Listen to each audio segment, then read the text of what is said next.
lease versus a purchase. I use this little thing to separate. Actually, let's go this way first. I love that he has the business wing sectioned off here. Why? What's happening over there? Is that where the owner is and he's fucking your girlfriend, Ty? Like, I don't understand. Who in their own home would be, like, quarantining the business wing? That'd be like me setting up an obstacle course to get into my office here. That's where I do the high-level stuff, so naturally I've got it blockaded. Yeah, it's a sitting room, but I'm gonna put in grand piano. I like to play the piano. You runny-nosed little worm, why are you lying to me? I know you're not putting a grand piano in there. Number 3 is flexibility. Next reason is charity. Yes, charity. Nothing says helping the community quite like living in a $100 million mansion that you're leasing. He's doing it for the people at the end of the day. He's not selfish. He's leasing this property because he's uplifting those around him, helping everyone that he can through this. And he stays flexible, of course. He's not married to this home. If he wants to, he can go get a $200 million lease on my fucking butthole. Like, he's got so many options. Never just live for yourself. I call it the 50-50 rule. You should spend 50% of your life living for yourself and your family and people who depend on you, but 50% live for the good of others. So this house is amazing. I already did a big event, a charity pool party. You know, this backyard will hold 800 people, and I sold tables, and all the profit from the little tables in the back went to charity. So you can do good with a big house. Might actually be one of the weakest arguments I've ever heard for why some narcissistic loser would lease a $100 million property. Well, actually, there's so much good you can do with a big house like this. I threw a pool party and I sold tables. I don't know what that means, full disclosure. I don't know what that... You sold tables? Is that like code for baby oil? Is this like a freak off or something? Like, I don't know what he's saying with that. But whatever. I sold tables and I gave money to charity. Okay, you could also just give the money to charity without leasing a $100 million home. Like, that home didn't help you do any of that. It doesn't make any sense what you're trying to say here. I also love how he tries to get really philosophical. Like, he's a man's man. You gotta live for yourself sometimes, but then live for others, like your family. Speaking of family, Ty, where's your wife and kids? You're pushing 50 and you still don't have a family, man. You're still on this stupid fucking grind set mentality, trying to scam people through dog shit YouTube videos and seminars like this. Next reason to lease versus buy is maintenance responsibility. You know how expensive this house is to maintain? So I love the fact that it's like you're not responsible really for the maintenance if you negotiate your lease right. Another great reason to lease versus buy is I'm too fucking lazy to do any of it myself, so I'll put that responsibility on the person that I'm leasing from. Yeah. Cool flex, Ty.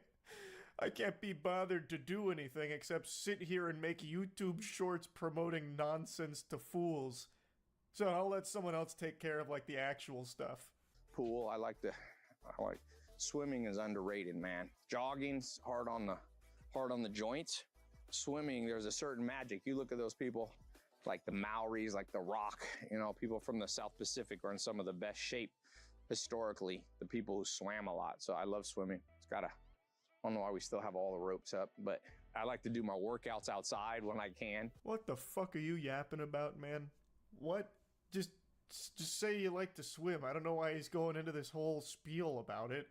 I don't think he swims, for what it's worth. I just don't believe anything that ever comes out of Tai Lopez's mouth, to be honest with you. I bet he hasn't even dipped his toes into that pool, because it might be a little too chilly or something. But, like, I don't even understand why he's even going on about this. And then he says, I like to do my workouts outside, and there's, like, 5 dumbbells there that go up to, like, maybe 20 pounds. Getting a real big pump out there, huh, Ty? He is making this shit up on the spot. Like I said, I don't think he actually even leases this place. I think a realtor just granted him permission to come through while it was being cleaned for a serious buyer. Because he's just walking through, like, pointing at shit and going on these completely nonsensical tangents. Yeah, I like to do my workouts outside, which is why all those heavy dumbbells are over there. A lot of ropes around here from last night's Hootenanny. Yeah, we had a big shindig last night. I don't know why the ropes are still up. Another reason, it's a great opportunity to test a place. So if you negotiate a lease correctly, you can a lot of times put that you have first option to buy. So it's a great way. This is the guest house here in the pool.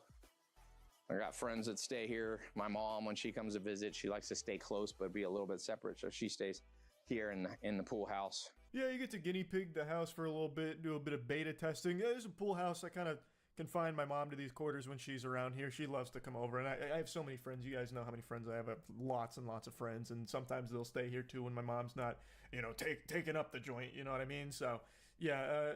Also, like, he's just going around making up stories for shit.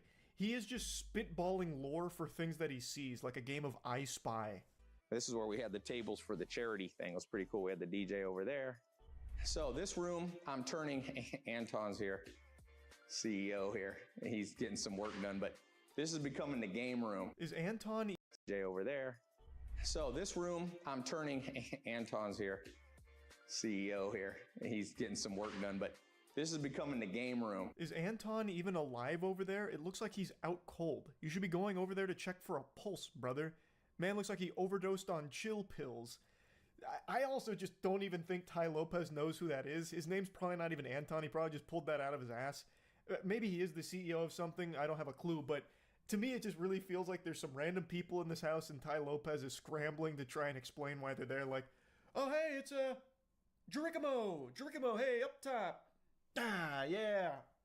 Good game last night. Yeah, Jericho was at the charity function last night. He donated $5 million to the charity we were partying for, and then I think he ended up having like a threesome or something. But anyway, it's great to see you. Great to see you. Yeah. Oh, yep. Nope. Another charity event next week. That's right. Can't wait.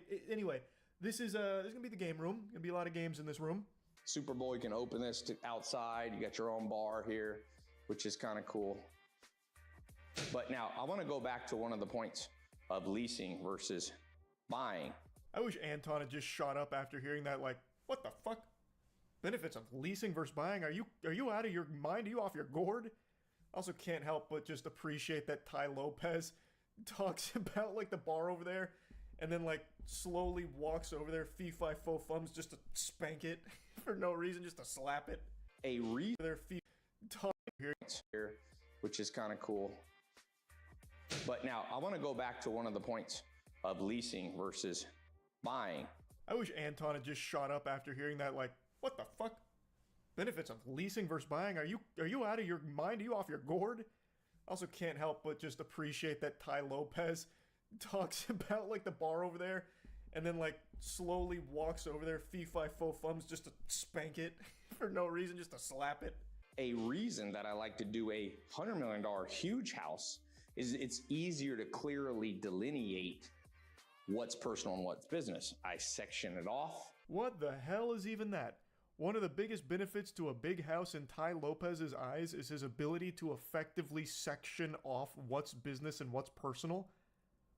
Do you not have object permanence? Are you 5 years old? Man thinks if he's not in his office, it just disappears. So he has to set up these blockers to remind him, like, office on that side, that's where business is. You can't just be an adult and know that your office is where your business shit is. Everything else is your personal shit. Like, what?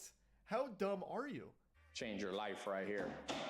I'm loading all my books in. I have other homes, so I'm trying to decide, do I want to buy all new books because this place got such a good library, or do I want to ship books? I have more books in boxes on one of my farms. Okay, here, as I said, one of the advantages of leasing versus buying is the business element of it. Here, this house has a ballroom. I have a lot of my C-suite, not all my employees, but I have like the leaders come. I fail to see how that's an advantage of leasing versus buying, because you could still get that same effect through buying. If you own the house, you could still have them in that same ballroom, like your little fucking personal sweatshop here. Like, it's not like leasing helped you do that better or gave you the ability to do that, whereas buying wouldn't. Rick Field here, one of the chief branding officers, the world's largest monitor. But yeah, this is a cool place. It's got very finely crafted kind of all of this work that they did is pretty incredible. One thing I find very interesting is Ty Lopez walks around this house like a fucking ghost. Everyone around him treats him as if he's invisible. So he's like directly talking about Rick Field, who's in earshot. Like he is right next to him. Ty's breathing down the shoulder. Rick doesn't even give him the time of day, doesn't look at him. Anton, another example, never even acknowledges Ty Lopez's presence, doesn't even look up at him. Neither does anyone in that room. I don't think they know Ty. I really don't. Very important. Heidi keeps a lot of my books. Here, tú puedes poner esto on mí. The books I read, I stick in my office, so I put them all here. Esto no. I read this one. I like to go to sleep by reading 3 or 4 books. If you ain't sleeping well, don't be scrolling on your phone. Read. Turns out Ty actually had some surprise books upstairs that he hadn't fully loaded into his shelves down there. So the books on the shelves, those are the ones that he reads. The ones upstairs, that's a totally different set of books. So he starts fishing through there. This book, and this book, and this book, and then just hands it to Heidi. And then he says he reads 3 to 4 books before going to bed. Impossible? You don't do that? I know you don't. What do you mean you read 3 to 4 books? Like maybe picture books or something where you flip through Green Eggs and Ham, perhaps, but you're not reading full books every night before bed. No shot. That's not happening. I haven't fully even, I don't spend all my time here. California is not my main home, is somewhere else, and I also live in Europe part-time. So another reason to lease, why leased versus purchase, is I like to have multiple homes. And I feel like when you own something, you see it as your nest egg and you literally don't travel as much. I know that's psychological, but it's true. I just cannot believe that he's saying these things on camera to his audience, because it is so clear to anybody watching this how full of shit this man is. So you're telling me you lease tons of homes apparently and live a lot of different places. You're leasing a $100 million home despite not really spending that much time here. Why? Why lease a $100 million home then? You are actually just flushing money down the shitter. The reason you'd buy multiple homes if you've reached like an absurd level of wealth is you're building equity. Like you're building things. Like you are able to make money off those investments long term. Here, you are actually just burning money. So you're bad with money is what you're admitting to here, Ty. I cannot believe that he's not able to process that. I've got a big party coming up. By the way, I'm doing these I do these mansion seminars in the ballroom and I do these charity parties. So I'll put a link in the description if you want to see the calendar of the upcoming stuff. Gorsh. Absolutely, Ty. Sign me up. Parties, mansion seminars, and a leased $100 million property. I can't wait to be taught by the master. This place, they used to use it for like big charity events. Brad Pitt had an event here. It's pretty cool. But, you know, a lot of times if you do it right, another thing I like is you can lease homes that will never come up for sale. It's kind of cool because sometimes people don't want to sell the whole home. So for me, life is about adventure. I'm not number one, my core drive is not material things. So like I said, I like to buy farmland. Farmland's been the best risk-adjusted return. You know, I'd rather own farms that have a productive use than just homes or mansions. Ty's serving up a full course of the Yappy meal here on the world's slowest elevator. Why does it take so long to go 2 floors? This elevator sucks. Is there just like a couple people with like a rope slowly letting it down as Ty gets in it? How is it that slow? Jesus. And anyway, whatever. World's slowest elevator. I like to buy farmland. Farmland's been the best risk-adjusted return. You know, I'd rather own farms that have a productive use than just homes or mansions. Ty's serving up a full course of the Yappy meal here on the world's slowest elevator. Why does it take so long to go 2 floors? This elevator sucks. Is there just like a couple people with like a rope slowly letting it down as Ty gets in it? How is it that slow? Jesus. And anyway, whatever he's talking about in there is fucking stupid in the first place, saying how his number one motivator is not material things. Meanwhile, his whole persona is material things and presenting material things, flexing material things, and convincing his audience that they should and can get those material things through following him. You're just so full of barnacles, Ty, it's crazy. I don't know where we are. That goes back up. And this is you could fit up to 20 cars in the garage. But my friend's staying here and just one little Lambo. I'm trying to decide if I want to get a Phantom Rolls Royce with a driver. That's so badass, Ty. He can't decide if he wants the Phantom or the Rolls Royce with the driver. He just has so many complex decisions. I say, why not both? You got plenty of dough lying around, right? Look at you, Ty. Just get both. You've earned it, man. You've earned it. I also love it. He's like, yeah, I don't really know where we are. Of course you don't. Of course you don't know where you are, Ty. Because I don't think you actually lease this place. You just come in here because you know the realtor and he'd let you come in here and just take a fucking tour through it while presenting as if it's yours so you could sell some fools on your fucking courses to make money off of them. But I use this a lot. It's got a really good sound system, beautiful chairs. I had the first night I moved in, like 5 friends, and we all, what do we watch? The Bourne Experiment. And it was like everybody fell asleep in the chairs. Everybody's snoring. Guys' night, everybody's sitting there snoring. No, they didn't. You made that up. Of all the things that have never happened, that's definitely one of them. Well, like, you couldn't even think of an accurate Bourne title. There is no Bourne Experiment, goober. Like, he's just making shit up. And the amount of times he references his friends truly convinces me that he has no one in his life that's close to him. Nobody at all. Yeah, so I had, like, my friends, you know, they were here. We watched a movie. And then everyone fell asleep. They were, like, snoring and shit. And then, you know, like my friends, they came up to me and said, thank you so much, Ty, for letting us stay here. You're such a good guy. And thank you, Ty, for making us millions of dollars. And then everyone clapped. The next reason to buy is adventure. I'm an adventure guy. People always ask me, Ty, why are you still doing business? You know, I could have retired and had enough recurring revenue probably in like 2007 or 8. You know, why didn't I? I like adventure. Of course. No, absolutely, Ty. He's just a real adventurous soul. And he doesn't like to be tied down by like a family or anything. He likes to do it alone. He prefers to be alone. It's his choice. Don't be afraid to lease. As I told you at the beginning, what Felix Dennis said about the 3 F's. So don't listen. People are financially illiterate. They're like, oh, if you didn't buy it, that's something wrong. Do the cost benefit analysis. Sometimes it makes sense to buy. Sometimes it makes sense to lease. If you know you want to be there for a long time, like farms for me.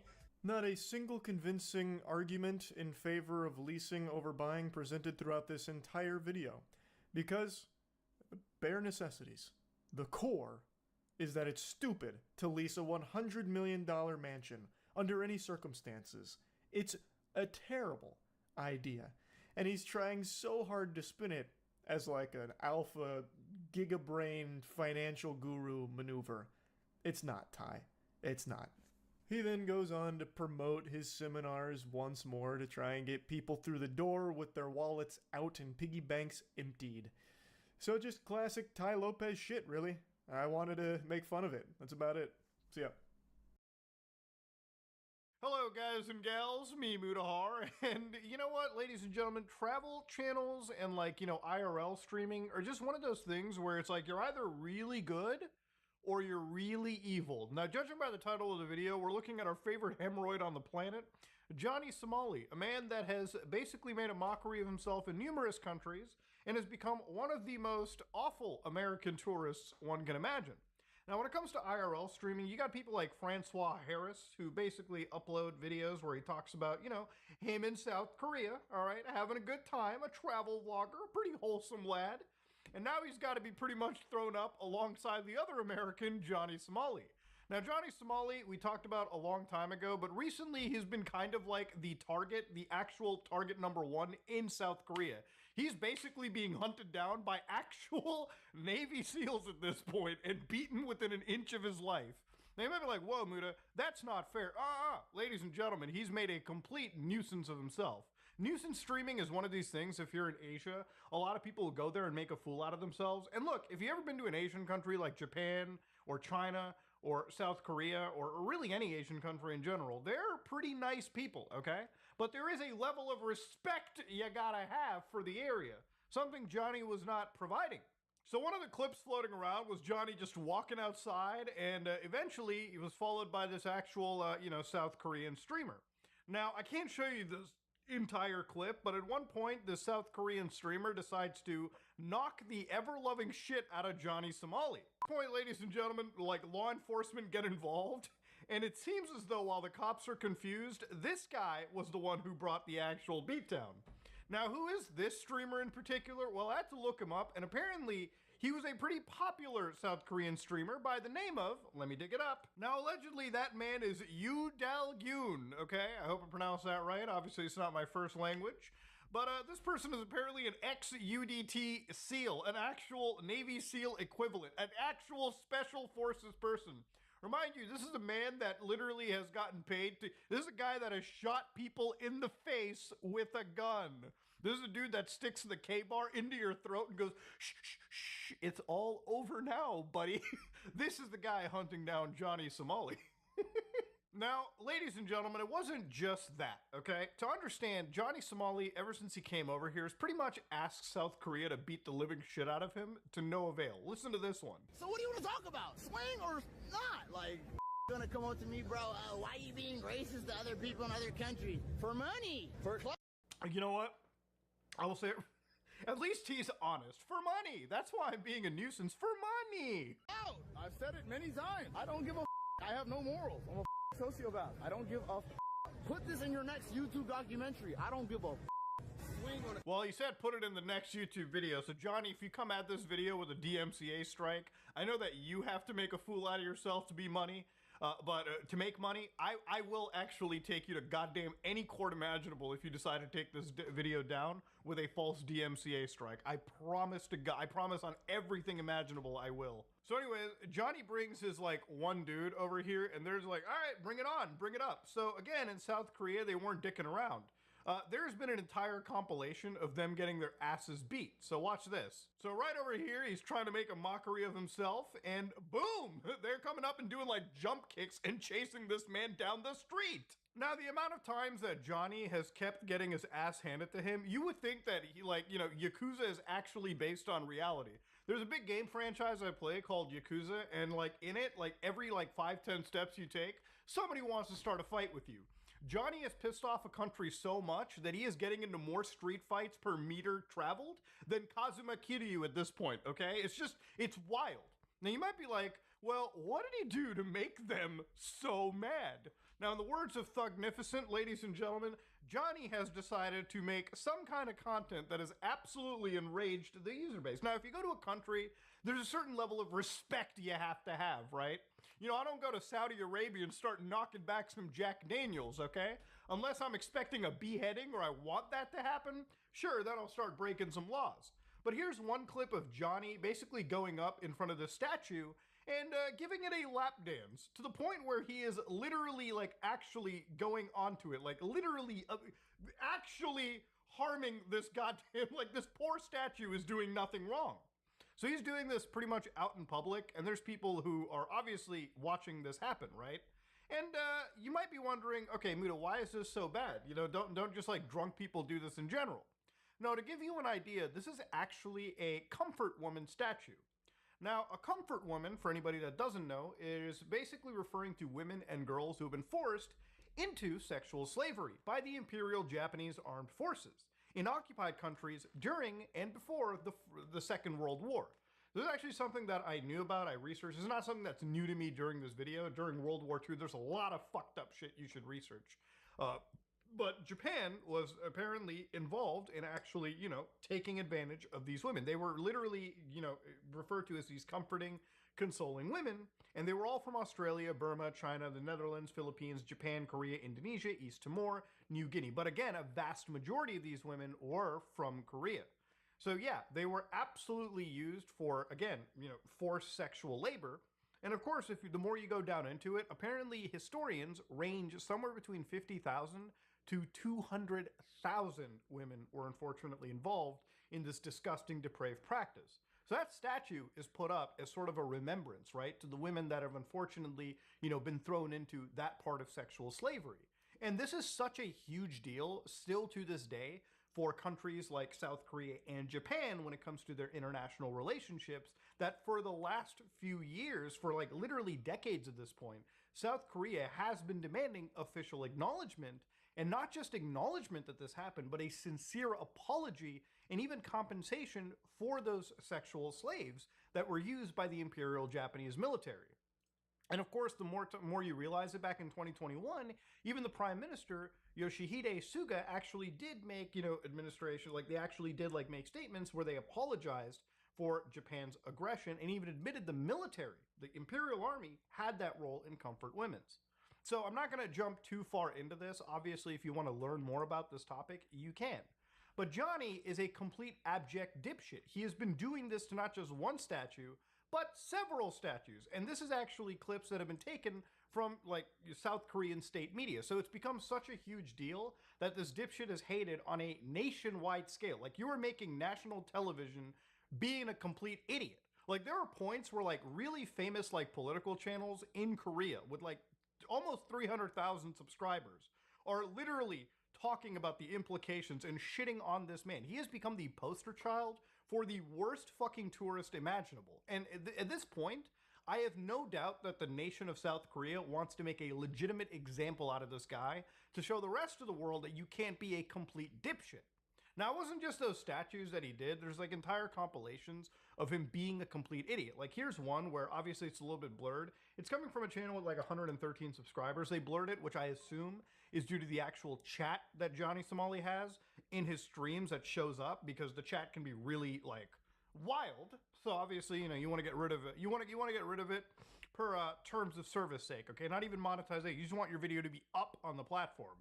So he's in this like one restaurant, right? Like right over here with like this, ramen, like this instant ramen. And he's just dumping the water all over the table. And from what I understand, he has like an alcoholic beverage that he was drinking in public. And he's just throwing food outside at like people or on the street. It's just insane. This guy is an actual fucking man-child. Now you might be like, Muda, isn't this what he wants? Just attention? May I remind you, not all attention is good attention. When you're being hunted by fucking Navy SEALs and like the general streamer population, it's not good. It doesn't matter if you're famous, okay? This man has already actually legitimately ruined his life. There's been people talking about like, hey, maybe he's learning that this isn't the right behavior to have, and now that he's getting his ass handed to him, like no tomorrow, maybe he shouldn't have done it. Apparently there's been this rumor that there are Korean live streamers chipping in to give $700 rewards to anybody that finds him and records his movement, like stalk this guy out. Obviously, I don't endorse that behavior. I also can't confirm that behavior is real. But if it's true, this is like some deep web assassination market shit happening for this guy. Just like this, like counter, like Johnny, like fund effectively being shared around South Korean streamers. Now, to go back to the Korean streamer that's been hunting him down, obviously you might be understanding that this guy's hunting him down more for a clout situation, right? Like, this man has kind of turned his career and his, like, live streams into a hunt down, okay? This man has become, the fucking anti-Somali task force, anti-Johnny Somali task force of South Korea right now, which is insane in of itself. And to be fair, one might be like, wow, I feel bad Johnny's getting his ass kicked. But the way that you're harassing Koreans and like making a mockery of their country, no one in actual history feels bad about this at all, okay? This is a situation where it literally couldn't have happened to a more deserving douchebag. And I would never try to pick fights like this with a country that has mandatory conscription, okay? In South Korea, between 57, after 57, requires male citizens between the age of 18 and 35 to perform compulsory military service. So yeah, in a country where literally every guy is trained to beat ass, I would not be making a fool of myself in that country, okay? It's just things that you should... There's a big difference between, being a douchebag in America, okay, and then being a douchebag here. There's certain states where you probably die for being a douchebag in the US, but in an entire country where they're like military trained, dog, you gotta be thinking better than that. Come on now. So apparently this is the police station involved with booking Johnny Somali, the Seoul Mapo police station. Okay, that's a pretty massive police station right there. God damn, they got a crazy police budget out there. God damn. So I might be like, man, after all this Yakuza level beatdown, apparently he is under investigation for obstruction of business and alleged drug use. As a man that uses the term allegedly a lot, I don't even know if it's that valuable here. Like, goddamn. Come on now. The Seoul Mapo police station said he's under investigation for an incident at that convenience store. All right. So apparently Somali allegedly disrupted the store's operation by pouring instant noodles on a table after being stopped from drinking alcohol by an employee. When the employee intervened, he reportedly responded with abusive and vulgar language, because of course he did. And obviously this drew really public attention. So there's a pretty good post on Reddit that kind of talks about this from 2 days ago by a user known as Inevitable Air 1712. So again, not all of this is truly confirmed information, but I'm just going to read this because, you know, this is, again, I just want to preface it by saying, like, none of this is, like, completely verified by me. I don't have the exact arrest records or everything present. I don't think South Korea even necessarily provides that in the same manner that the United States or other countries do. But basically, he's currently allegedly being charged for obstruction of justice, which usually is a fine and restraint order. The reason why he's not allowed to leave is because he's currently investigated for drug charges, which is serious in any Asian country, right? Like, over here, like, if you get arrested with, like, marijuana, it's kind of whatever. But if you get busted with weed out in China, Japan, or South Korea, it is, fucking terrible. One count of an assault charge and several sexual harassment charges. We don't know how much evidence or how many victims came forward because of this investigation. He is barred from leaving Korea in the meantime. And I doubt the United States is really going to stick their neck out and get Johnny fucking Somali, of all people, out of South Korea. This is not happening. There's a lot of Korean streamers looking for his whereabouts, whether to boost their platform or the anger towards his action to those comfort women statues. What people don't know is there are Korean mafia members who are also searching for him as well. What they plan to do is unknown. So again, you never want to piss off a whole country. Because the moment you got, like, the Italian mob, you got the Indian mafia, you got, like, goddamn Yakuza, you got actual organized criminals allegedly on you, I'm scared, dude. And this guy is famous. He's all over television. Like, he's talked about in political media now. This guy is not going to be able to go anon, right? Like, come on now. You know, it's a thing when you're in a country like Asia, which is, like, very racially homogenous. Like, once you're out there plastered, people will just know you. You don't just blend in, bro. It's like me going to Japan, all right? People look at me and say chocolate Godzilla because I'm 6'2" for crying out loud. This man is not getting away from anything. There's talks about against Korean government members who want to make an example out of him. Most are parliament members who are up for re-election and want to boost their approval rate. And what better than actually making a fool out of this fucking idiot? So why are Koreans angry? We quite frankly don't care about the incidents you did at a convenience store or you slapping that phone or what you did with the president's picture. Quite frankly, the president has enough critiques against the general public. What we do care about is when you show the Japanese rising sun flag and your actions towards the comfort women statue. What you did was poke at a painful past of our history for our amusement. Yeah, so again, it's not just the fact that he's out there with these comfort women, but allegedly also showing the Imperial Army's flag. Dog, come on now, you can't be doing that shit. My suggestion would have been for you to apologize, but seeing your latest live stream, you doubled down on your position by portraying yourself as a victim instead of admitting what you did was wrong with sincerity. You have already lost your opportunity to apologize. Oh, and the U.S. Embassy talk, they won't help you and aren't really allowed to do anything. They will make sure you receive your rights and counsel, but that's about it.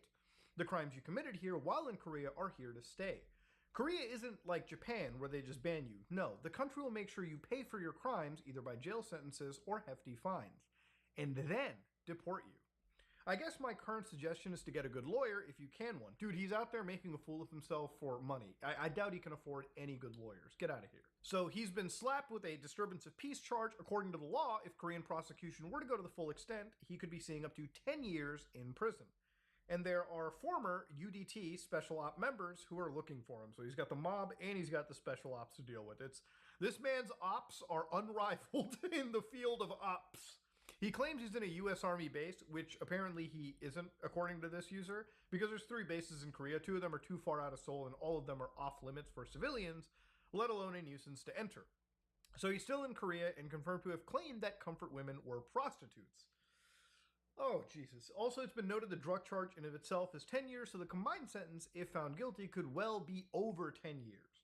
And there's a big fight is talking about between, Johnny Somali and other racists versus Korean streamers. Also, the deepfake charges were apparently him trying to prove he had a Korean girlfriend or had some kind of fling. So he's using AI to portray that illusion, hence a deepfake charge. It's not sexual deepfake charges that Korea's been seeing in lately in the news, but it's still a deepfake, so you'll probably be charged with the same law. So look, at the end of all this, ladies and gentlemen, what have I learned is that if you're a nuisance streamer like Johnny Somali, The clout is not worth it. And even if you were just a person going out, what happened to like basic respect, bro? The entire world is laughing at you. And ultimately, even if you made like $1 million out of this, the fact that you are now basically going to be put up for possible jail and that whatever money you made, possibly fined to ever-loving hell, was it really worth it at the end of the day? Was clout really the drug that should have been chased? Ladies and gentlemen, this has been something that's been like basically assaulting every feed that I've had for the last few days, and I couldn't help but not laugh. But ultimately, at the end of the day, there's no way to really end this video without laughing and not feeling bad for this guy. Johnny Smalley is a complete goddamn idiot. And nothing gives me more joy than to see actual idiots finally facing some level of accountability. So yeah, I expect to be as revolting in South Korea as he basically called upon to himself. Ladies and gentlemen, this is me, Mutahar, and if you like what you saw, please like, comment, and subscribe. Just like it if you dislike it, I am out. Hello, guys and gals, me, Mutahar, and today we're looking at the curious, very evil case of P. Diddler, P. Diddles. And you might be like, whoa, who's that, Muta? Well, the real name is Sean Combs, but you might know him as P. Diddy, Puff Daddy, whatever. Ladies and gentlemen, he's a man that pretty much needs no introduction in the world of hip-hop and the world of music, really. A man that has several businesses, putting him near billionaire status, okay, if not actually a billionaire. Number might have dropped recently, but we'll get to that later. He's a guy that literally has been the subject of numerous lawsuits, and as of last month, the guy literally got arrested, ladies and gentlemen, over some serious trafficking charges. So you might be like, Muta, why do you have interest in this case? Well, A, it's a pretty popular topic, so literally avoiding it is not necessarily a thing. You constantly see it everywhere, and honestly, the parallels that I've seen over here kind of remind me of cases and things that I've looked at in the last couple of years on my channel. It's a pretty scary case, and it really shows how people that have the power this guy does absolutely, at times, can abuse it to their advantage like this and seriously cause some actual harm as they go along. So obviously, let's start off from the very beginning in this situation. So this whole thing started off with the Diddler getting sued the first time, November 16, 2023, where a actual former girlfriend, Cassie Ventura, ended up actually suing the guy for alleged years of abuse. So with entire situations already coming up, a serious allegation, about a day later, it ended up actually being settled and resolved. Now, nobody knows the terms of these deals because obviously this was settled over here. But then it still wasn't the end. A few days later, the guy literally also gets sued again. The Diddler gets sued by a pair of actual lawsuits, apparently both in the same actual day. Now, in one of these lawsuits, an individual known as Joy Dickerson said that at the time she was a 19-year-old student at one of the universities, Syracuse University, where apparently she was actually intentionally drugged by her, okay? Allegedly this happened. And of course, bad things occurred right after that. And obviously, the other lawsuit, where they were identified as Jane Doe, said that she and her roommate returned to Hall's home with him and Combs after a music industry event in 1990 or 1991, and they were coerced into actually, having sex. So it is insanely a wild situation to witness, right? Like, multiple lawsuits end up coming out. And obviously it's because of this, like, he has to make some statement, and the statement pretty much involved in him going, listen, obviously I, deny every allegation over here, and that's pretty much how things had moved forward. Obviously that's what somebody's going to do in this situation, because admitting any wrongdoing is seriously opening yourself up to getting screwed, not just by this one lawsuit, but maybe possibly other lawsuits down the road. It's what you expect anybody in his situation or in his, wealth class to kind of do. So at this point, Diddler's net worth was basically going up in flames as many of his brands were kind of kicking him out. One of them was Revolt TV, the digital media brand, where they were like, bro, we literally do have to cut ties with this specific individual, right? When it came to, Sean Combs or P. Diddy. So he said that they basically stepped him down from his position as chairman at Revolt. 18 actual companies cut their ties with his actual business venture when it came to e-commerce. And let's not forget the canceled Hulu reality television show, Diddy Plus 7. I don't know if they're going to rebrand it to Diddy Plus 7 Allegations, but, time will tell. So anyways, ladies and gentlemen, at this moment in time, a music producer ended up coming out, one of his music producers. So Little Rod, or Rodney Jones, ended up actually filing what they claim is conspired with Combs in an alleged RICO enterprise. Okay, so racketeering, these kind of cases, stuff that you probably hear about when it comes to the actual mob. So what they had said was this involved Universal Music Group, its subsidiary Motown Records, Combs' label Imprint Love Records, UMG Chairman CEO Lucian Grange, former Motown CEO Chairwoman Ethiopia Habtemariam, and of course Combs' Chief of Staff, Combs' Kid. Federal RICO cases, which are based on the Racketeer Influence and Corrupt Organizations Act, traditionally used to target the mafia and drug cartels, are brought to more effectively sweep up members of alleged crime rings. Notably, the ongoing Georgia criminal case against Young Thug. So this is again in reference to an actual, different rapper at the time. There's a lot of RICO enterprises that have kicked in, and you probably heard them in relation to certain rappers, especially when those rappers might actually be involved in real fucking gang activities, right? It's their designed to take down a potential suspected criminal organization ring. And it doesn't have to be something out of a movie. It literally can be just a group of people that have conspired together to commit alleged criminal actions. So after all of this stuff is kind of happening, a couple of months later in March, his entire homes in Los Angeles and in Miami ended up actually getting raided, okay? So the feds sent over an entire task force. From what I understand, this was Homeland Security and the Federal Bureau raiding his entire mansions. So you can see right over here in this footage, they've got like all of the trucks ready to go. It literally looks like it's about to be from a fucking Ready or Not mission, where they're raiding like the Diddler's mansion in it.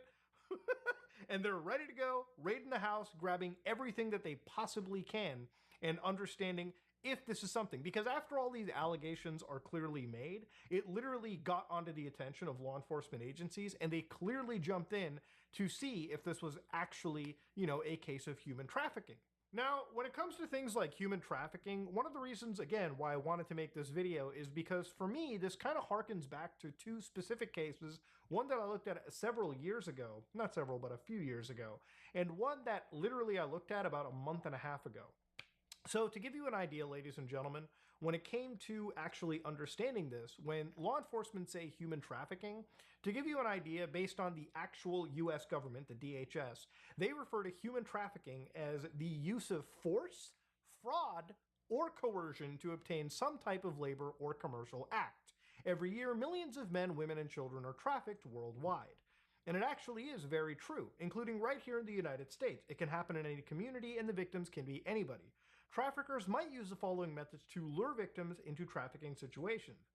So one of them can be violence, one of them can be manipulation, false promises of well-paying jobs, or a romantic relationship. So for a lot of people, I think like trafficking is where people put a gun to somebody's head and tell them to get into a van and they'll never see their family again. That's just one aspect of it. It can literally be as simple as, again, lying to somebody to move across state lines, to leave the country, just so you can coerce them into, again, either forced labor or, again, any kind of disgusting activity that you're doing with them against their will. It doesn't necessarily have to involve a gun to somebody's head. It could literally be them, moving by actual fraud, okay? Or somebody can use methods like the lover boy method that was talked about with Andrew Tate, where somebody makes a romantic relationship, brings a girl somewhere across, and basically makes them beholden to their lifestyle, themselves, and in some cases takes away their passports or means of autonomy, which, they can use to then escape a bad situation. That's pretty much what it goes for. So what traffickers look for in these situations are people with psychological or emotional vulnerability, economic hardship, which, remember, these 2 points very carefully, because when we're talking about in later terms, when it comes to people that are typically, sex workers, commercial ones, there are a lot of people that ultimately are in that business because of economic hardship, and there might be some psychological or emotional vulnerability, a lack of a social safety net, meaning that their families or people might not be as present as they necessarily want them to be. So these three are very important points to remember, right? So the reason why this is very similar to something like the, trafficking hub case that I looked at a long time ago is, with the trafficking hub case, there were a lot of these websites that were on those adult websites, like as partner channels that people would go to watch adult content. And some of those actual like groups, one of them was Girls Do, Porn, who were actually, alleged to be trafficking these women, or again, making them do acts on camera under false pretenses. Whether they were lying about the distribution of these movies, or, they basically coerced and basically hushed them and forced them into actually signing paperwork, right? It was a massive case, and it was one where the actual company, the parent company of one of these adult websites, admitted that they profited from actual trafficking. So based on an actual press release by the United States DOJ, they said that they were basically receiving proceeds of trafficking and agreed to a 3-year monitoring period. So earlier today in a federal court, ALO Holdings, also known as MindGeek, and it's a company that constantly keeps changing its name all the time, parent company of, the largest adult website in the world, was arraigned on a charge of engaging in unlawful monetary transactions involving trafficking proceeds after entering into a deferred prosecution agreement, a DPA, with the United States Attorney's Office. So what they said was unlawful receipt of proceeds, right, of trafficking proceeds. ALO operates free and paid sites that allow third parties to post and distribute adult videos.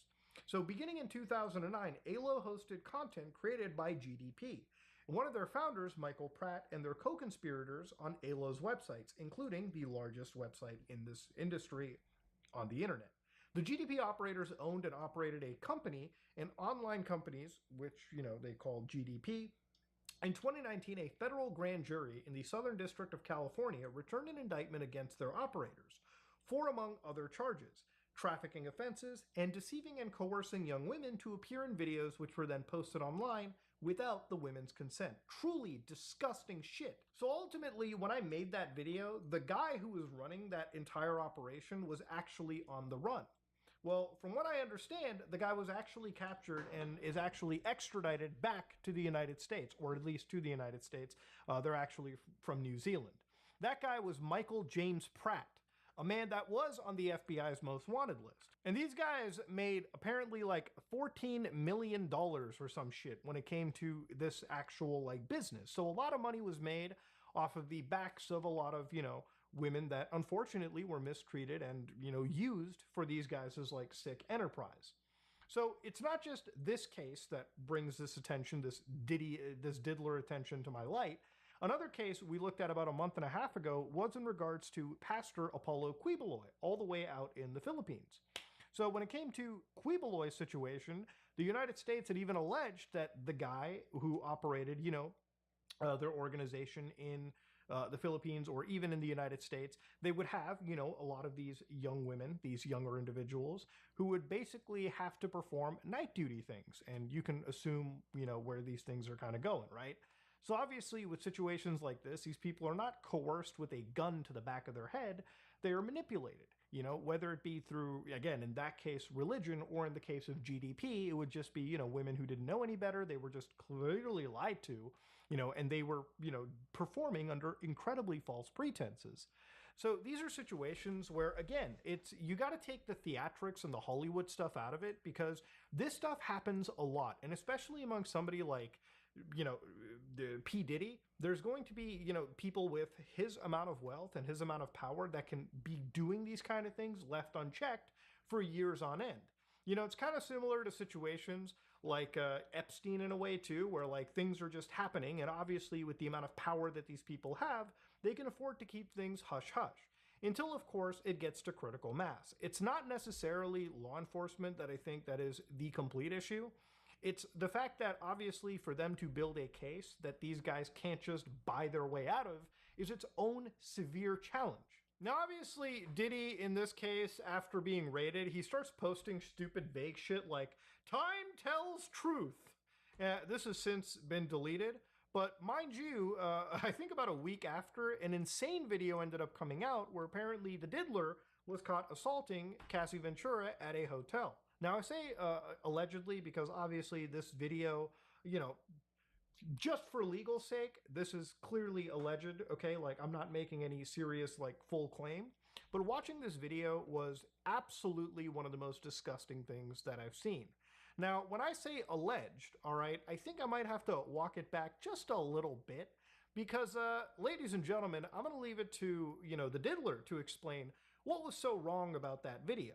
So I've only shown you a frame that was censored because obviously it's a pretty hard watch for anybody. Listen to this. It's so difficult to reflect on the darkest times in your life. But sometimes you gotta do that. I was fucked up. I mean, I hit rock bottom. But I make no excuses. My behavior on that video is inexcusable. I take full responsibility for my actions in that video. I'm disgusted. I was disgusted then when I did it. I'm disgusted now. I went and I sought out professional help. I had to go into therapy. I'm going to rehab. Had to ask God for his mercy and grace. Aw, stop bringing God into everything, bro. So clearly he is just admitting that the behavior in that specific video was inexcusable, which it is, okay? I'm just going to straight up say, for the record, I think beating a woman is wrong, and, I don't think that's a hot take. I think 99.9% of the people watching this video can agree to that. So for this guy to come at the age of his 50s and go, it was wrong then and it's wrong now, conveniently making this video after that hotel video surfaces, which is kind of a fucking weird ethical quandary as to why it didn't surface earlier. But you might be wondering, okay, clearly there's an actual crime caught on tape, Muda. What can law enforcement do now? Well, actually nothing. According to the Los Angeles office, okay, they had a said statement on the alleged video involving Sean Combs. We're aware of the video that has been circulating online, allegedly depicting Sean assaulting a young woman in Los Angeles. We find the images extremely disturbing and difficult to watch. If the conduct depicted occurred in 2016, unfortunately, we would be unable to charge, as the conduct would have occurred beyond the timeline where a crime can be prosecuted. As of today, law enforcement has not presented a case related to the attack depicted in the video against Mr. Combs. But we encourage anyone who has been a victim or witness to a crime to report it to law enforcement. So here's my thing about this is, obviously I'm sure a lawyer watching this video or somebody that works in the legal office or enforcement can clarify just why do these statutes hold up, especially for things like assault or violence, that if clearly what you're seeing on camera depicted as actually happened, and nobody is claiming that this is some AI kerfuffle, like you got the dude on fucking camera admitting, yeah, it was wrong back then, it's wrong now. Why can't there actually be some real enforcement? Because again, for a lot of these lawsuits, it's always kind of like a he said, she said situation. But the reason why this video, and I'm making it, is because when you see these kind of clips, when you see these kind of happenings, it is genuine. It shows you that there is something wrong going on. And it's not, it's not the people accusing. It's actually the person being accused. All right, so now that we've discovered that the diddler has like 9 fucking lives apparently, let's talk about some other weird shit that was showing up. Now, at the time I was watching this, literally a video was recommended to me that I bookmarked on my phone just so that when I was making a video like this, I could talk about it.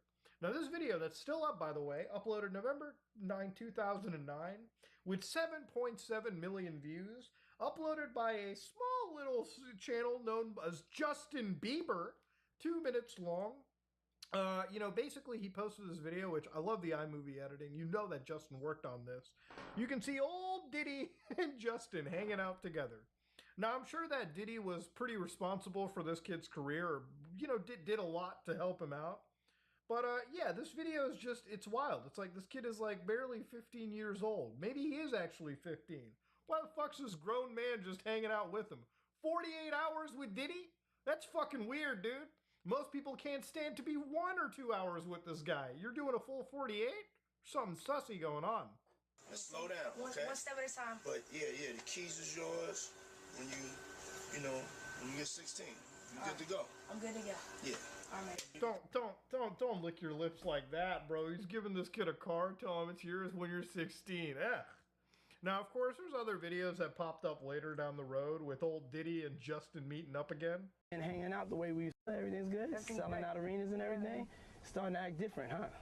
You ain't been calling me and hanging out the way we used to hang out. Well, I mean, you try to get in contact with me, through all my, partners and whatnot. Mm-hmm. But you never really got my number, so. Right. Okay. My number? Yeah, yeah, I'm yeah, gonna yeah. tell you my number. Yeah. It's 555. Now I'm sure this is some kayfabe stuff on the internet, but you know, I'm just gonna leave it like this, bro. If I was trying to get a 15-year-old's number, there would be a million dudes making a video on me, just absolutely calling me what you think they're gonna call me.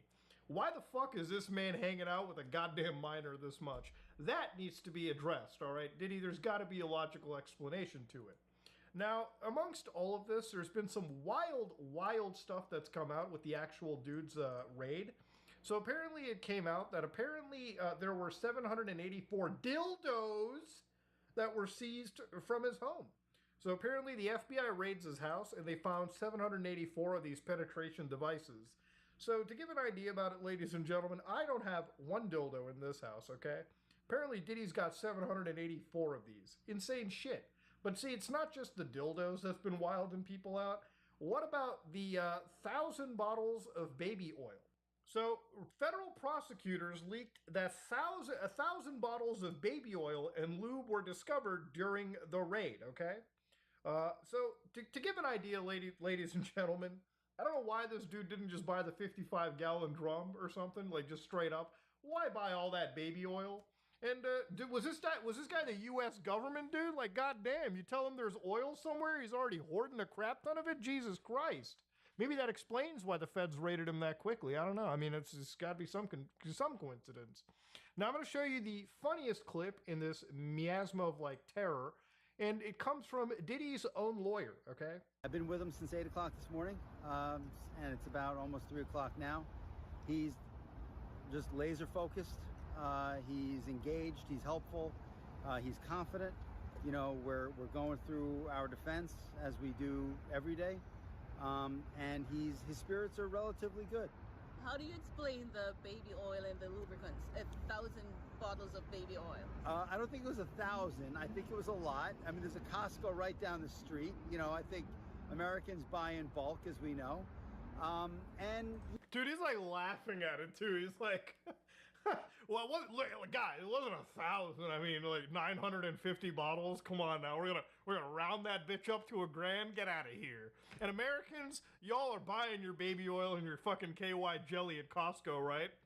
I don't even know if you can buy 1,000 bottles of baby oil at fucking Costco, but clearly, if this is the case, Diddy is is supporting his local businesses like crazy. So obviously, why would a man need 1,000 bottles of baby oil? Okay, what would be the actual reason for it? Well, for that, we're gonna have to look into a released, unsealed indictment by the United States government against Diddy that actually sheds a bit more light on what was going on behind those closed doors. So in this U.S. indictment against U.S. of A versus the Sean Combs, a.k.a. Puff Daddy, P. Diddy, P.D., Love. This fucking guy, dude. So what they had said was the defendant abused, threatened, and coerced women and others around him to fulfill his desires, protect his reputation, and conceal his conduct. To do so, Combs relied on the employees, resources, and influences of a multifaceted business empire that he led and controlled, creating a criminal enterprise whose members and associates engaged in and attempted to engage in, amongst other crimes, trafficking, forced labor, kidnapping, arson, bribery, and obstruction of justice. So remember that RICO stuff we talked about earlier, right? This is kind of where it's leading to. So when they talk about the physical abuse for it, right, they actually reference the Los Angeles hotel incident where on video they talked about Combs kicking and dragging and throwing a vase at a woman as she was attempting to leave. So the agencies refer to that, obviously. And of course, to talk about the enterprise right here, they said the defendant and others, known and unknown, were members and associate of the criminal organization. So we're going to call it the enterprise like the U.S. government does here. Members and associates of the enterprise engaged in, amongst other activities, trafficking, forced labor, interstate transportation, for purposes of prostitution, coercion, and enticement to engage in prostitution. So literally it could be as simple as, flying hookers in from like Miami to California, right? That's interstate transportation for the purposes of, And when I say freaky, ladies and gentlemen, I'm talking about freak-offs, okay? So they literally identified a freak-off. Freak-offs were elaborate and produced performances that Combs arranged, directed, jerked off during, and often electronically recorded. In arranging those freak-offs, Combs, with the assistance of members and associates of the Coombs enterprise, transported and caused to be transported commercial workers across state lines and internationally. Freak-offs occurred regularly, sometimes lasted multiple days, and often involved multiple commercial workers. During freak-offs, Combs distributed a variety of controlled substances to victims, in part to keep the victims obedient and compliant. Sometimes, unbeknownst to the victims, Combs kept videos he filmed of victims engaging with commercial workers. After freak-offs, Combs and the victims typically received IV fluids to recover from the physical exertion and drug use. So, like I said earlier, right, when it came to trafficking victims, those first three, bullet points, there's a lot of people that would really be willing to go through anything just to survive in today's world financially. And for them, maybe this is the only thing they had. Maybe this is the only way for them to make ends meet. And that is never okay. Just because somebody says yes to something, and if they fall under any of these matters, if you clearly have that power advantage over them, where obviously they have the choice to say no, but they're probably not going to, if it means, food in their belly for the next couple of weeks, yeah, that's clearly you using your advantage to coerce somebody into doing something like this, okay? There's just no way around it. That is, if you want to look at things from a nuanced perspective, you have to look at everything, and that's the situation that the government here is presented. So when they talk about the racketeering conspiracy, they're talking about multiple acts of kidnapping, arson in certain cases, bribery. There's plenty of charges the U.S. government is putting onto him. And to give you an idea, this is an indictment, and according to the United States, you got to remember the charges contained in the indictment are just accusations. So clearly there's a trial that is supposed to happen, and it's something that I'm sure many law channels and people are going to be watching as time goes on. But this isn't the end of anything, okay, ladies and gentlemen, because literally as of a day ago, what was insane was Diddy, or the Diddler, was accused of misconduct literally a day ago by 120 people. One of those victims alleges that he was apparently 9 years old when that actually had happened. So with all of these crazy allegations still pouring in, and obviously I feel a lot more people are comfortable to come out and discuss what had happened to them, there is a serious investigation that the government has put through, and I'm sure that, P. Diddy is going to find whatever actual defense that he can, whatever he can afford, which is going to be a pretty decent defense. But if the feds have him dead to rights, this guy is looking at basically spending the rest of his actual life in prison. And if he did at least even 10% of what is alleged in these lawsuits and these criminal indictments, that's still not enough time served for the kind of stuff that you've put people through. So yeah, the Diddler is one of the most evil cases of unchecked celebrity power gone insane like this. When you have enough money like this, clearly, I guess in some cases like this, you just get bored and you start doing crazy, fucked up shit. And eventually that stuff, you can hide for years on end. But at least in the Diddler's case, when one domino starts falling and the others come soon afterwards, this guy's entire life comes crashing down. And again, if he's really guilty of everything that is being alleged of it, then my God, this should have happened a lot sooner. But ladies and gentlemen, this is the evil case of the Diddler. And, probably not the last time we're ever going to hear of it. Ladies and gentlemen, if you like what you saw, please like, comment, and subscribe. Just like if you dislike it, I am out. Some days I wake up and I have a lot of fun with the titles in my mind, okay? Indian gamer versus potential Indian scammer alleged. Well, ladies and gentlemen, I'm sure the comments are filled with, 1 minute in, negative 200 views, Muda, you fell off, okay?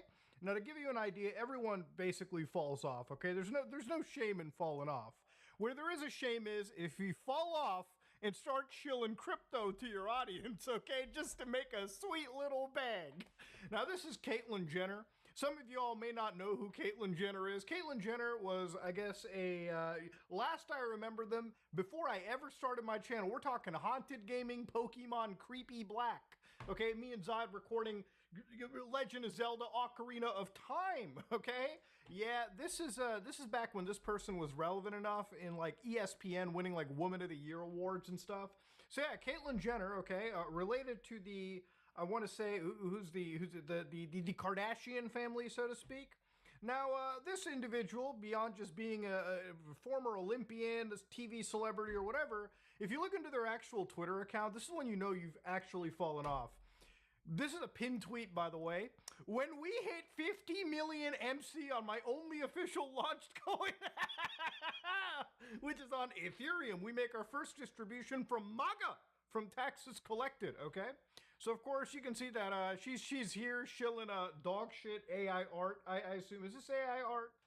Whatever, it's a pretty shitty, I don't know, that horse in the background looks like a goddamn spider, so maybe. But anyways, Caitlyn Jenner over here is basically shilling the ever-loving crap out of cryptocurrencies, okay? Stocks, GameStop, whatever. So this has been a video. A lot of people have wanted me to watch this ever since it came out. Obviously, there's been a lot of election stuff, and the big question, why are men moving right? Now, in my opinion, I think the answer to this is fucking obvious. Hello everyone, and happy 1-year anniversary to my male loneliness epidemic video. I'm happy to announce that since that video uploaded, the discourse has greatly improved. People all around the world are taking men's issues more seriously. Well, that stopped after Kamala lost. Yeah, that's over. This was like a video from before the election. Yeah, that's done. The gender war has finally come to an end. Just kidding, everything has gotten worse and nobody has learned anything. From the witches on The View cackling about how men are useless. Do we need men? This is the same woman, by the way, that was upset the other day that men didn't vote for Kamala Harris. It turns out, in fact, you did need men. Kinda interesting, huh? Men are useless. I mean... To women online saying they'd rather be stranded in the... Yeah, there it is. There it is, man. Well, that's what you get. Woods with a bear than a man. Would you rather be stuck in a forest with a man or a bear? The bear. Bear. It seems that things have gotten more toxic than ever, and the gender divide couldn't... I feel like that's one of those questions that's like a retard indicator. Like, if you think that, I automatically think that you're stupid. Like, it's not even that... Like, it makes me mad. I just like, oh, okay, so you're just, yeah, you don't think about things the right way. Be any wider, especially politically. In 2008, 58% of young people leaned Democratic. 2012, 53%. And in the last 2 major election years, that percentage held steady at 55%. But in 2023, that number dipped below 50% for the first time since 2005. Yep. And you'll notice right here, they've started to lean more Republican. And that's partly because of one specific group. Because of guys. Young men. That's right. The man problem. Okay, I know I said I was going to focus on the gender war and not talk about politics for a while.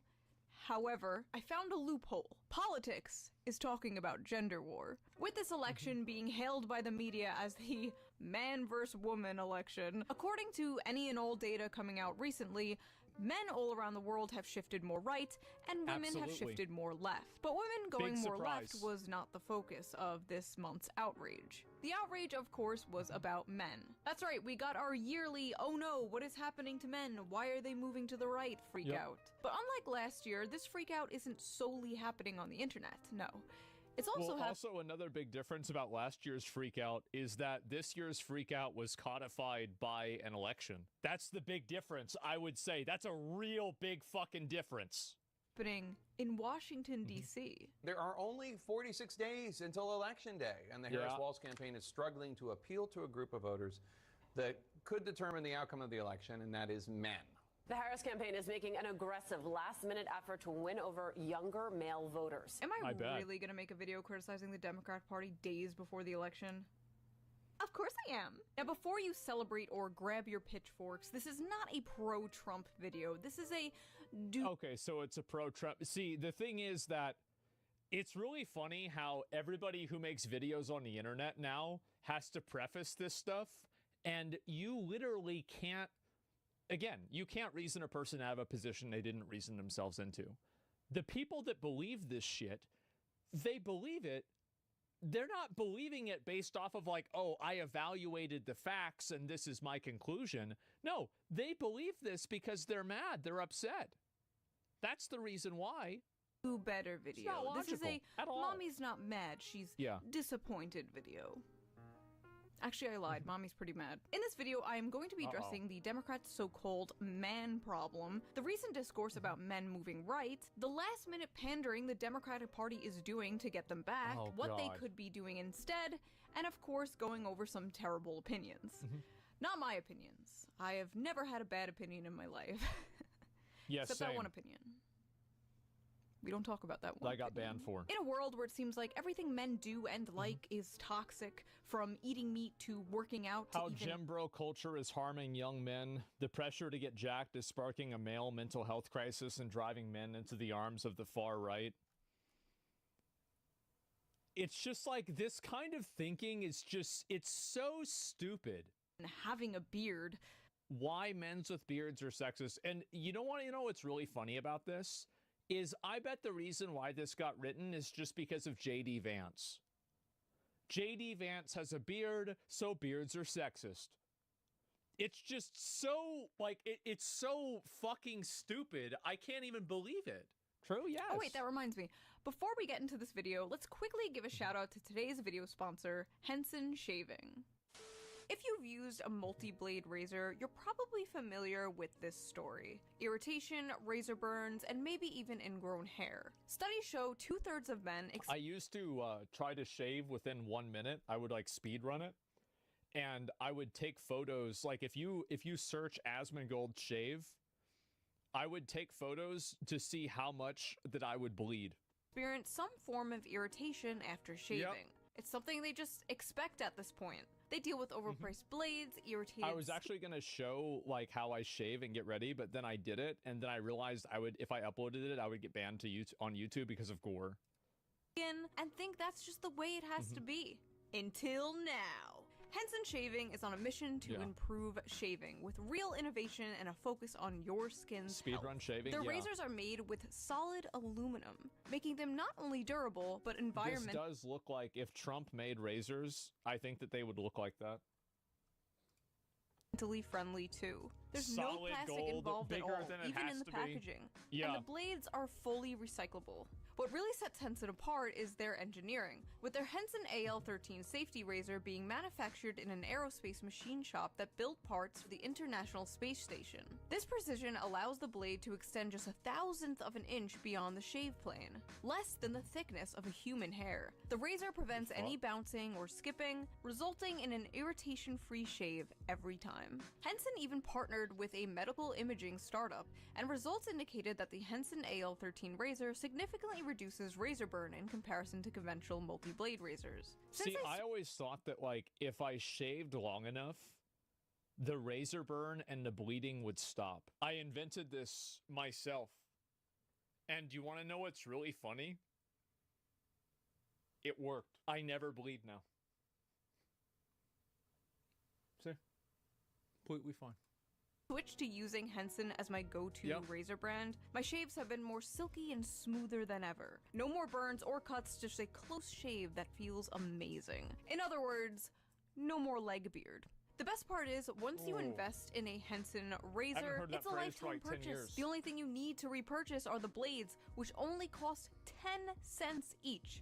10 cents. So once you own a Henson razor, you'll only be spending $3 to $5 a year on blades, compared to the ongoing cost of buying those expensive plastic cartridges. Damn. Henson's store offers a variety of colors, so you can pick the razor that best fits your style. So head over to hensonshaving.com/shoe and use my special discount SHOE at checkout to get 100 blades for free with your purchase of a Henson razor. Your skin and your environment will thank you. Big thank you to Henson.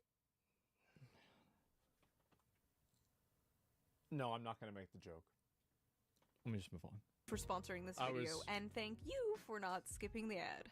You didn't skip the ad, right? No, we're not. And now, let's get back to the video. We don't need to do that. If you are a regular viewer to the Shoe on Head channel, first of all, I'm sorry. But also, you know by now, I have been documenting the internet and society in general's growing and widely accepted hatred of men. This has been happening for a very long time.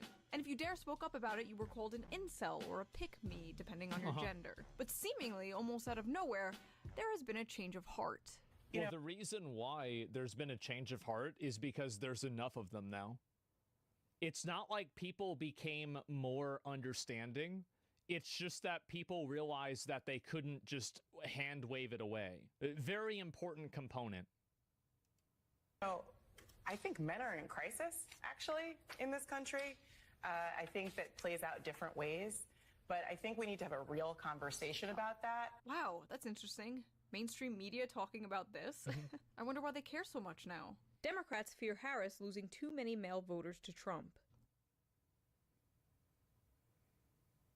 Well, how about that? Oh.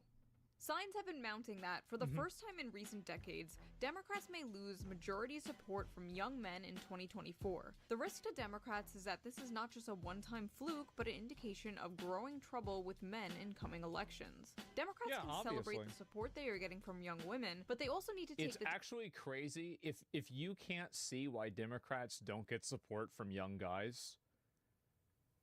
Just hang it up, get another job. Get another one. Disaffection of young men seriously, it's so engage them directly, and respond to the visions of manhood and masculinity that Donald Trump and J.D. Vance are offering. All right, Kamala, you got 2 weeks to reverse anti-male propaganda and resentment fueled by our government, media, and institutions. How you gonna do it? Harris campaign creating space for white dudes. Oh!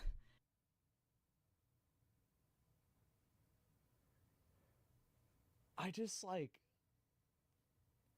It's just so, it's like even whenever this is like their version of like reverse racism, where they're like, we actually want to bring in white guys, and it's like it's like, is this what it feels like to be patronized for being a minority? Like, guys, is this what it's like? Like, because I read that title and I'm like, well, you fucking loser, like, what do you mean? That's a great idea. I mean, a little too late, but I'm glad you're finally doing to be honest about role in history. Oh. It's always a space doing to be honest about role in history. Oh, okay. So, yeah, space for them to take accountability for things that they didn't do. Right. Okay. Sure. True. About role in history.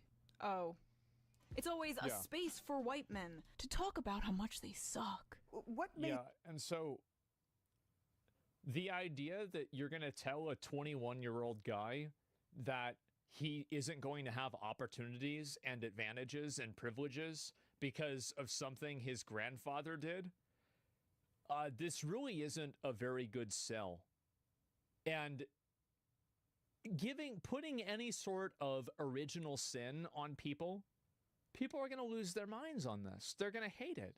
Yeah, their great-grandfather. Yeah, exactly. Well, men used to have this advantage. Yeah, but I don't have it, so why am I getting punished? Okay, well, that's just the way it is. It's systematic. Well, where's the system? The only system I see is privileges and scholarships for women.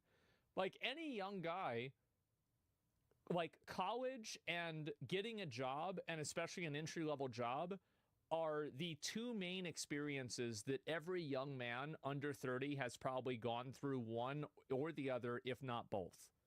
And in both of those circumstances, there are privileges and opportunities that are created for women that are not available for men.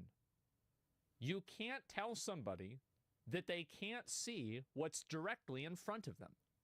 When you see these opportunities put out for getting women into STEM, and there's women that are getting invited in over somebody else who's a guy, or getting an extra privilege, or getting an internship at a company.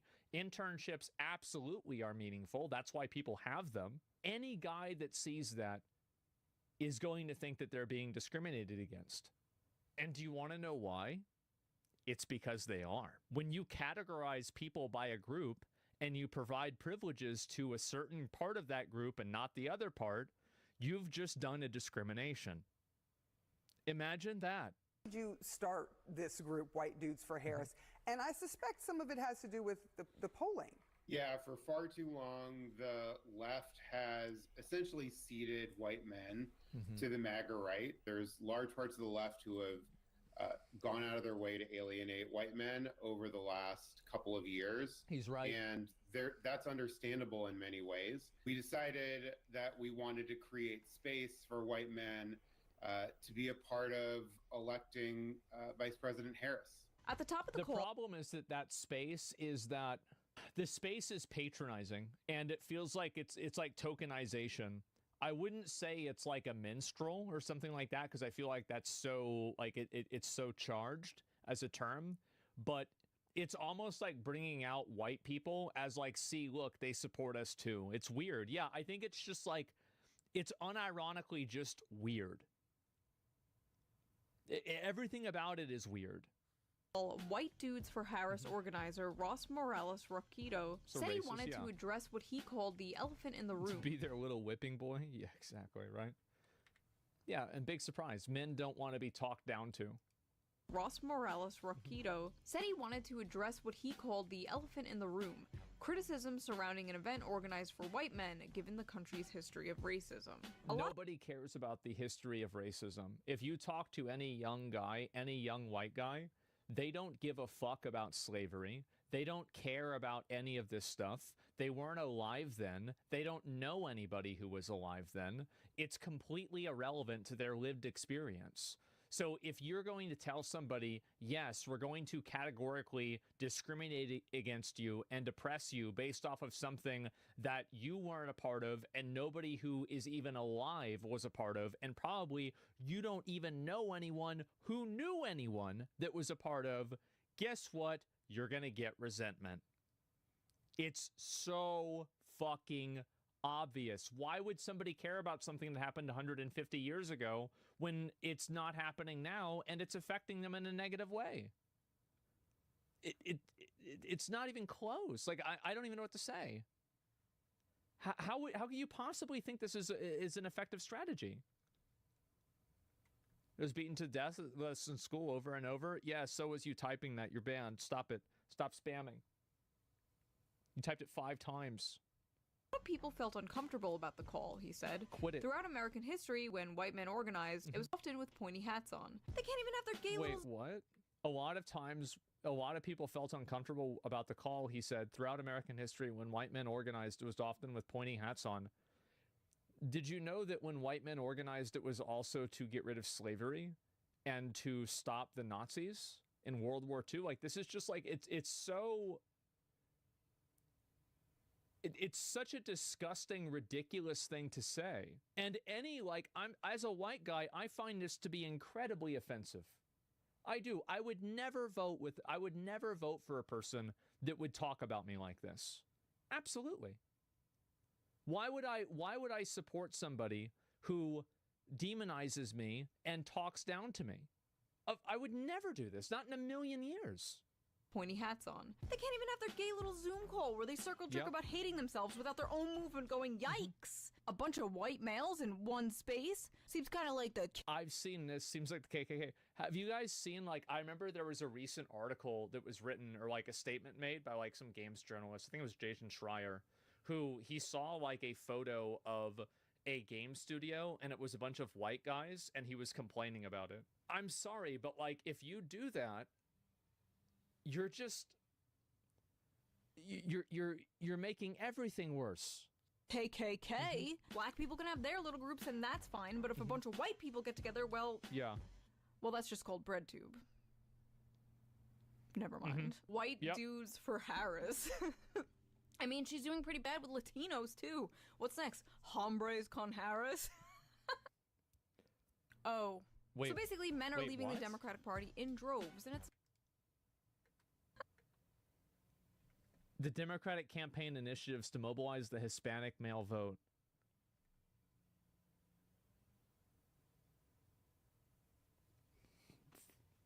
Oh my God. I don't know what to say about this kind of stuff. Like, this is so, it's just so patronizing and insulting. It's unbelievable. Oh my God. It's so racist. Yes, it's actually just racist. Like, hombres? They're not hombres. They're Americans. Like, it...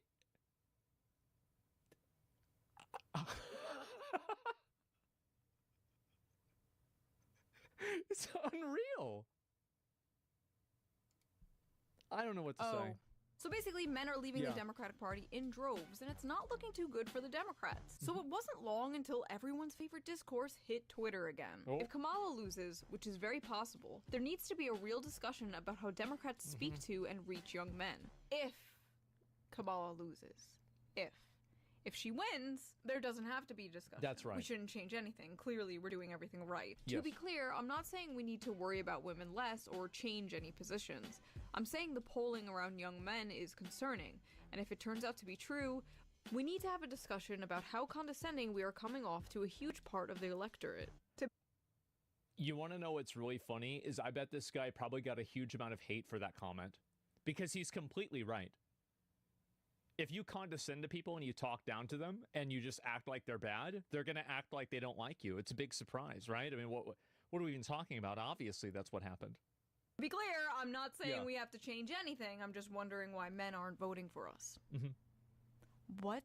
I am gonna regret posting this so hard. And oh boy did he. The replies were insane, to say. What a surprise. What a surprise. Wow. Ooh. Who could have guessed? The least. I must admit, I cringed reading most of this. I feel that one thing you didn't address is the systemic entitlement bestowed upon white men in the US. That sense of entitlement, that privilege they felt for eternity, is eroding. What privilege is that? Like, if you go and you talk to a 21-year-old white guy now, what privilege are they actively enjoying? Where is it? I don't know. Where is yeah, I'm not sure. Systemic entitlement they have felt for eternity? They're like 22 years old. The f*** do you mean eternity? Who is this like? Yeah, exactly. And again, if you look at the comment here, this is an older woman. Yeah. I'm sure that when you were growing up, things were worse. And that's bad. But if you take that and you fucking displace that trauma onto some new person, you can guarantee that they're going to be bad again. Like 200-year-old man. So young men are snowflakes with hurt fifis because they're not the center of attention anymore. Got it. Yeah. Yeah, pretty much. Exactly. Yep. And Trump and Vance and Joe Rogan make them the center of attention, and then they win the elections. What a fucking surprise. Wow. Who could have guessed? It's a shock. So are they poor little snowflakes, boo-hoo, or are they scary fascists that are going to turn America into the Handmaid's Tale? Because they can't be both. You either care about the future, or you don't. You cannot simultaneously hand-wave away men moving to fascism, but also fearmonger about it. Hi, man here. Maybe men just need to stop being absolute pieces of dog shit. It seems like the easiest thing to do. This is just, man. Do you know what's the most sad about this? It's like these self-hating men that do this. And I personally think that the only reason guys make posts like this is to virtue signal to have girls think that they're good people. Like they're basically trying to sell themselves out in order to like have girls like them. Beta cucks? Yeah, that's basically it. Yeah, sure. They do it to attract lib girls. Yeah, exactly. Do, right? I don't feel alienated or uncomfortable with democratic messaging because I'm not a complete wannabe fascist cheese dick incel loser who thinks he's the good guy. To be fair, okay, oh shit, my dad's calling me. Hello? Hey, what's up? Well, all right, I'm gonna put you on speaker. Go ahead. Okay, I said before, what the issue is. I repeat. What I said before was what this whole shit, all this shit about men, basically talking shit about guys who are more masculine. Yeah. To use kind of in quotes there. Guys who go to the gym, guys who go fishing, hunting, do things that guys do rather than playing pickleball or something. Where all that started was the girly men. Like I say, the femboys of their time back in the 60s. They couldn't get laid, and they see all their competition gets or a bunch of it gets drafted off or joins the army or whatever, Marines or whatever, and there they are. All they gotta do is look like girls. They grow their hair long, and they suck up to the girls, and guess who gets laid? There's still, you go by any biker bar, you go anywhere, you're gonna see a bunch of chicks there, and they're out of them. There's going to be the porkers, and there's going to be regular ones and average ones, and there's going to be a bunch of damn good-looking ones there, too, just as many as are up at the Galleria Mall.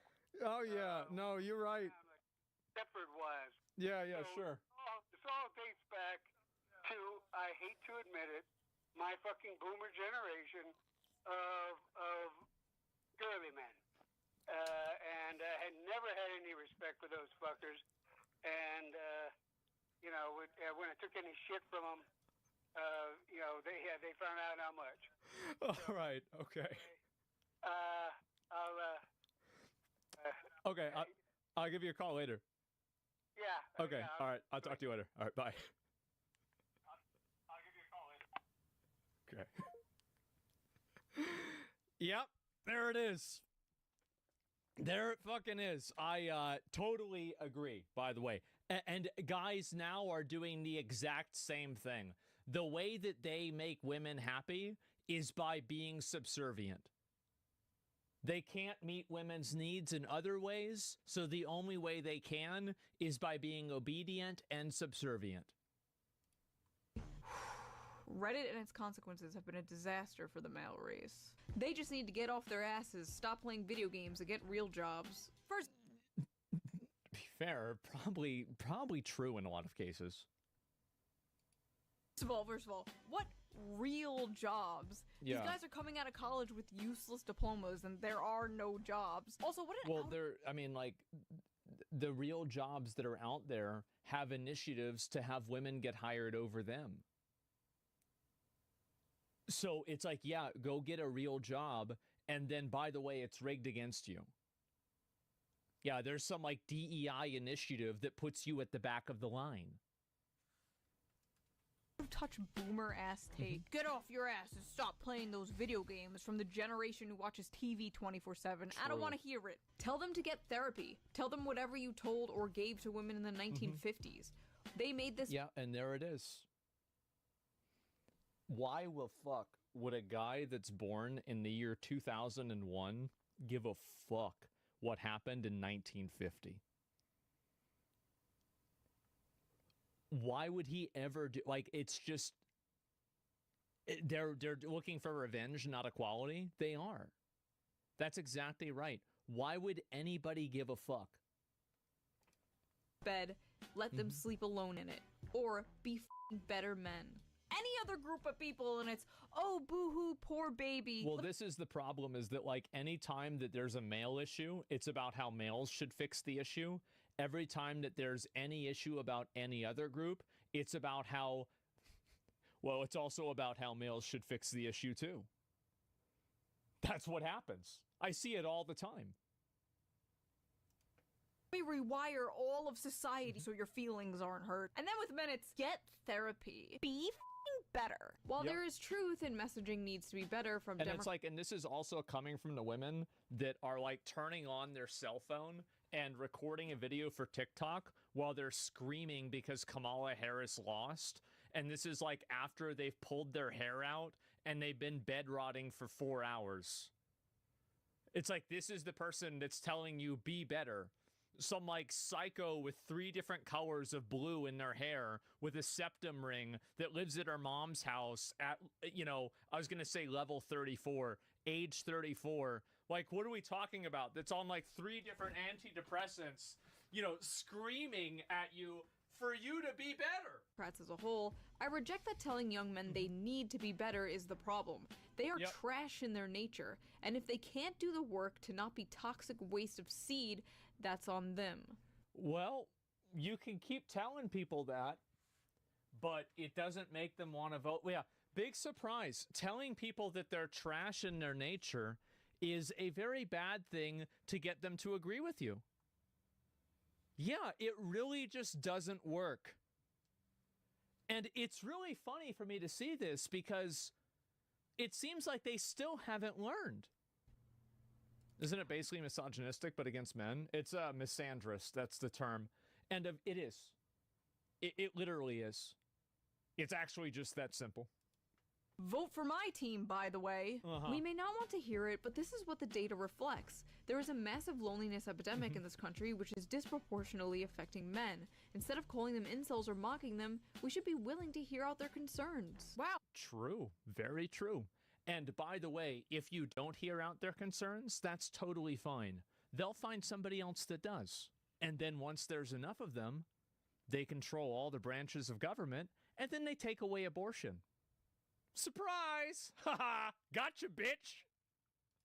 Oh, a surprisingly good That's tweet what in happens. a sea of bullshit. What do you expect? That's nice to see. I could be wrong, but I'm assuming you're a straight white man, so yeah, go do something about it. Why are you guys bothering the rest of us with this? I can't figure it out. The rest of us, isn't it a white guy? I mean, I feel like that's a white guy. I would like for Democrats to win the election. Why do you care about men suffering? Because I want Yeah, you want to win, obviously. to win the election. Amazing. This is the issue right here. Start seeing men as people and not numbers in polls. That is step one. You can't even do step one. Anyway, there were thousands of these kind of tweets in response to this guy. Oh, now after the election has been over, every single time that I look at Twitter, it's like some person who's mad about the election talking about how they're going to do something bad to a person who has a different political opinion than them. And I want to say, like, if you want to do that, go ahead and do it. But don't be surprised when it happens back to you. And it will. Get it? We've seen it all before. If I went through all of them, this video would be 3 hours long. White Dudes for Harris wasn't the only strange attempt the Democrats threw out at the last second to get the male vote. Hey, white dudes. So, I think we're all pretty sick of hearing how much we suck. Every time you go online, it's the same story. We're the problem. And yeah, some white dudes are. Trump and all his MAGA buddies are out there making it worse.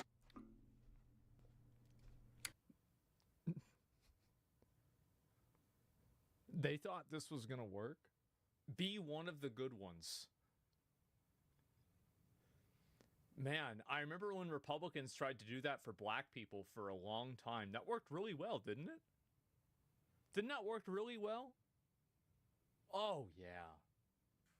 Are you f***ing kidding me? Years of these people saying men suck and are the problem, and now they're like, hey, fellow men, are you sick of being told you suck and are the problem? The audacity. Apparently, Kamala Harris has a secret weapon to win over male voters. Kamala Harris is turning to her running mate, Tim Walz, hoping he is the secret weapon who can chip away at Donald Trump's support from men. Much like how Trump chose Pence to win over the more establishment Republican voters, Kamala seems to have chosen Tim Walz to try and win over the white male vote.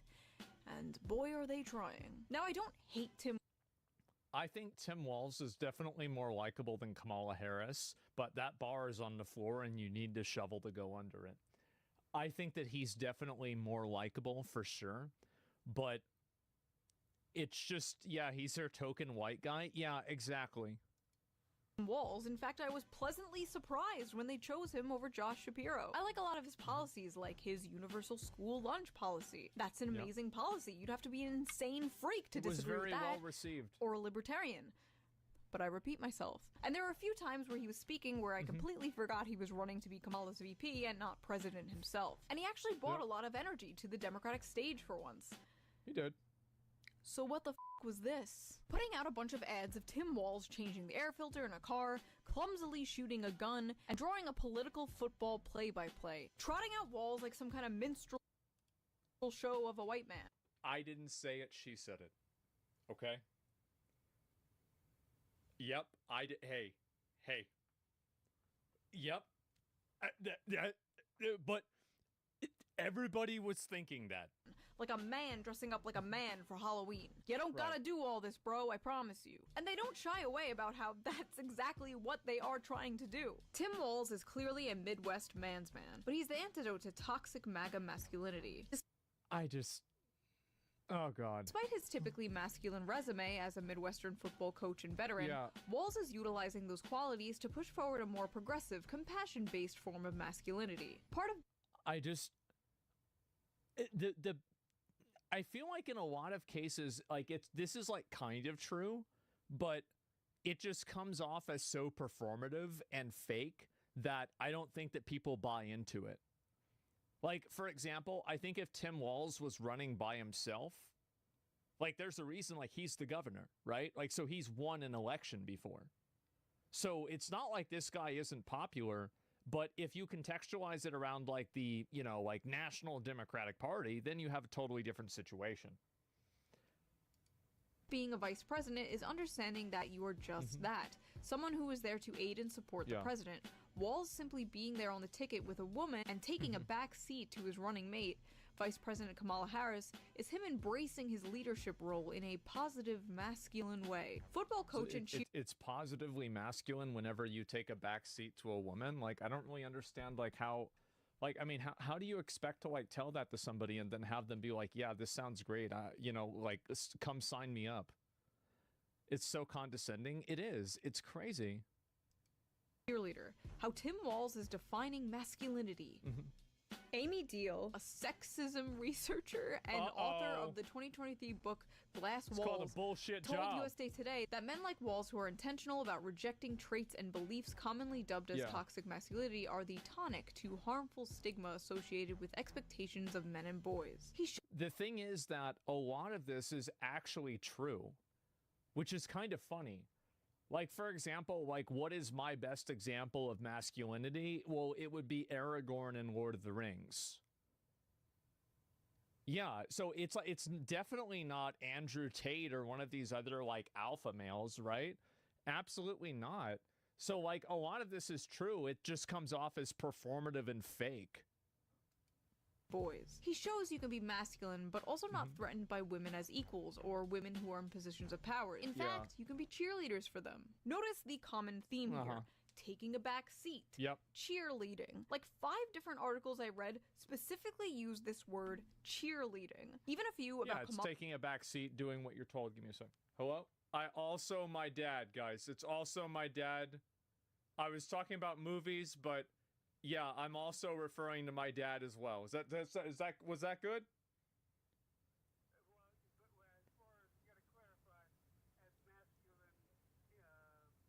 As a masculine model. Okay, good. I'll talk to you later. Okay, thanks. All right, bye. Okay. Oh boy. Right. Kamala Harris's husband, Doug. God knows we need an antidote for all the lousy men in the news, and I think I found one. A lovable goofball who is happy to... I just, like, can you think about how bad it would sound if, like, God knows we need an antidote for all the lousy women in the news or all the lousy black people in the news, and I think I found one? Like, or all the lousy Latinos in the news or Jews in the news? Like, can you think about how bad that would sound? People would be losing their fucking mind. And so, like, and this is the issue that these people have, is that what they should do is they need to, before they write an article like this, they need to replace men with women or another minority group and then think, would this sentence offend me? And if the answer is yes, then don't put men in there either. And the problem, again, is that these people think that they have a moral mandate that, like, well, I should because it's true. It's true. So that's the way I see the world. That's the way it is. So if I say, like, I have, but that's true. It's just, again, if you like losing elections, this is what you should do. A lovable goofball who is happy to cheerlead for his wife, the vice president of the U.S., Thank God for Doug Emhoff. Successful guys can support their wives and be respected. You don't have to be the quarterback to play the game at an elite level. Emhoff and his breed of dudes who are giving it their best shot The dudes part is just may like, never oh, be as God. come hither to lost young men as the militant Andrew Tate models of manhood, but they are out there, and, not unlike good husbands, will appear when they are needed. From the Not unlike good I don't even understand what that means. outside looking in, What? the right promises young men a return to the good times, of the glorious past. You know, the one your grandfather had. The Coca-Cola ad rose-tinted version of the past. Back when you can afford a house and support a family on one income. While the left, which historically, in my opinion, had the policies to make that happen, are instead trying to sell men a vision of the future. Yeah, sure. And well, the future is female. A future where Yeah, if you have all the shirts that say the future is female and having male representation or like, you know, you need female, it's just like, again, it's like the emperor's new clothes. Like everybody can see this. It's so fucking obvious to any young guy that this is happening. And they're just trying to pretend like it's not real. It's unbelievable. I don't even know what to say. you're no longer playing the game, men. You're on the sidelines being a cheerleader. Doesn't that just sound so exciting? Like, what the You're hell is such a going good on boy. inside these DNC consultant meetings? I really gotta know. Does anyone have any ideas on how to appeal to young men? And please, for the love of God, do not say we have to offer them anything or change in any way. I got it. What? Camo hats. We did that. Vasectomy bus. We did that. Have you perhaps tried nagging them? Yes, we've been doing that. Yeah, that's why they're voting for Trump. You know that whole male loneliness epidemic thing? Are you thinking what I'm thinking? Oh, yeah. A really nice place. Have you been here before? Yeah, it's one of my favorite spots. I bring everybody here. I said I go on a lot of dates, but...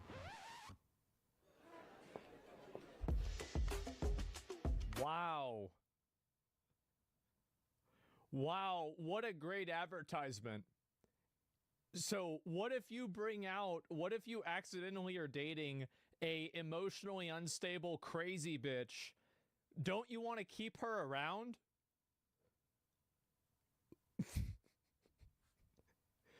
No, not really. Hey men, if you don't vote for Kamala Harris, women won't fuck you.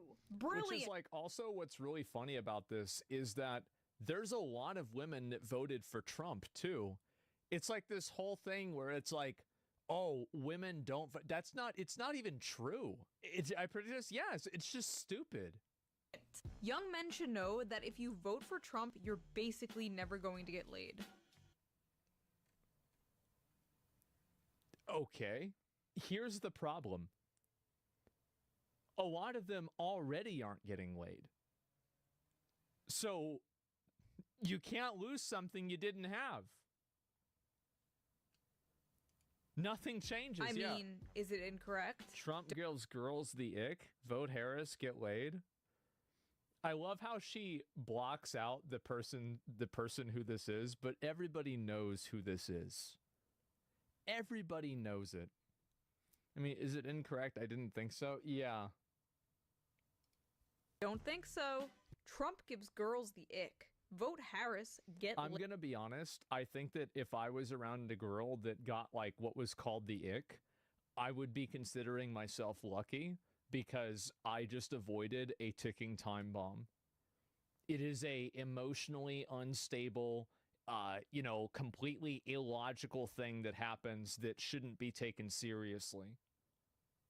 This whole idea that like women are like these emotional babies that need to be like coddled and protected and you need to act in certain ways so they don't get upset or like get mad. Like you're basically treating them like children. And the fact is that like there are a lot of women that don't think like this. They don't act like this. You just talk to them like normal people and everything is going to be fine. Who says that? All of these commercials are all saying this. It's just crazy. laid. They are not beating the pretending to be progressive to get laid allegations with this one. Literally just And endorse. by the way, I do think guys do that. I absolutely think that guys do that. They'll mask their political beliefs in order to get girls that are like very politically motivated or like have strong beliefs to like hook up with them. Yeah, 100% they do. Absolutely. Woke fishing when men pretend to be more progressive on dating apps to get laid. Do not do this, by the way. Be open and honest about your opinions, and no, you cannot fix them. Also, pretty weird and like low-key sexist to imply like women are some prize for voting the correct way. Hey, and if all else... Yeah, that's all. It's always a good thing whenever women who are against objectification commodify their bodies as a reward for doing some sort of action, like it's a payment. But, you know, hey, well, totally normal. Fails, go after the Gooner vote. Oh! Sorry, you can't do that. What the hell? Oh! Sorry, you can't do that. What the hell, man? How'd you get in here? I'm your Republican congressman. Now that we're in charge, we're banning porn nationwide. It is really funny because of how stupid it is. It is. That's perfect. I'm sorry. I love this ad. The one time they speak to men directly, and it's, hey men, the Republicans are gonna take away one of the only vices you use to numb the pain. So That's vote right. for us. Bleak. Just the absolute state of the world right now. Also, was that Germa? Believe it or not, this wasn't the worst of it. I'm a man. I'm a man. This was crazy. Like, it's actually insane how ideologically captured they are by identity politics. It's unbelievable to me that they just keep... It's like the stop hitting yourself thing. You just can't stop talking about this, fixating on it, thinking about it. It's unbelievable. Like, I actually, as I said, I thought that the woke mind virus was like a stupid term. But after seeing how these people literally cannot think of anything other than demographics and identity, I'm starting to take it a lot more seriously. Because it literally feels like it's some sort of like a spell or something like that. Like some sort of like collective delusion. I'm a man, and I'm man enough. I'm man enough to enjoy a barrel-proof bourbon. Neat. Man enough to cook my steak rare. You think I'm afraid to rebuild Why is eating your steak rare or being a man? carburetor? I eat carburetors for breakfast. I'll tell you another I could believe that. thing I sure as shit am not afraid of. Women. When I first saw this, I thought it was a parody created... Yeah, it's just like... I don't know what to say. Like, why rare? Yeah, why would a guy be afraid? It's just like... Oh my God. By Republicans to make fun Yeah. of how hard the Democratic Party is trying to pander to men to get their vote. But alas, I love women. I love women who support their families. Women who decide not to have families. Women who take charge. And I'm man enough to help them win. everything from them direct. Oh my God. I can't even play out what an advertisement like this would be for minorities. Like, think about the parallels that you could do for a minority group. Oh my God. Oh my fuck. That would be so fucking bad. Towards men has to have like this tone of irony or self-deprecation. They can't even do it sincerely. But apparently white men aren't the only demographic Kamala is struggling with. This is the Democratic margin among black men under the age of 45 in presidential elections. You go back to November of 2012, what do you see? You see Obama by 81. Clinton only won him by 63. Then we're all the way down to Biden last time around by 53. A tremendous drop already. Has it ever occurred to you that maybe the reason why more people voted for Obama is because he was a better candidate? Has it ever occurred that maybe the reason why there's a change in voting is actually because of the people that are running? Like, I don't know. I mean, no, that's not it. Right, okay. It's my identity.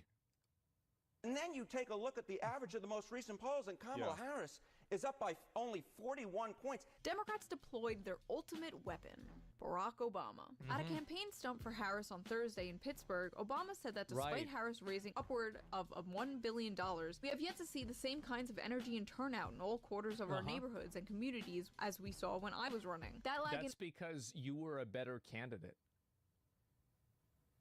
Do you think Barack Obama would come up and say good morning 6 times in a row and how are we doing 4 times in a row? No. He didn't talk like a fucking idiot. It's so fucking obvious. How is anybody even thinking about this? Yeah, there's no twerking about it. Says, yeah, it's also people knew Kamala a lot less. Sure. This Obama called black men misogynists. I don't know about that. I didn't watch it. I'm just saying in general, right? Like whenever he was running for president, people liked him a lot because he represented a lot of the view. Like he was like against the war in Iraq and like he wanted to move the troops to come back. It didn't happen, but like that's what he ran on. And so of course people were supportive of that. Absolutely they were. That's why people are blaming the fact that Kamala is a woman. Well, I mean, even if you compare like her numbers to Hillary Clinton, who also was a woman, like it's just at a certain point, maybe instead of blaming, like it's like they're basically blaming every single thing that they can't control, except for the one thing that they can, which is their message. It can't be our message. There has to be some sort of like existential reason that we can't control that we can complain about so we can displace accountability over to that. Energy, he added, appears, quote, to be more pronounced with the brothers. You're coming up with all kinds of reasons and excuses. I've got a problem with that, he said, because part of it makes me think, and I'm speaking to men directly, part of it makes me think that, well, you just aren't feeling the idea of having a woman for president. And you're coming up with other alternatives and other reasons for that. Well, yeah, I'm pretty sure that's probably the case. There's a lot of guys that don't want to vote for a woman for president because they're like, oh, what if she gets on her period and then she decides to nuclear bomb Canada? Absolutely. Like, I can fucking promise you that there are tons of guys out there that are like, you think I want to vote for a woman? My girlfriend is crazy. I've been married to a woman 15 years. Oh my God. Nope. That's crazy. No, but that's it. And like what they don't understand is that of course this is going to happen. Absolutely it's going to happen. It's the same as women that vote for her because she's a woman. Absolutely. Like I can guarantee you that there were probably millions of women who, if all other variables were the same and Kamala Harris wasn't a woman, they probably wouldn't have gone out to vote. Absolutely, women are going to exhibit, it's called own group bias. And as far as I know, my understanding is that women have a very high ratio of doing it, much higher than men. It's like a 5-to-1 ratio. Once again, their only tactic seems to be getting in a man's face and going, tisk tisk bad boy. Like a dog that just peed on the carpet. It's not 2014 anymore, Barack. Nobody cares about sexism, motherfucker. We can't afford groceries. What's crazy is, as far as I know, Kamala I think it's actually nobody cares about sexism and they are sexist and they're not sorry. Because I think that there absolutely are a lot of people that are genuinely sexist and you're just like, the shaming for having certain viewpoints has just been diminished and damaged because of so many times that people have cried wolf and there really wasn't a wolf. Like, for example, like Gamergate was about hating women. No, it wasn't. It was about game reviewers getting money and getting preferential treatment for giving reviews for games and like trying to turn it into, oh, it was about hating women. No, that had nothing to do with it. Like they tried to turn it into that. But at the end of the day, it just becomes less effective every single time. Overused terms use all credibility. They have. Absolutely they have. Self has never played the woman card. She has never played the sexism card. In fact, she actively pushes against it. You've been reluctant to lean into, to talk about the historic nature of your candidacy on the campaign trail. Why is that? Well, I'm clearly a woman. I don't need to point that out to anyone. I actually thought this was one of the respectable good things that Kamala Harris did, is that a lot of the messaging for her being like a woman or a minority was done by other people and not her herself. And I think this is a point that I think that, compare F. Oh, no, it's a weird Twitch thing. I think it's very respectable that she did that. But the point that most people really care about is, can you do the job? And do you have a plan to actually focus on them? I was proud. Yeah, she's completely right. Absolutely. It's like they finally learned from Hillary Clinton's failure, but that didn't stop the media or Barack Obama from doing it for her. Thanks, Obama. For all the Zoomers, thanks, Obama was a meme in 2008. It was a long time ago. It was funny back then. That would have slapped. While I was writing this video, Kamala and Gretchen Whitmer were getting ready to film a video at a bar together when Kamala was apparently caught on hot mic saying this. Yeah. Oh, we have microphones and listening to everything. I didn't realize that. Okay. So, well, You'll now you bleep tell my us. F words. We just told all the family secrets. Shit. We need to move ground with men, so what we're gonna do is pretend. See, if she talked like that all the time, she probably would have had a much better chance of winning. You talk like a fake psychotic bitch. Nobody wants to vote for the Joker. To drink beer at a bar. Men like beer, right? Cheers. Just talk about policy. Just be yourself. Just listen to men and what they want. Kamala, all you gotta do is talk. Actually, no, now that I think about it, that might make it worse. Put Tim Walz out there, okay? Let Tim Walz do the talking. Don't dress him up as a man. You wanna know how to speak to men? Go to where they are. A good place to speak to young men is the Joe Rogan podcast. God, which Kamala... It's so funny that it's being discussed as to whether or not Kamala Harris not going on the Joe Rogan podcast was damaging for her career. I think that's so fucking funny. Yep. hinted at going on, but then that never happened, and instead Joe Rogan flipped the election. The crazy thing is that, like, there were people that were, like, interviewing guys at the at these college campuses, and they were like, so why, who are you gonna vote for? Oh, we're gonna go with Trump. Why? Well, I watched Joe Rogan, and he was on there, and, you know, I mean, it was pretty good. Why didn't Kamala go on there? I don't know. Probably because she lying about everything. Yeah, I mean, really, that actually was a factor. Must have been a good point. She could bullshit for 45 minutes, but 2 and 3 hour shows the real you. She only wanted to do 45 minutes. Elon Musk impacted it the most. Yeah, I think he probably did. That's probably true. Trump went on, and that episode hit like 20 million views in a day. But, like, can you blame her? Joe Rogan Actually, how many views did it get? Okay, it's all the way down here. 46 million views just on YouTube. Man. Plus 100 million on X? Yeah. Oh my God. It's just one of the most popular podcasts in the world with a majority young male audience. Which, by the way, I do want to say that a impression on X is worth less than a view on YouTube. This is like a social media thing where, like, a view is an active engagement, whereas an impression is is like just that you have seen it. So that's why I didn't want to compare those two numbers. YouTube even hit it from trending. Maybe, I don't know. It's just one of the most popular podcasts in the world with a majority young male audience. I hate it here. Every time this topic comes up, so does the topic of, like, Andrew Tate, Jordan Peterson, internet algorithms, Gamergate, whatever. There is a massive amount of right-wing radicalization that has been occurring, especially in younger male spaces, any hobbies whatsoever, whether it's playing video games, whether it's working out. By the way, Hassan is right about all of this. whether it's, I don't know, listening to like a history podcast or whatever, everything that they see is right-wing sentiment being expressed by individuals that they find charismatic. But you can only blame internet. So the reason why he's right might not be necessarily like what he's trying to say.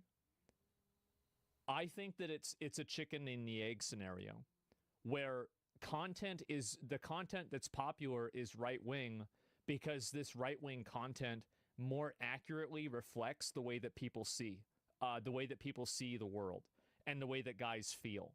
So it's not that there's a bunch of right-wing content that's brainwashing people to be racist or to be Nazis.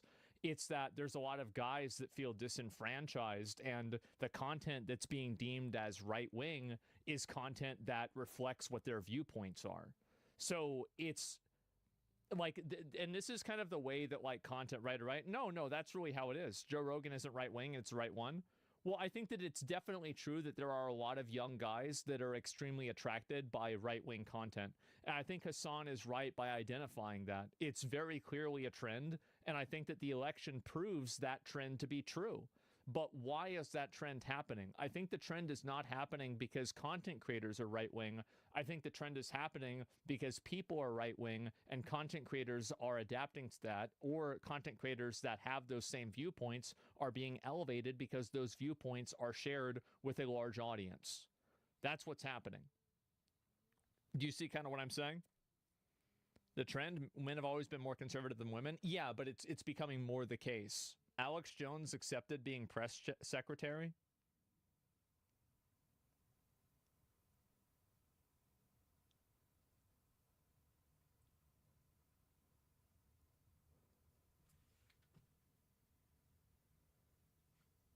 Let's finish this video first. Algorithms for much for so long. This automatic assumption that any dissent from liberal mainstream thought could only be caused by manipulation or brainwashing from podcasters is honestly it's a vicious cycle. And I think that the cycle begins with people that are looking for content that respects them. And when you create content that respects a person and tells them that their opinions and their beliefs that they have are not racist, evil, or bad, they're going to be like, yeah, I agree with you. And there's a lot of guys that feel disenfranchised. And I think that really, like, a lot of these like right-wing places do a much better job at appealing to them. That's really the truth. A cope, in my opinion, and just an easy excuse for failing to reach anyone beyond your own subreddit. As if this all wasn't the result of like a stagnant neoliberal corpo. Well, I honestly think that the reason why there's a lot of right-wing podcasts and stuff is because there's a lot of guys that are looking for it. The popularity of the podcasts is precipitated by the fact that there's a lot of people that feel this way. It's not that the podcasts are making them feel this way. It's that the podcasts are elevated by a lot of people that already do feel this way. Hell world that created a vacuum that was just waiting to be filled with any kind of populism. The crazy thing is the Democratic Party did have a candidate who successfully spoke to the demographic that they are currently trying so hard to reach. Bernie? His name was Bernie Sanders. And every time he did speak to that demographic or say he was they were referred to as the Bernie Bros, and they were demonized. Yeah. That the Democratic Party didn't do enough to speak to that demographic. He was called a sexist, a racist. He was backstabbed multiple times and cheated out of winning the Democratic primaries. Twice. His fans were called Bernie Bros and constantly berated as sexist. Made me finally realize misogyny in America. I wonder what this girl is writing about today. Maybe nothing. She's in therapy now. Misogynists. His campaign was too white and too male, and this apparently was a top priority to remedy in we've got to fix this. Well, here's the thing. They did. How about that? They fixed the glitch. Future campaigns. We were told he was just like Trump and, quote, appealed to angry white men. Well, well, who's trying to appeal to angry white men now, bitch? It's almost like with Bernie's hyper focus on working class issues. See, this is kind of what I was saying before. I was talking about this with like video games and like woke video games about how it doesn't matter whether you think that your message in the game should be there or not. If you put a product out to market and people don't buy the product, then you go out of business. It doesn't matter whether you were right or wrong. You're out of business. You're done. Everybody's fired. The building's foreclosed. The studio gets sold. You're finished. It doesn't matter whether you're right or wrong. It matters whether what you're doing is working or not working. And these people are so attached and like so captured by their ideals and their morality that, by the way, is totally distorted. But even so, they're so captured by it that they are completely unable to see anything other than the entirely very, very narrow lens of the world that they see everything through. Doesn't matter if you're right or left? Yeah, sure. Concording is such a good word. Yeah, exactly. Appealing to people is what you're supposed to do. Yeah. Issues, bread and butter issues, and populism was naturally attractive to men. No football or beer required. Right. I miss them. And you know what? Maybe this shift with young men has less to do with who's holding the football and more of what happens when the DNC spends all their time and energy trashing the little bit of populism in their movement. And if you ask me, handing conservatives a monopoly on anti-establishment rhetoric on a silver platter was probably their first mistake. They kind of gave up on that bread and butter New Deal. Well, you can't really say that you're the establishment when every single person that has a mainstream media television show has the same viewpoints that you do. Like every late night talk show host is doing a monologue about how Kamala Harris should win the presidency. You can't talk about how you're not the mainstream when you have all of these A-list celebrities getting together to collectively condemn people that vote for Donald Trump. Like it's very obvious that this is the majority opinion of people that are part of the establishment. And just because there's a large contingency of people on the internet who don't represent that doesn't mean that the establishment isn't working tooth and nail to try to fight that from happening. Look at how much they tried to demonize and like demonetize and kick Joe Rogan off of Spotify. Think about how much they're trying to stop free speech on Twitter or X. Think about how much before Elon Musk bought Twitter or X, how much they did stop free speech on there, how much they tried to control things with COVID, how much they tried to control things with election misinformation. It's just so obvious. And any normal person, and this is really what the problem is, it's that every reasonable, normal, average guy can see exactly what I'm talking about. So when you tell somebody that they can't see what's in plain sight directly in front of them, they're going to hate you for it. This is the reason why, like, theocracies usually fall with religion. It's because eventually people are tired of living a lie. They're tired of living their life according to a set of principles that they don't feel like represents them and that they have to actively forego their critical thought. It's literally Orwell? Yeah, it is. Well, yeah, yes and no, right? But yeah, it's basically gaslighting. Yeah, I would say so. Actually, no. Yeah, no, it is Orwell. No, you're right. I don't know about that. No. Remember how like the, like terrorism is peacekeeping and stuff like that? Like all the different like phrases about how the main party like controlled all the vocabulary. I think that if you look at it through that, this is like with 1984. Yeah, I actually think that's a good example. Sure. The doublespeak moments. Yeah.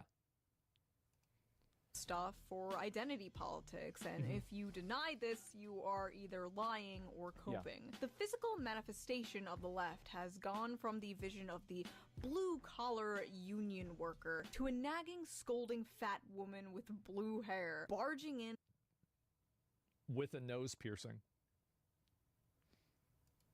into everyone's spaces and culturally coming into Warhammer and saying there's not enough women in it. colonizing them. Change this, change that. I don't like this, I don't like that. It's just incredible for me to witness years of anti-male rhetoric finally come back to bite the left and Democrats in the ass. And I think that also what's going to happen, like I remember I saw this tweet from old Nick Fuentes. He goes, "Your body, my choice, forever."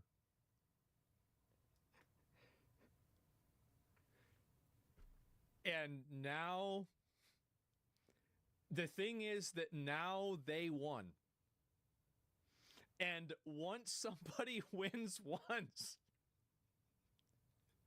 they're going to be like, well, wait a minute. Maybe we can do this and the other thing too. You know what? Where is this Project 2025 shit? Let me read this again. Because, like, yeah, now that you think, I mean, you know, like, let's actually think about this. He's not pro-Trump, Baldy. He's not pro-Trump, but as soon as Trump wins, he goes like, we did it. He spends all his time complaining about Trump, saying he's not going to vote for him.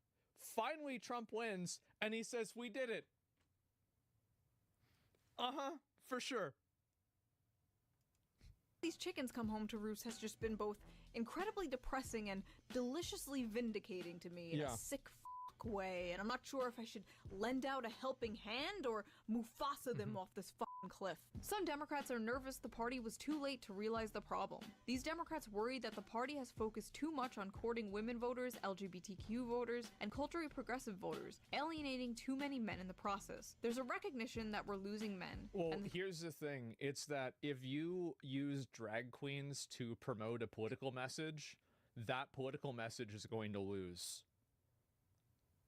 Drag queens are not socially accepted by like average populations of people. Like if you go to Walmart and you find 5 random Walmart citizens, Walmart Americans, they're probably all going to have the same reaction to a drag queen.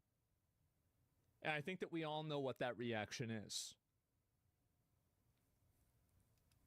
Things we're doing around men haven't been working. I think a lot of it is a reaction to social progressivism done the wrong way, says David Hogg.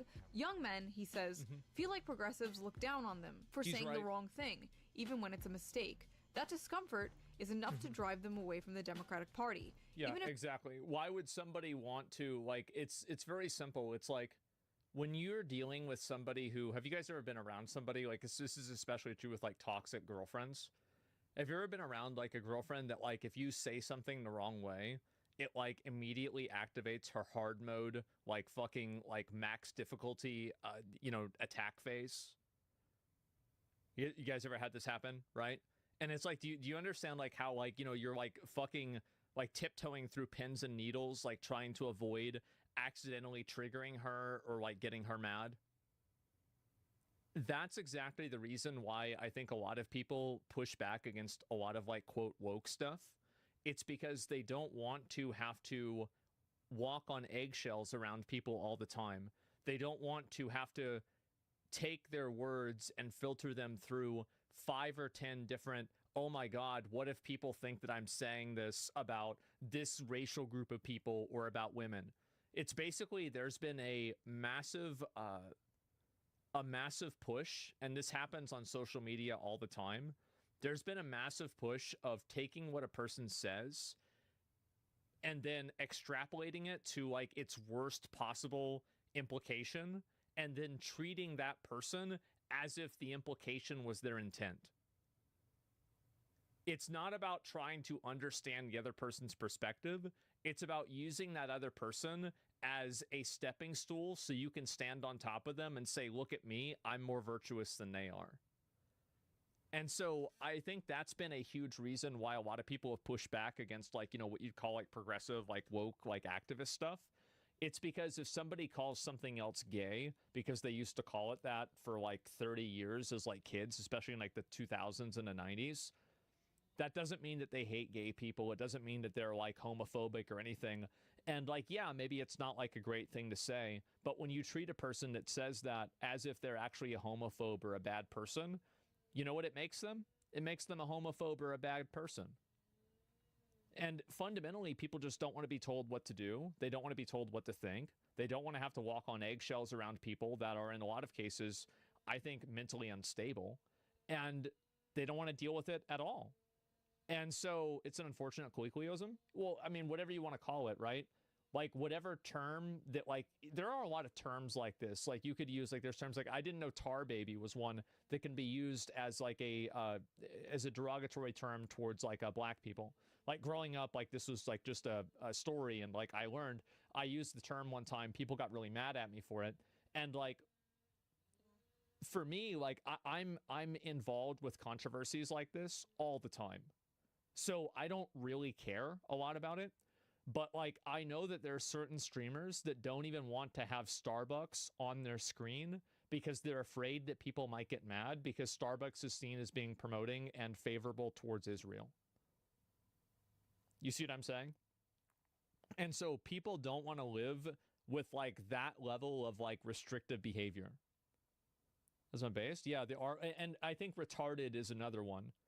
Like, people that use the word retarded don't want to be told not to use that word. And I think that if you want to take a step back, people don't want to be told what words they can and can't use, period. And you see this on Twitter.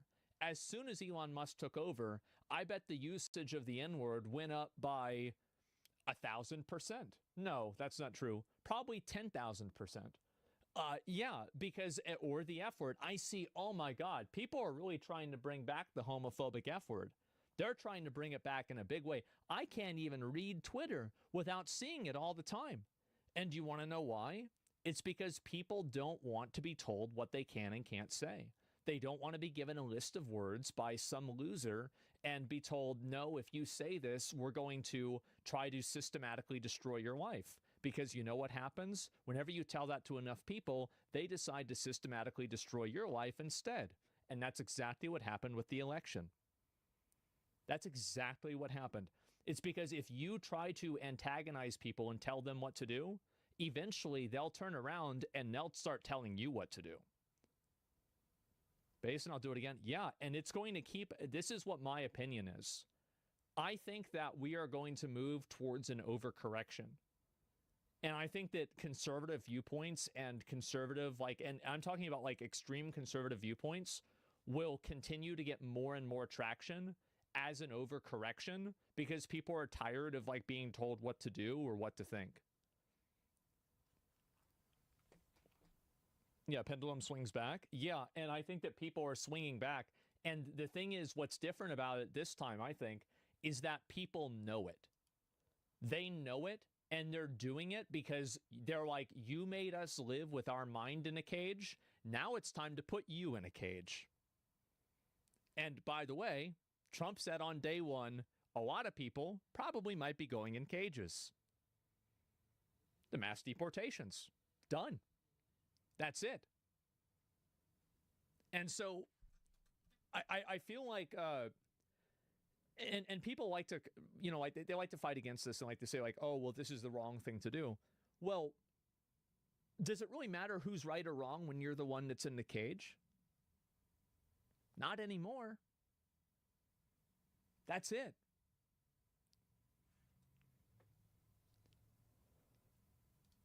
They don't necessarily agree with Republicans.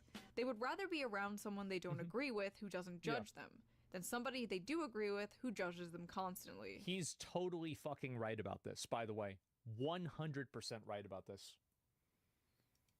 Men aren't moving right because they are choosing fascism. They are moving right because the left made them the villains in their anime fan fiction. It's not that they all like Trump. It's that they all hate you, and no amount of camo hats is going to fix that. But do not get it twisted. I do not in any way, shape, or form believe the GOP is going to help men. I don't think they're going to help anyone.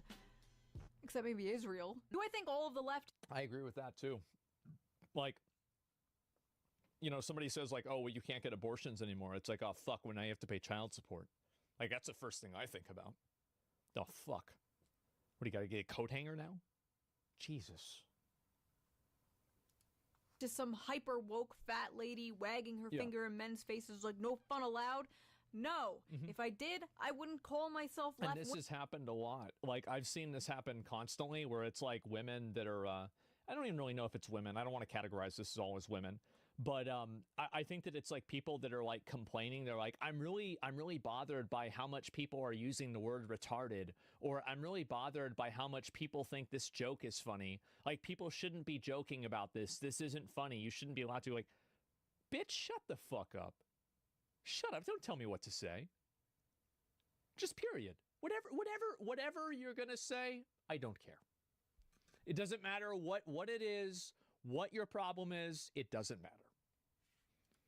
I'm not a Democrat. I'm a registered independent. Yeah. But the Democratic Party is historically better on policy, and despite their messaging, even when it comes to helping men.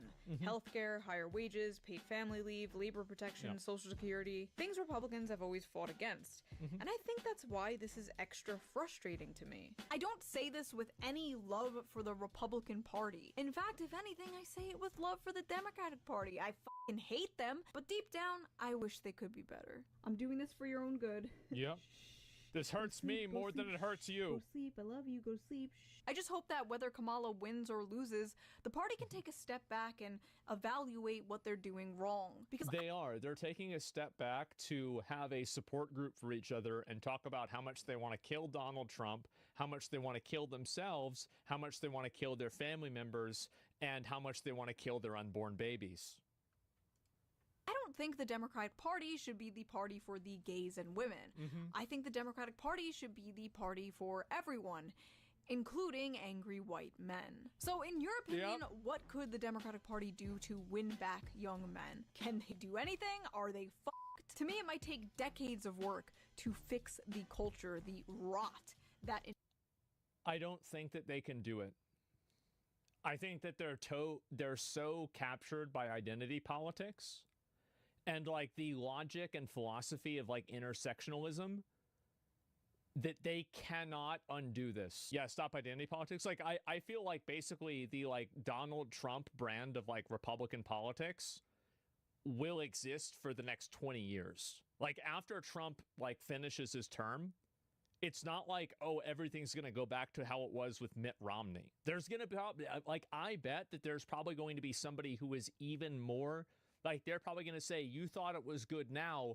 You thought Project 2025 was bad. Wait for Project 2028, you know? Infests the progressive ideology. It is going to take a lot of work That's what's to going to fix, happen. but I think it's worth it, not just for the Democratic Party's sake, but just for society's sake. If you like this video, please consider donating to my Patreon, link down below. It really helps the channel out, and I appreciate it so much. Yeah. Also, thank you for 2 million subscribers. That's insane. That's a lot of people. And I will see you guys with a new video soon. Bye! Yep. Yeah, it's a really good video. Give it a like. This is so good. Like, I wish there were more people that talked about this kind of stuff, because I feel like there's a lot of this stuff that needs to be talked about.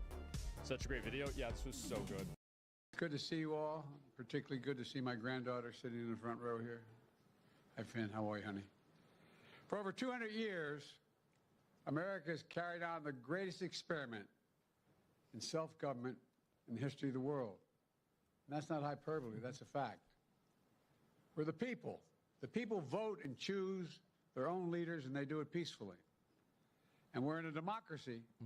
The will of the people always prevails. Yesterday, I spoke with President-elect Trump to congratulate him on his victory. And I love the fucking conspiracy that Biden is actually a secret Trump supporter. And like Biden actually voted for Trump. It's so fucking funny. Because they kicked him out, yeah. Assured him that I direct my entire administration to work with his team to ensure a peaceful and orderly transition. That's what the American people deserve. Yesterday, I also spoke with Vice President Harris. She's been a partner and a public servant.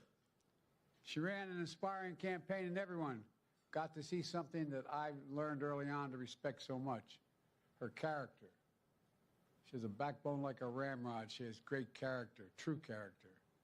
She gave her whole heart and effort, and she and her entire team should be proud of the campaign they ran.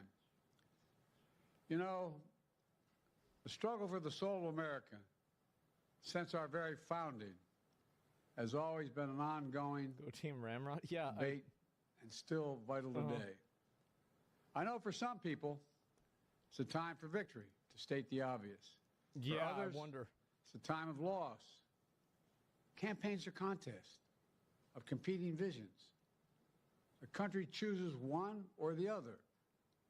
We accept the choice. Who's healthier, not gonna lie. I mean, am I the only person that, like, the day after he announced that he's not running for president anymore, I feel like there were, like, no more, like, like, he didn't even do any of that. Like, now everything is chill. Like, I've always felt like after Biden announced that he's not going to run anymore, it was like a senior that gets told in high school that you're going to graduate, but you have to stay in class for the rest of the year. It's like nothing you do really matters at this point. Like, you already got accepted into college. Like, you're going to get your diploma. Like, you're just showing up to hang out with your friends. It is what it is, right? The country made. I've said many times, you can't love your country only when you win. You can't love your neighbor. Tell that to Twitter. Only when you agree. Tell that to Something Twitter. I hope we can do, no matter who you voted for, is see each other not as adversaries, but as fellow Americans. Oh, man. Bring down the temperature. I also hope we can lay to rest the question about the integrity of the American electoral system. It is honest, it is fair, and it is transparent. He's fucking pissed because he had to deal with everybody saying he fucking rigged this shit for years. This is already making him mad. And it can be trusted, win or lose. I also hope we can restore the respect for all our election workers who busted. By the way, like, their necks. And busted. I wish he'd just say busted their ass. Like, you know what you talk about busting? Like, shut up, like, bro. Just say it. Like, hands down, a solid speech. Yeah, it's fine. All the winners. Yeah, like, I mean, I'm the kind of guy where it's like Twitch is having server side issues. It seems chat's going to be spamming F for a while. Really? Ooh, not good. Yeah, we'll see what's going to happen. Can't load your stream. Hopefully it gets fixed, guys. Risk at the outset. We should thank them. Thank them for staffing voting sites, counting the votes, protecting the very integrity of the election. They're trying to censor you? Many of them are volunteers who do it simply out of love for their country. And as they did their duty as citizens, I will do my duty as president. I'll fulfill my oath, and I will honor the Constitution. On January 20th, we'll have a peaceful transfer of power here in America. Man. To all our incredible staff, supporters, cabinet members, all the people who've been hanging out with me for the last 40 years, God love you, as my mother would say. Thank you so much. You put so much into the past 4 years. I know it's a difficult time. Man. Yep, there we go. And was there ever an unpeaceful transfer of power? Well, there was an attempt at an unpeaceful transfer of power. It just didn't work. Yeah, here we go. The moment the election was decided, here we go.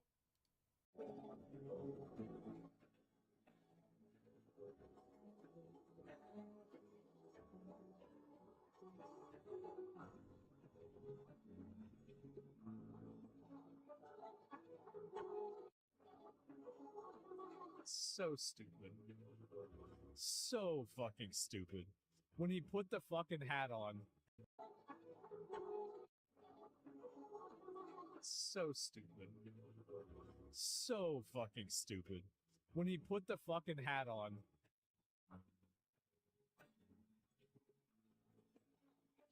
The thing is that... Can you imagine all of the people that are working in the campaign that are like, oh, are you kidding me, bro? Oh my God. Like, he really did it. Yeah, he looks happy. I know, it's so fucking funny, man. And yeah, let's go back over here. We're gonna look at a few more of these. Oh yeah, Trump's victory speech after winning the next election. And I promise you this, above all else, I'm going to be more obnoxious, more overbearing, and I'm going to make you all learn to love it because you'll have no choice. And I promise you this. There it is, boys. So we have a...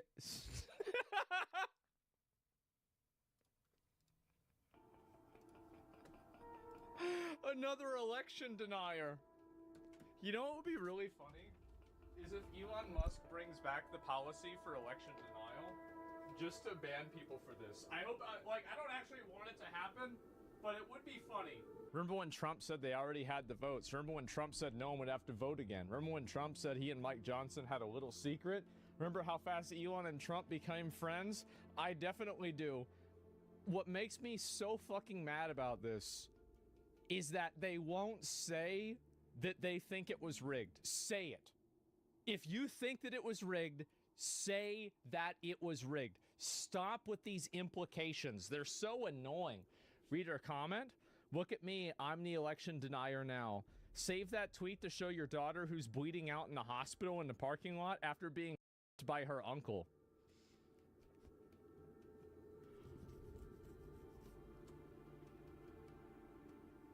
I think somebody needs a wellness check. This is a deeply disturbed person. Call Jimmy Kimmel. He's crying. I saw that. Yeah, what was this? Let's be honest. It was a terrible night last night. It was a terrible night for women, for children, for the hundreds of thousands of hardworking immigrants who make this country go. Why would it be a hard day for immigrants? Why? Why would that be? I wonder. Yeah, ooh, I wonder. Wow. For healthcare, for our climate. You forgot the word illegal. Science, yeah.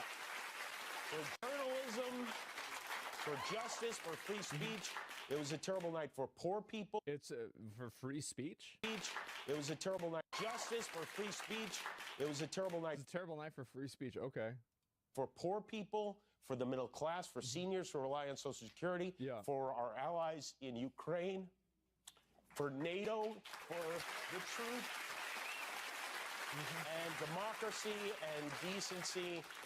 And it was a terrible night for everyone who voted against him. And guess what? It was a bad night for everyone who voted for him, too. You just don't realize it yet. Let's be honest. All right, we're going to find out. Bro's crying over NATO. Here's the thing. I hope these people realize that there is such a massive level of discontent, resentment, and hate towards mainstream celebrity culture in America that there is no greater reward that you can give people that voted for Donald Trump than to cry on national television. This is just as good as winning the election. After all of the Epstein stuff, the Harvey Weinstein stuff, and now we have the Diddy stuff, do you really think that anybody gives a fuck? They want celebrities to cry. They fucking hate these people. What are we talking about? That was me, not you. I apologize. I have a little, Windows update. Nope, we're not doing that shit today. Absolutely not. Let me close it. And so, yeah, in Cali, people are losing their minds. It's amazing. It's not a big deal. Probably only 10 people watch the show. Yeah, well, that's why it got posted on Twitter, so people can actually watch it. But anyway, so yeah, Trump and Epstein list. Well, he was on the travel logs. He was, and that's very problematic. I agree with you. But what I'm saying is that a lot of these celebrities, I think, really, people are sick of being moralized to by people that play pretend for a job.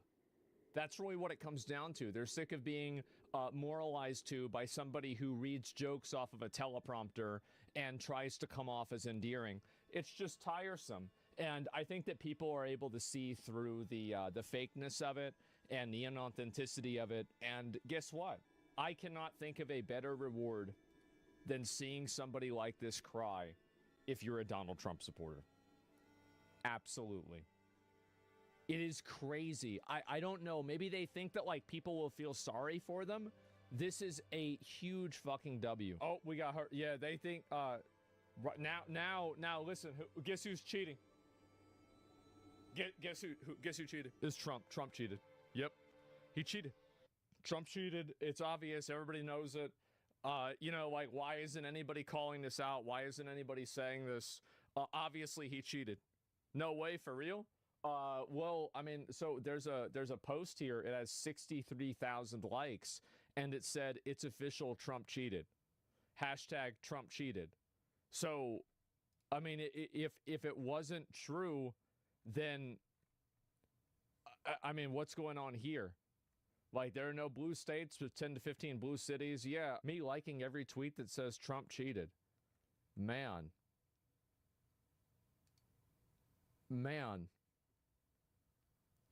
And you know what's really funny about this?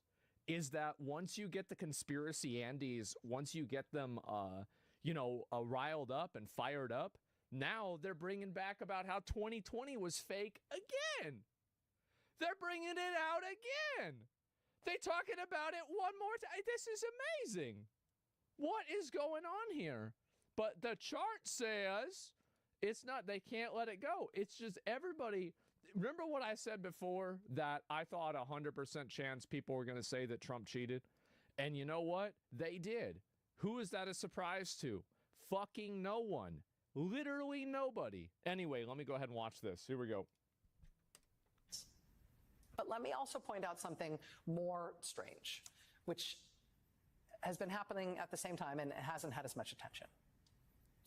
The day before Trump made those remarks on Friday, he said, you're never going to have to vote again after you vote for me this one time. It's convenient because obviously going to vote is annoying. You got to take time off. You have to drive over there. You have to wait in line. It would be convenient. It's like if we could just do this once and then just have it done, right? It's like how many of you guys, like, you don't pay your bills every month. You just have them on auto pay. I mean, I feel like, why don't we have auto vote?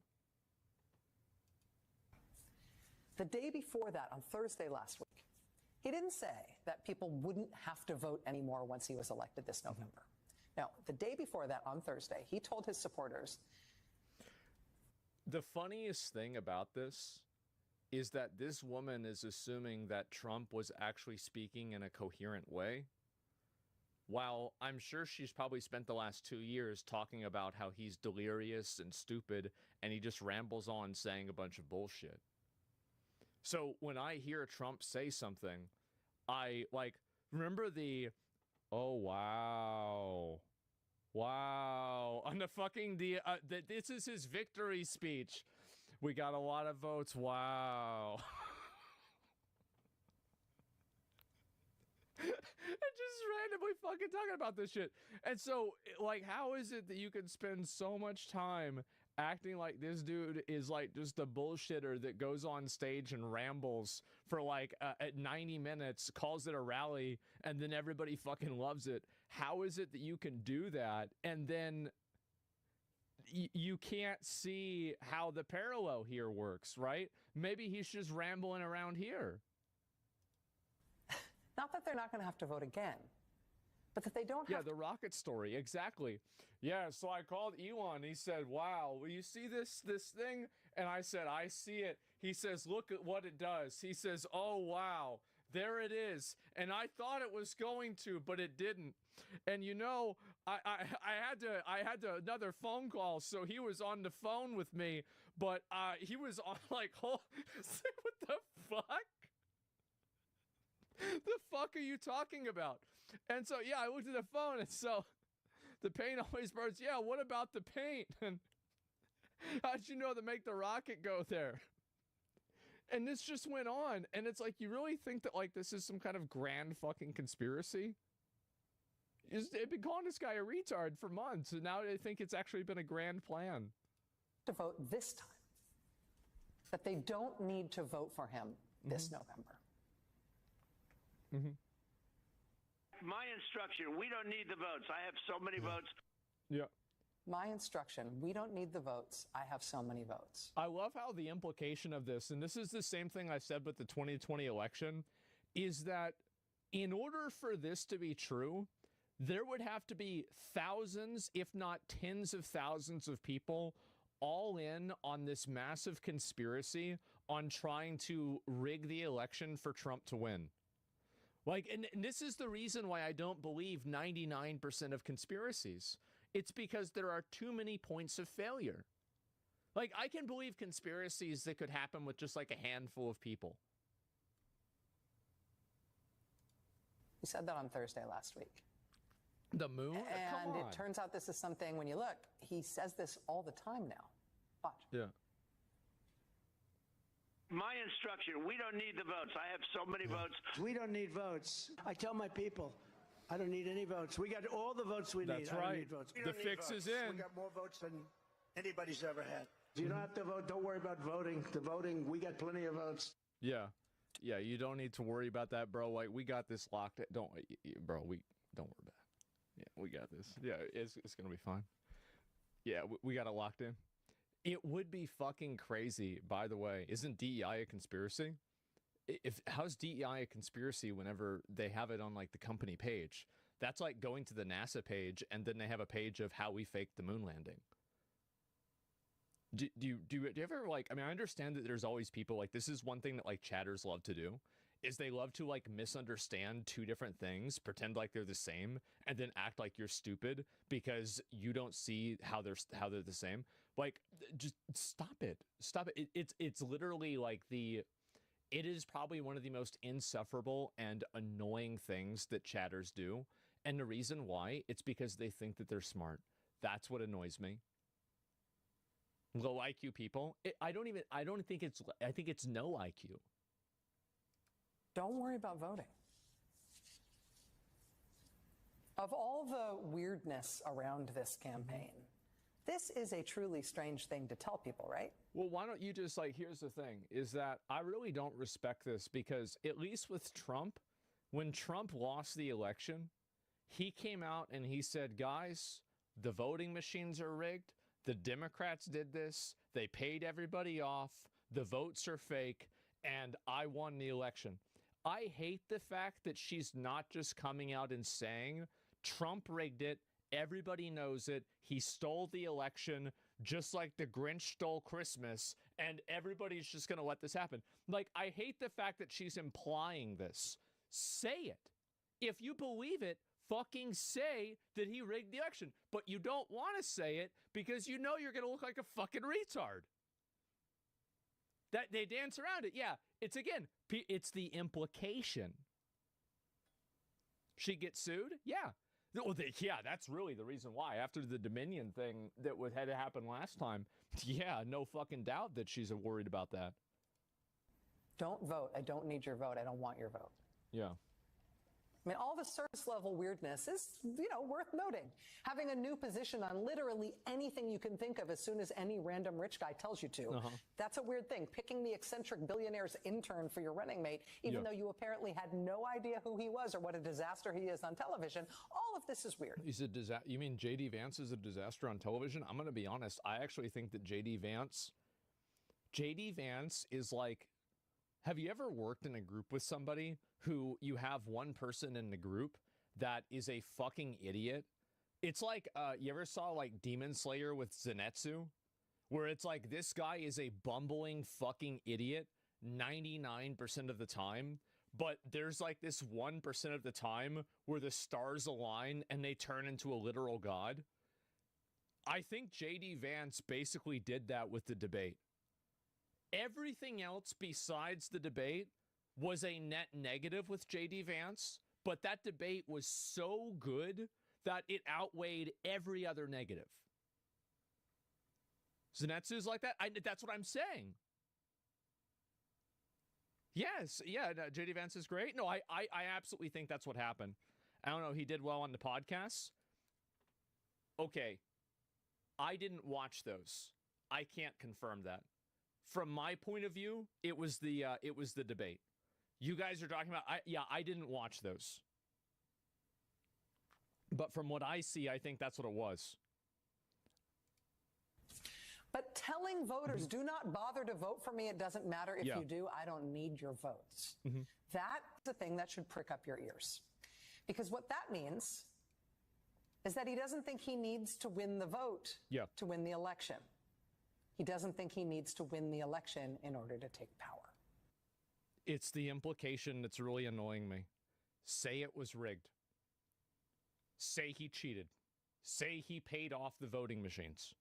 Say it was a conspiracy. Say stop the count. I want to hear it. He thinks something other than votes is going to determine whether or not he gets back in the White House. Put it all on the line. Yeah, this is amazing. Like, I like, why not just she floundering? No, it's worse than floundering. She's just sitting there. She's just sitting there. And like, the thing is, worst conspiracy ever. Yeah, at least like whenever Tucker Carlson went out and he said the Dominion is rigged, it's all fake, cost Fox News billions of dollars, fucking got fired from his job, totally fucking changed the entire trajectory of his career because at least he believed his own bullshit. Like, if you're gonna say this, fucking go out on a limb. And if it breaks, that's the way it goes. Election day. Oh boy, oh boy. Project 2025 will be our end. I just hope that these people realize that that's the reason why they voted.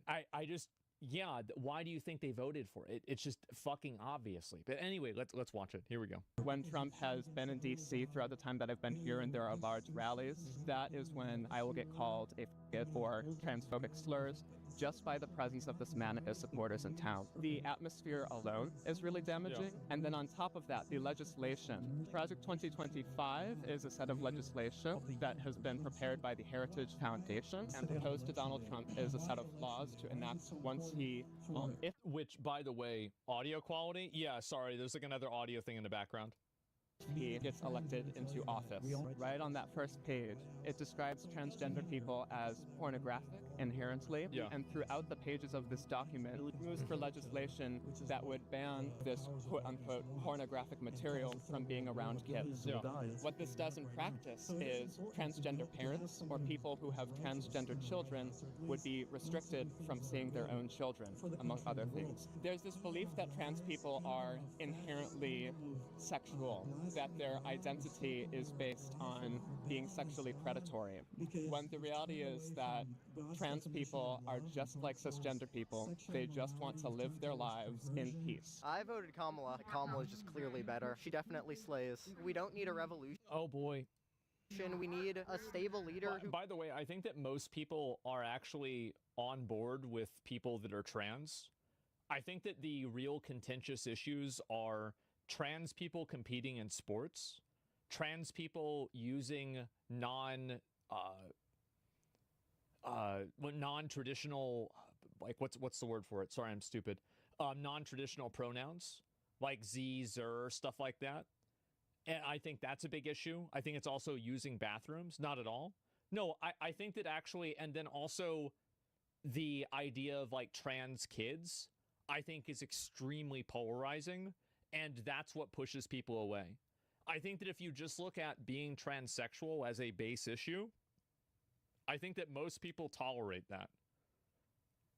But it's all of the other ways that, like, society is expected to conform around it that pushes people away. Poll chat? Okay, sure. I can poll it. Yeah, why not? Wow. So basically the thing that I said that most people think turned out to be the thing that most people think. Wow. And so if you look at the overall actual I don't support trans, it's only in the 20%.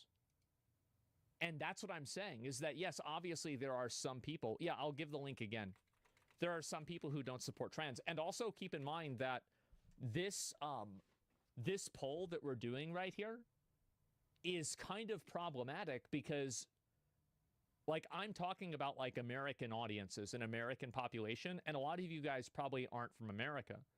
Like, I could have people in the chat right now, I guarantee you that I do, that are in countries that it is literally illegal to be trans. And there's another part, which is pre-up and post-op. You post this, can you make sure this post gets put on Reddit as a clip? There have been a lot of people, like, I have no problem polling my audience and then getting what people think about stuff.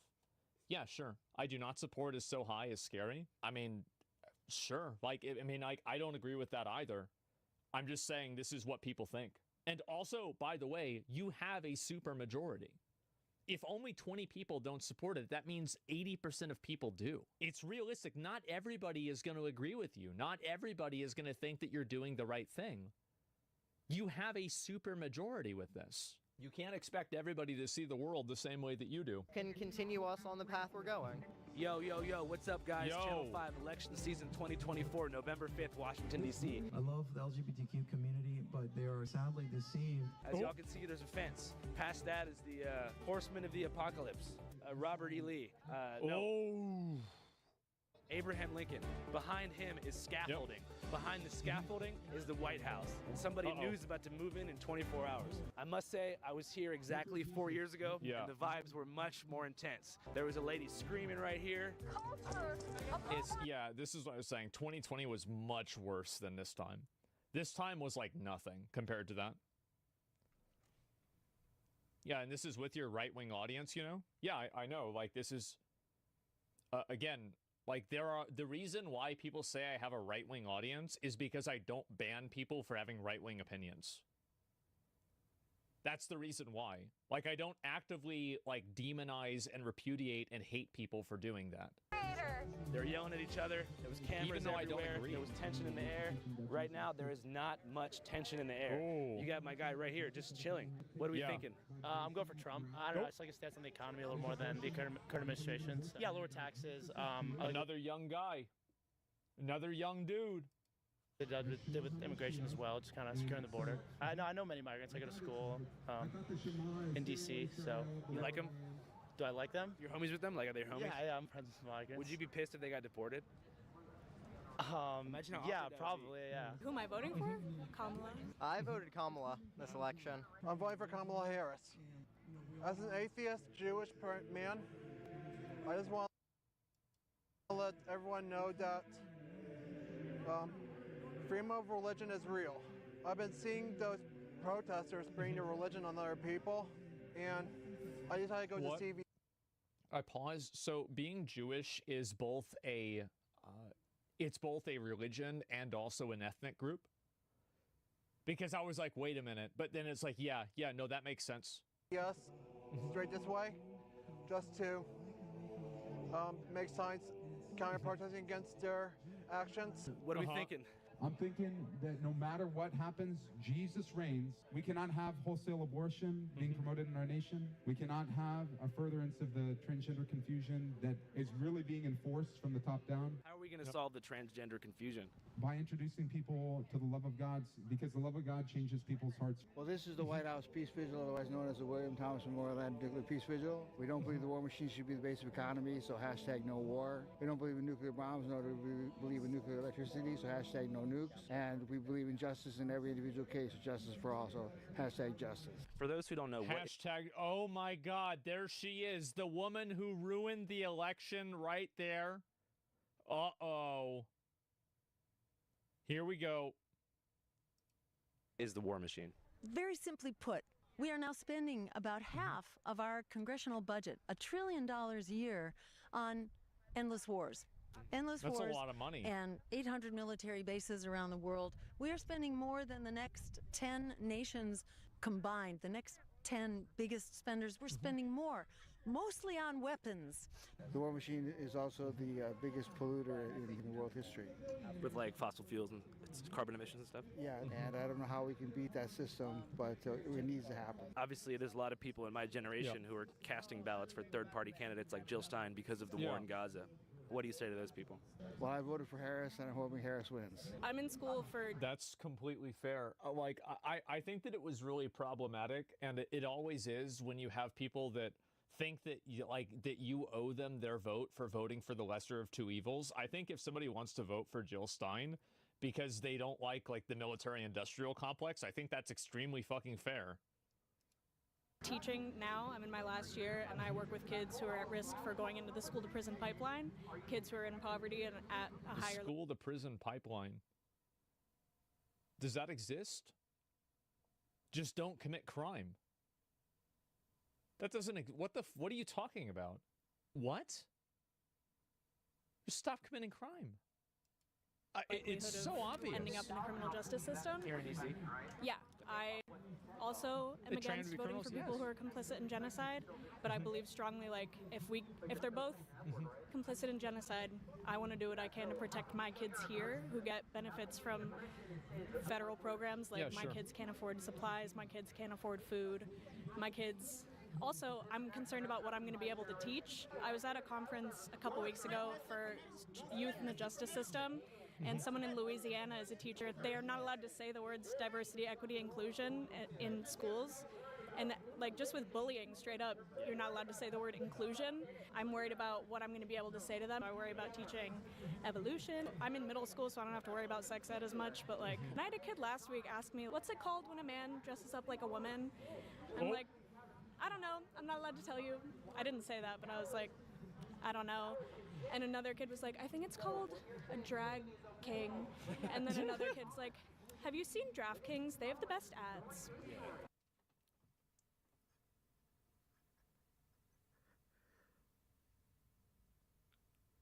Let me guess, the DraftKings ads are ones with hot girls wearing very little clothes. Am I right? Because she's talking about middle school boys?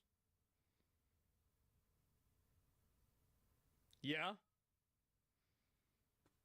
Who could have guessed? Big shocker there, huh? It's not like a And sports, yeah. isolated incident. That's what the majority of American children are going through. Yeah. So I don't know. I'm voting Kamala because I want to be able to teach my kids. I want them to not be afraid to ask questions. Yeah. And this is the reality is that a lot of people out in America don't want students, like they don't want their middle school teachers telling their kids about transgenders and about like different types of like LGBT issues. That's really what it comes down to. There are a lot of people out there that do not want that. It's the vast majority. I'm not sure if it's the vast majority. Like, if you want my take on it, I don't think that maybe it should necessarily be curriculum, but the idea that a teacher can't answer a question about it, I think is oppressive, and I don't think that it's beneficial. So, like, that's what I think. Them to get the resources that I think they'll get. Yeah. And if I can't protect kids abroad, I want to protect my kids here. What do you think about what's going on? True. You think dogs should be able to vote? Yeah. You feel like a politician represents your interests? Anyway? No? Swing voter, undecided, doesn't want to talk to us, doesn't trust the media, doesn't trust the fake news. That's right, bro. Like, he says, I don't want to have somebody tax my ball. Either. They don't represent pups properly, but we're going to for the first time. Free all the pups. Don't tread on my free ball. The pup, like I don't want the pup to have an owner, but free the pup from the bondage of other dogs. My name is Liam. Liam, who you voting for? I voted Kamala. Kamala is just clearly better. She definitely slays. I really like what her and Biden have done over these past few years with the CHIPS Act and with promoting American semiconductors. My big thing is artificial intelligence and AI policy. I think that America needs to stay ahead on that. And I think that Biden-Harris has done a good job with AI. So are you pro AI? True. Actually, like everything, yeah, true. AI or anti-AI? I'm generally pro-AI. I'm not pro, never regulated at all. It's like defensive accelerationism. You accelerate, but you also keep safeguards to make sure it goes well. What are the top 3 benefits of AI? I actually think this is, this is good. He's based. Yeah, he's informed. Exactly. This is great. Probably medicines and biology. Like, we can do so much. Thank fucking God. Holy shit. Thank fucking God. Somebody realizes that AI is extremely beneficial for things other than making pictures of anime girls with big boobs. Yep.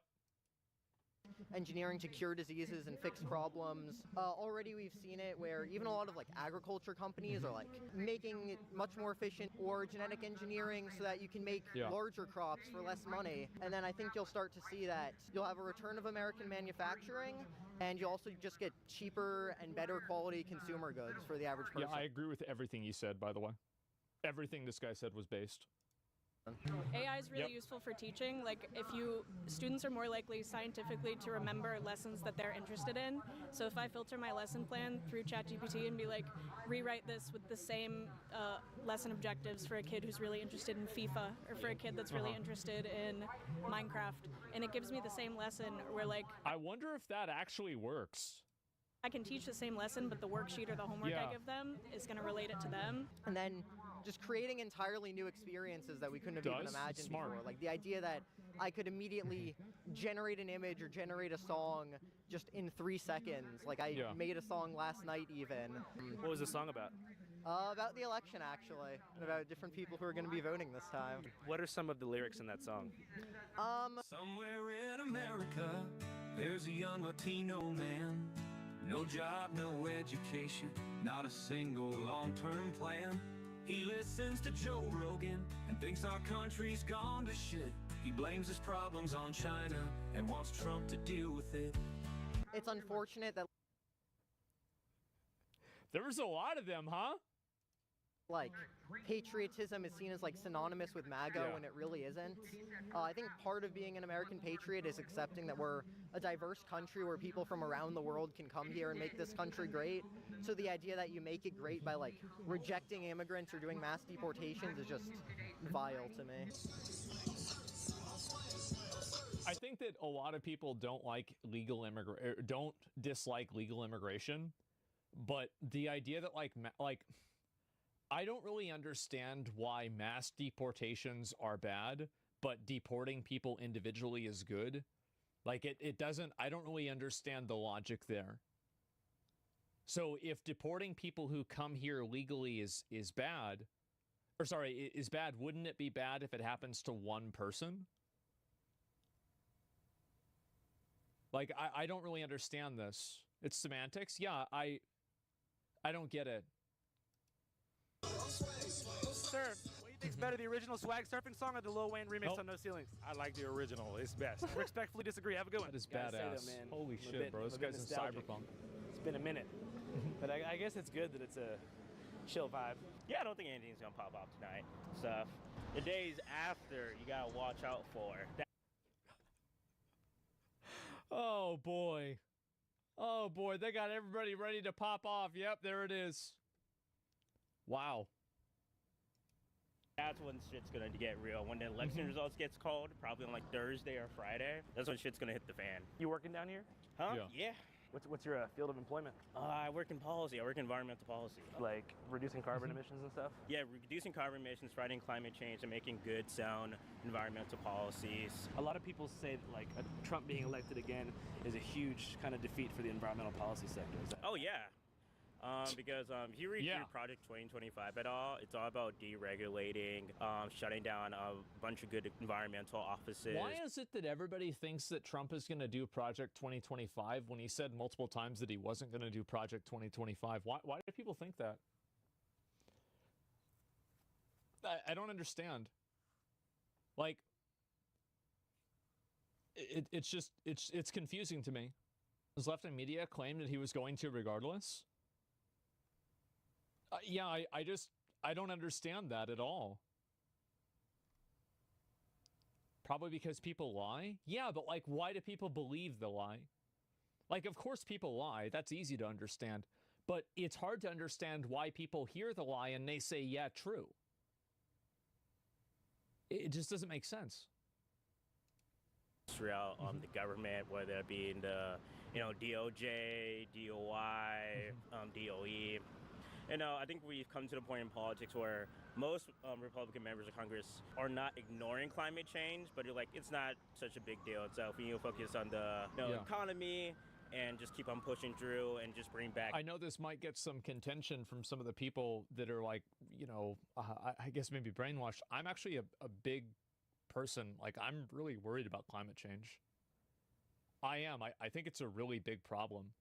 I think that if you want my honest opinion, I think it's probably one of the biggest, if not the biggest existential problem worldwide. Like it's not immigration. It's not, like food prices or anything. I actually think it's climate change. It's crazy. Overpopulation? No, that's been disproven multiple times. He's right. I don't care. Yeah, nuclear war is. Yeah, sure. But like, I think it's about probability. We can't play God with the weather. The climate's always changing, bro. It's been changing since the beginning of time. Yeah, but like, I mean, I don't see the logic that, so there's like a lot of ways that you can look at it that like, so think about how like the BP oil spill negatively affected the Gulf of the Gulf of Mexico, right? Or you can think about how Like, you can put like 1 drop of food coloring in like a glass of water, and it will turn the entire glass of water into that type of food coloring, right? And then I think about, like, if you smoke a cigarette in a room and then the room smells like a cigarette.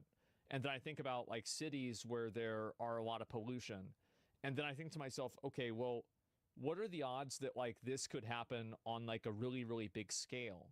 And then also, another big issue is that if, like, you think about, like, the conditions for life that occurred on Earth in order for life to occur, there are so many instances of, like, stars, well, actually, in this case, literally aligning, where it caused life to happen because of so many precise measurements that all happened at the same time.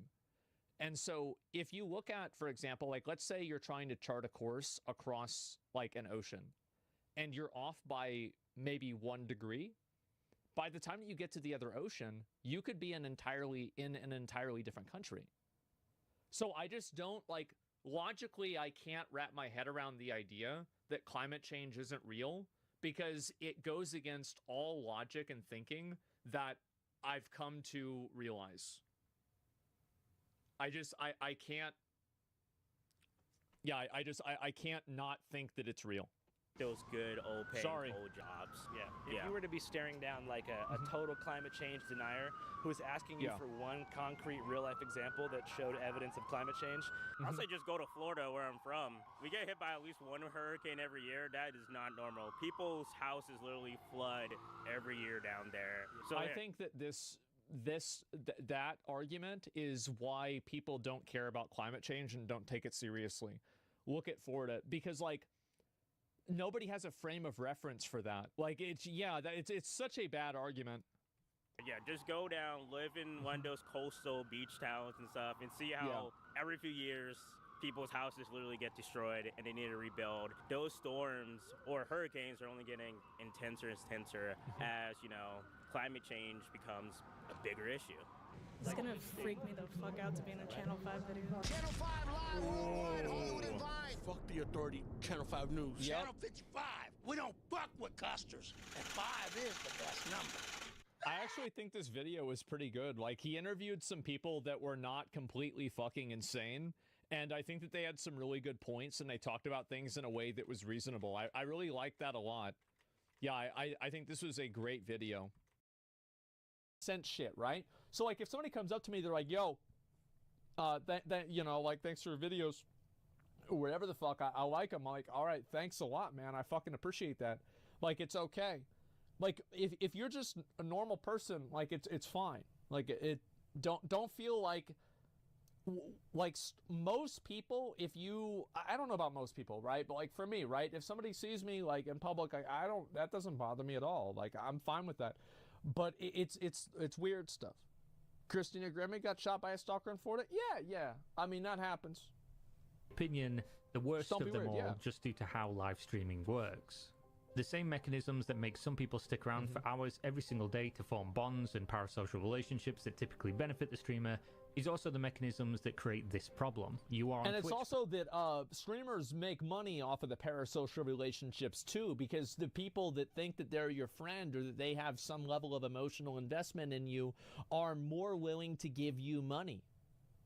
So, like, don't ever think that this is just something that viewers do. This is something that streamers do too. Ms. Kiff is milking this?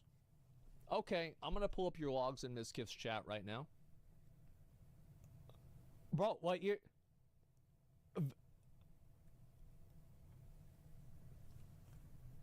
bro.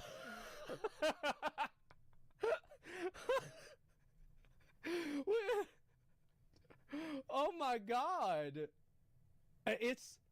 Will OTK move if Texas secedes from the U.S.? Bro, how old are you? Bro, for real, how old are you? 43?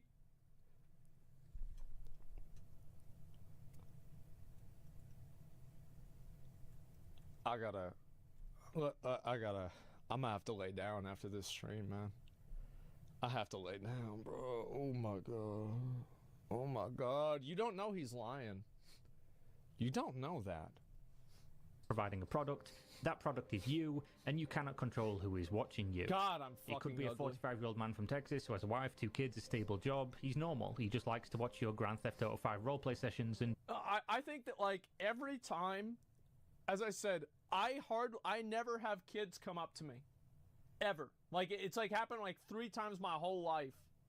And like all 3 of them were at, I think, conventions. Every time it's some guy with like partially gray hair, and he's like, honey, wait a second, just a minute, there's Asmongold. And she, and you know, like she's looking, oh fuck. He's like, oh, Asmon! I'm like, hey, big dick, bro. I'm like, yeah. And he's like, okay, it's all right, honey, all right, let's go.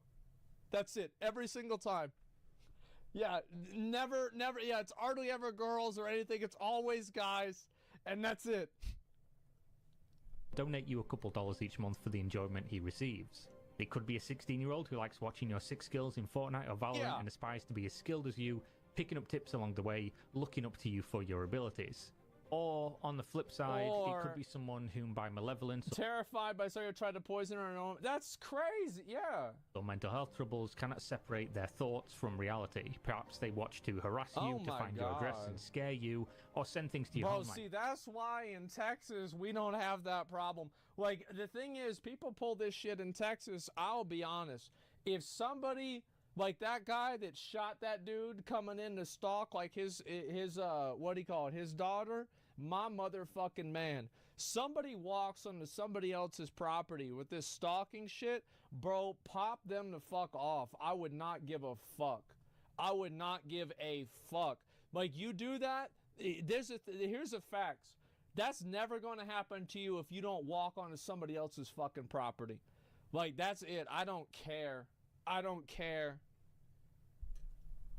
Pizzas or SWAT teams, which has resulted in deaths in the past. That's true. Or maybe they watch you because they think you are or will be romantically interested in them. Whatever the reason is... What do you mean? What do you mean if? You can be sure that the real-world apparatus for protecting yourself is dated, to say the least. I'd call it not fit for purpose. Yeah. Best case scenario is it's not helpful. Worst case scenario, it's harmful to your situation.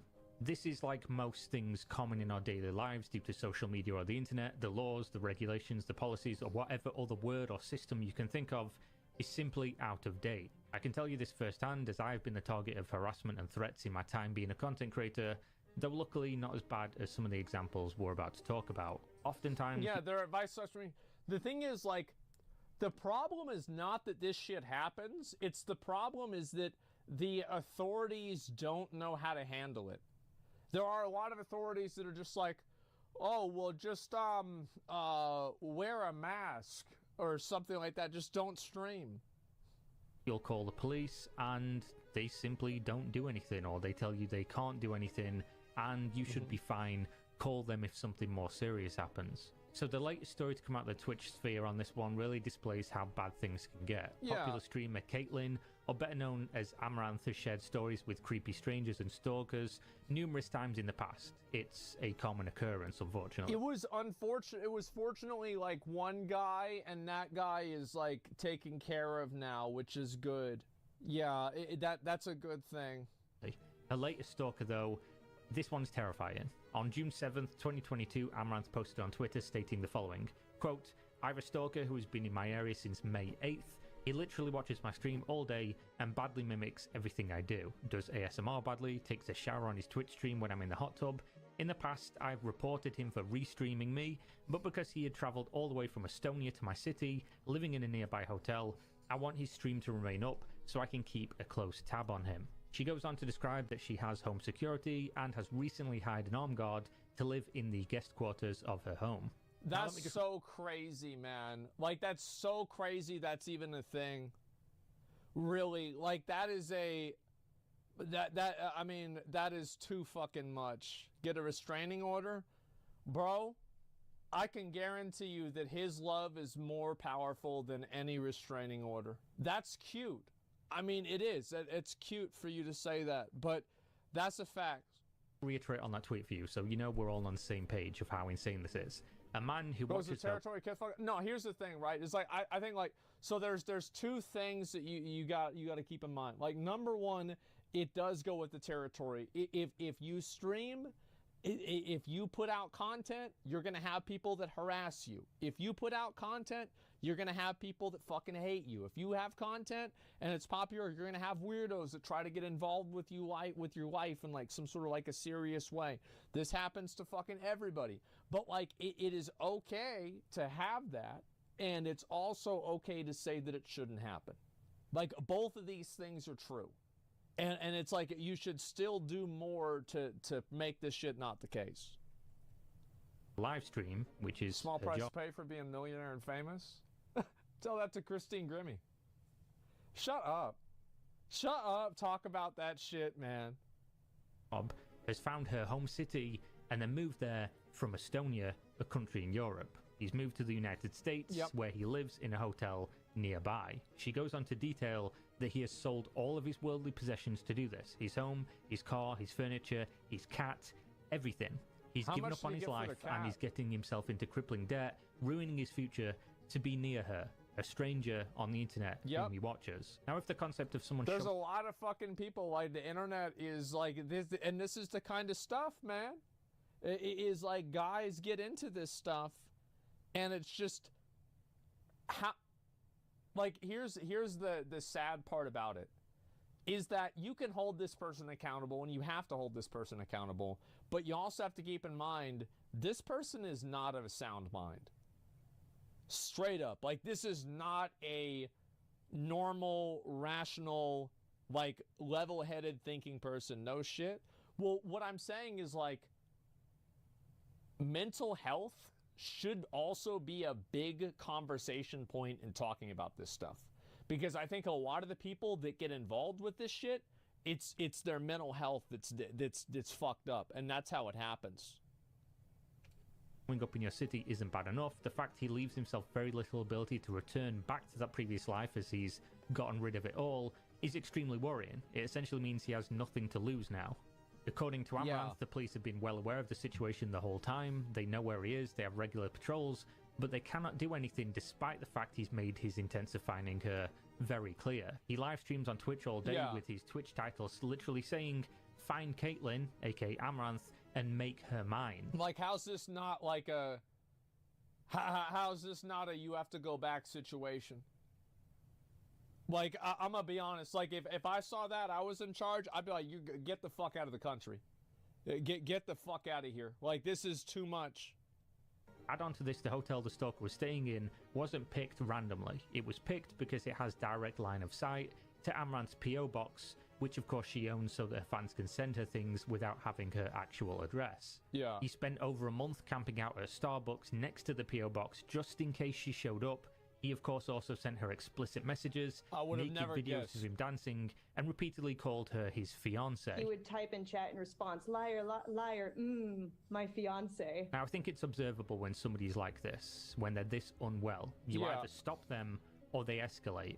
And of course he did. He followed the pattern. Well, they escalate, and it's bad for them too. Like, there's no positive of letting this, like, nobody wins whenever you let this shit go on. After 44 days of this behavior, despite repeatedly saying on his live stream he knew it's not just big streamers, it's small streamers too. No, you're right. There's a lot of people that have to deal with shit like this.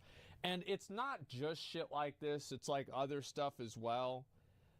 I mean, it's too much, man. It really is. The guy's like the biggest beta nerd on the planet. Bro, like, who gives a fuck? It's like anybody can have their head fucked up, man. But yeah, he does. He was doing was wrong, but he just had to do it. Isn't OnlyFans appealing to these kinds of people? What is it that makes, like, OnlyFans explicitly appeal to people who are, like, fucked up in the head, right? Like, I don't think so. Like, obviously not. The thing is, like, you can make if you want to make that argument, I think that you can make that argument for, like, any live stream period. Like, I think you can make a very strong argument that live streams are more appealing for people in a parasocial way than YouTube and videos on a categorical level. Like, this is gonna happen. Like, and just because you have a longer, like, I guess, level of connection, like Amaranth is live for 12 hours a day. So, like, is it a person's fault for being live 12 hours a day because being live that long gives people more of an opportunity to have a parasocial relationship with them? I think that it's very obvious that that's the case. And it's very obvious that there is a cause and effect here, but you don't blame the person. And I think the reason why you're blaming OnlyFans in this circumstance is because you don't like OnlyFans, and it actually has nothing to do with a logical conclusion.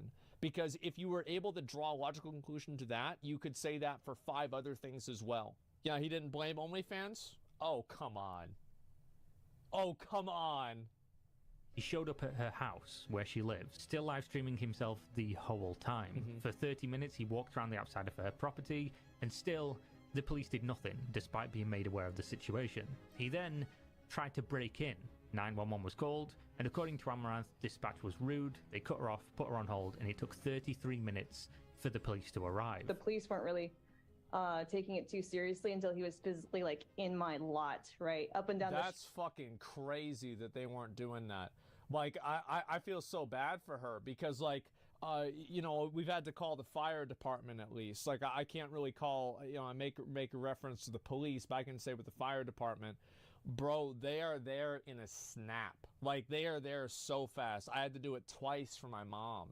And so, she lives in Uvalde. But I'm not going to make a joke about that because that shit's not funny. But if I would, it would be at the police's expense. I can't fucking believe any of them still have their jobs. They should be in fucking jail.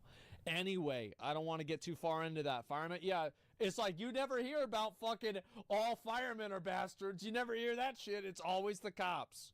That's it. Anyway, I do support the police in general. But man, there are some places that need some more oversight. There are, and it is a disgrace. The government there, it is a disgrace that they don't have more oversight. It fucks it up for everybody else, and the good cops, it just makes their life so much harder. Anyway, I'm not going to get too far into that. What I'm saying is, like the fact that had to happen for them to take it seriously is insane. It's absolutely fucking insane. The EMT and the firemen are gig check. Yeah, they are. Like, as I said, like we've only had good experiences. They were just like, whatever. When they did, they detained him and contacted the embassy. Amaranth clarifies he's no longer in the city. Thank God. And that's all she can say for now. That's good. Hopefully that's all this she means should he's say. not going to be returning. Now, this is not a happy ending. Despite him there was this other, there was a friend of mine, I knew. So apparently when he's literally on her property.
That's supposed to be an M. Have you noticed before? It's gonna be on your side. Sorry, my boob is in the way. Look at the peace signs. That's the important part. Don't look there. Look here. Or for the booty cam. You're so ready. Just do it. Don't let your dreams be dreams. Just do it. Dramatic pose. JoJo pose. And not everything is JoJo. This is JoJo. Oh no. How about this? Is this JoJo? Is this JoJo? Is this JoJo? Where am I? I could be your angle, or I could be your devil! Debile! Debile! Woo! Nice! Oh! I'm just like looking at myself, man. Can we make this model official? Twerk. I don't know, something like that. Now you really look like Burnus. Burnus! Burnus! Burnus! Burnus! Burnus! Burnus! Burnus! Burnus! Burnus! Burnus! Burnus! Burnus! Burnus! Burnus! Burnus! I guess so! Burnus! Burnus! Burnus! Burnus! And then at the very end... Oh! Burnus! I can't do that. That's a Vogue move. I'll hurt myself. Burnus, Burnus, Burnus. Na na na na na. Na na na na na. Na na na na na na. Da da da da ba da. Da da. Da ba da.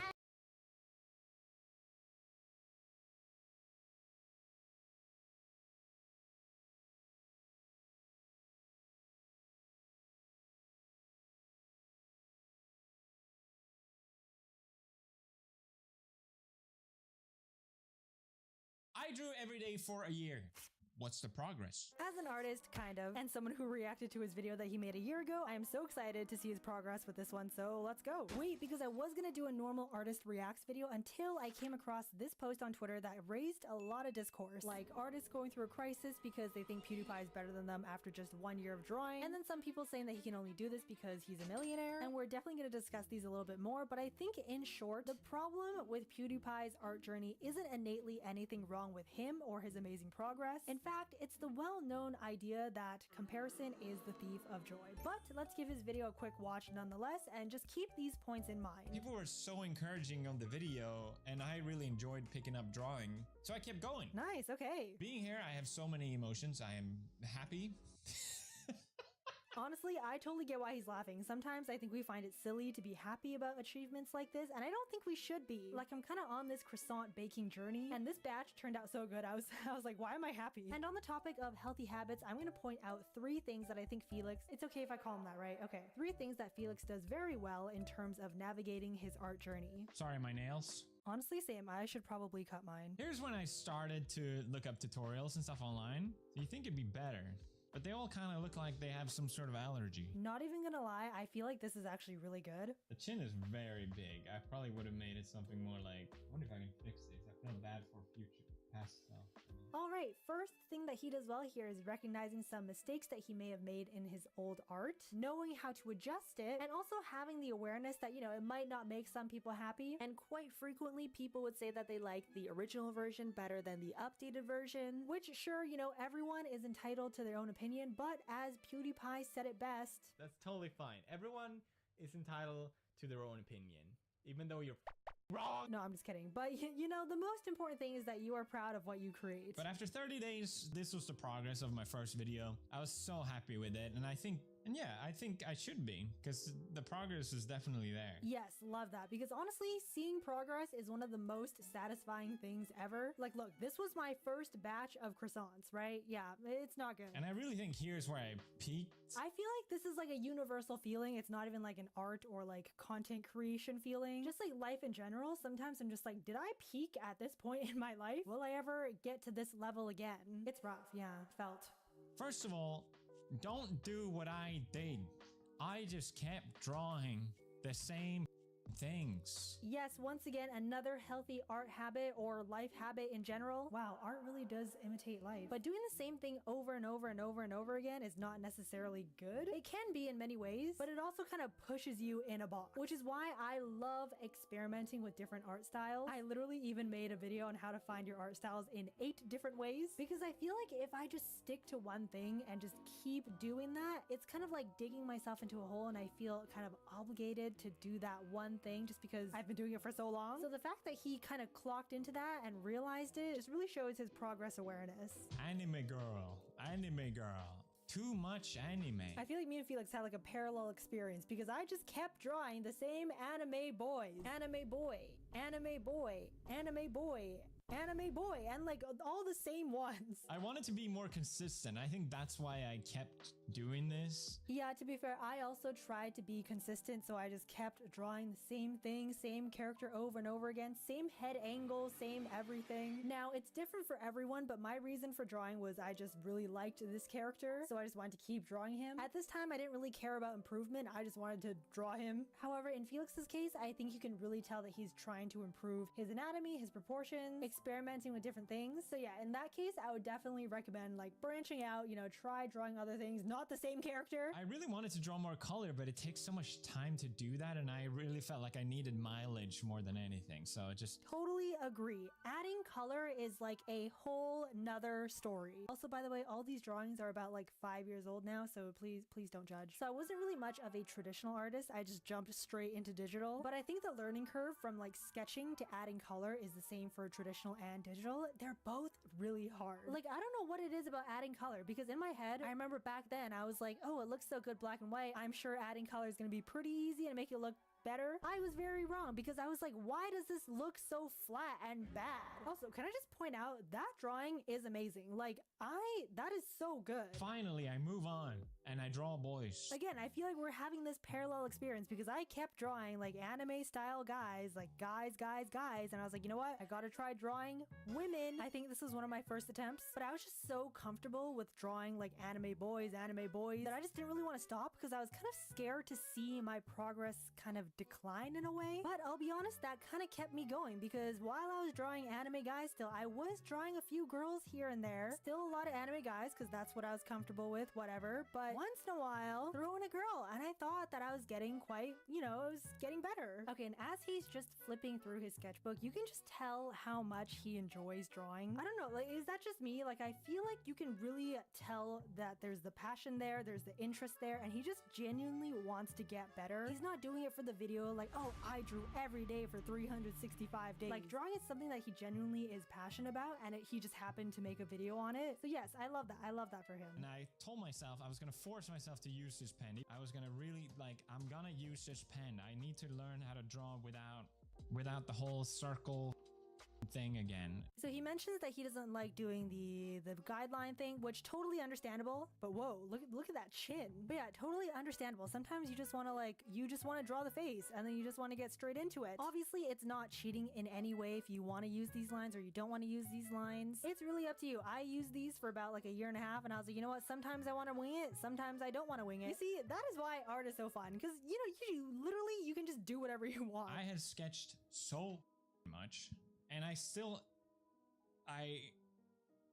it feels embarrassing to admit this, but like, everyone was so amazed by my 101 that I felt like, okay, well, my year one has to be really good, right? Like, but progress isn't a straight line. Like, I think I was being too hard on myself, where I was getting close to a year and I'm like, I don't have anything to show for it. I drew a full body one, and I'm like comparing it to my 80-day one, and I'm like, the 80-day one, it's still better. So now we're gonna get into the first topic at hand that I said in the beginning, which is I've been drawing for over like 4 years, and he's been drawing for 1, and he's already infinitely better than me mindset. So again, what is the problem with PewDiePie's art journey? The problem is that people who see his rapid growth will immediately begin to compare it with their own art progress. I'm not gonna lie, I did that too. But there's two outcomes to this. You can either see it as a way to kind of tear yourself down and doubt your abilities and work, which I don't recommend, or you can see it as somewhat inspiring or a motivator to keep you going, because it just makes you think, well, you know, if he can do it, why can't I? Which leads to the second problem, where some people on Twitter raise the point that, you know, he can only achieve this because he's rich. Now, I can't really speak on his behalf, because obviously I'm not a millionaire, but I don't really see how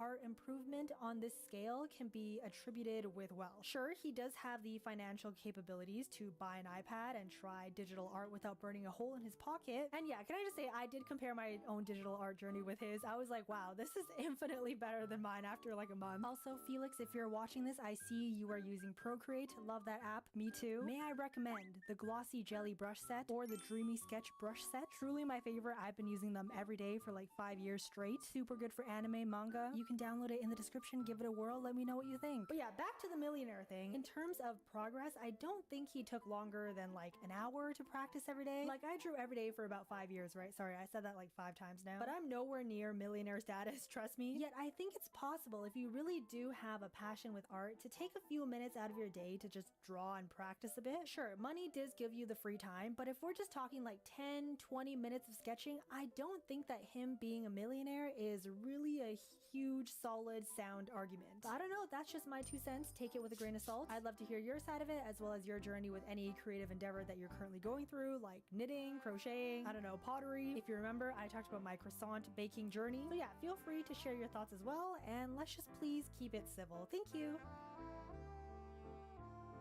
Hello, welcome to Viora's Secret After School Club, where I just, talk a little bit unfiltered at the end of a video. By the way, my grandma made these. Aren't these so cute? She also made these pandas. So cute. Anyways, I know this is not like my typical type of video. I like to kind of just, stay in my bubble and just do my own random delusional things. But I think I just wanted to throw my opinion out there because as someone who has been drawing every day for several years now, I'm sorry, you're probably sick of me saying that. I still find it super disheartening to see people, compare their art journey or just any creative journey with others. So I guess what I'm trying to say is, as hard as it is, we really just have to like hammer it in our psyche that everyone is different. Like everyone's progress will advance at different rates. We're all different people. Sorry, I got really passionate there, but I just hope whoever is watching this, and if you're still watching up to this point, you're awesome. You're a real one. Thank you. I love you. Here's your secret message. If you don't know, I hide secret messages in all my videos. I think this is the first time I'm hiding it way at the end, but if you hear this secret message,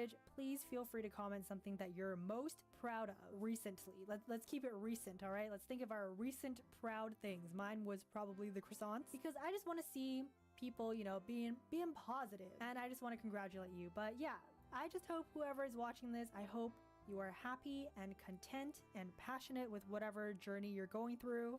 Life is too short to be hating on yourself. Sorry, I just hit my microphone. But yeah, can I just say I'm sorry if my title was a little bit clickbaity and like the problem with his art journey. I'm sorry if that came across a little bit hateful and controversial. That was not my intention. I just wanted people to, see that the problem really is just comparing yourself. So please do not compare yourself. You are awesome. So keep going. And okay, I'm actually gonna go now. Bye. So PewDiePie made actually even talked about this, right? Let me see if I can find where it is here. Is this the video? Yeah, I'm actually gonna watch this. This is kind of an old subject. It's really not. I feel like it's gotten worse because like, I feel like YouTube and like streaming comes in like waves where it's like, how like for a long time it was like really popular that everybody would play like in like collab groups, and then like it got less popular and then gets more popular. It's like back and forth, right? I feel like, right now, like nuisance streaming, like going somewhere and being fucking annoying, like it was really popular in like 2015 too, like the like the YouTuber era, and then you had like falling off, and then like you had like the Ice Poseidon era, and like so it was really popular then, and then it kind of fell off, and now it's coming back again, right? And so it's like basically about every if you take one cycle of middle school and high school, it will happen every cycle. That's actually a really good way to look at it, because it's like every 7 years, right? Because like middle school is 3 years, high school is 4 years. So like the kids that grew up with one set of them, it has to like reset in order for the annoying YouTubers to respawn. Damn. So I wonder, I guess if it happens again in 6 or 7 years, we know that it's true. Ken! Felix! You know when strangers start small talking with you, they get in there, they ask you questions. So, yeah. Ken, what do you do for a living? Are you a YouTuber? Look, I'm never going to see you again in my life. Do I really have to tell you my life story? You complete stranger. Go, like, leave me alone. I don't want to tell you, someone's asking me questions. I am a YouTuber. Oh, yeah, but I'm not that kind of YouTuber, okay?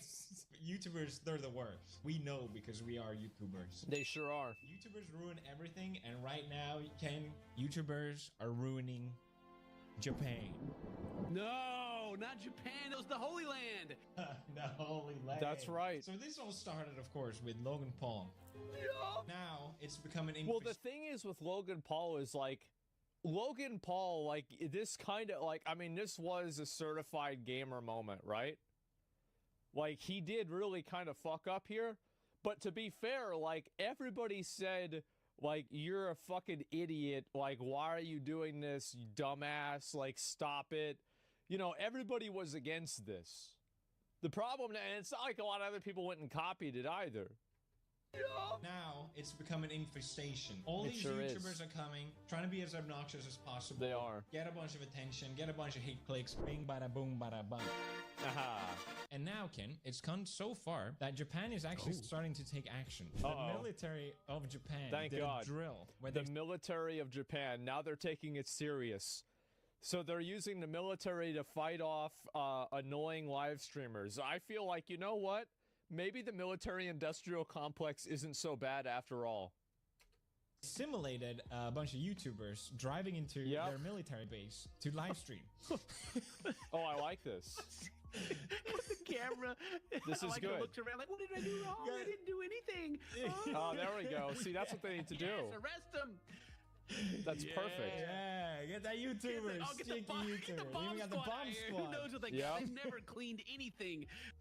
I just couldn't believe it. I thought it was like an actual YouTuber first, and I'm like, wait a minute, no. It's just a drill thing. Anti-terrorism. YouTubers are terrorists according to Japan. Right. And they're not that far off. That's the thing. They're not even that far off.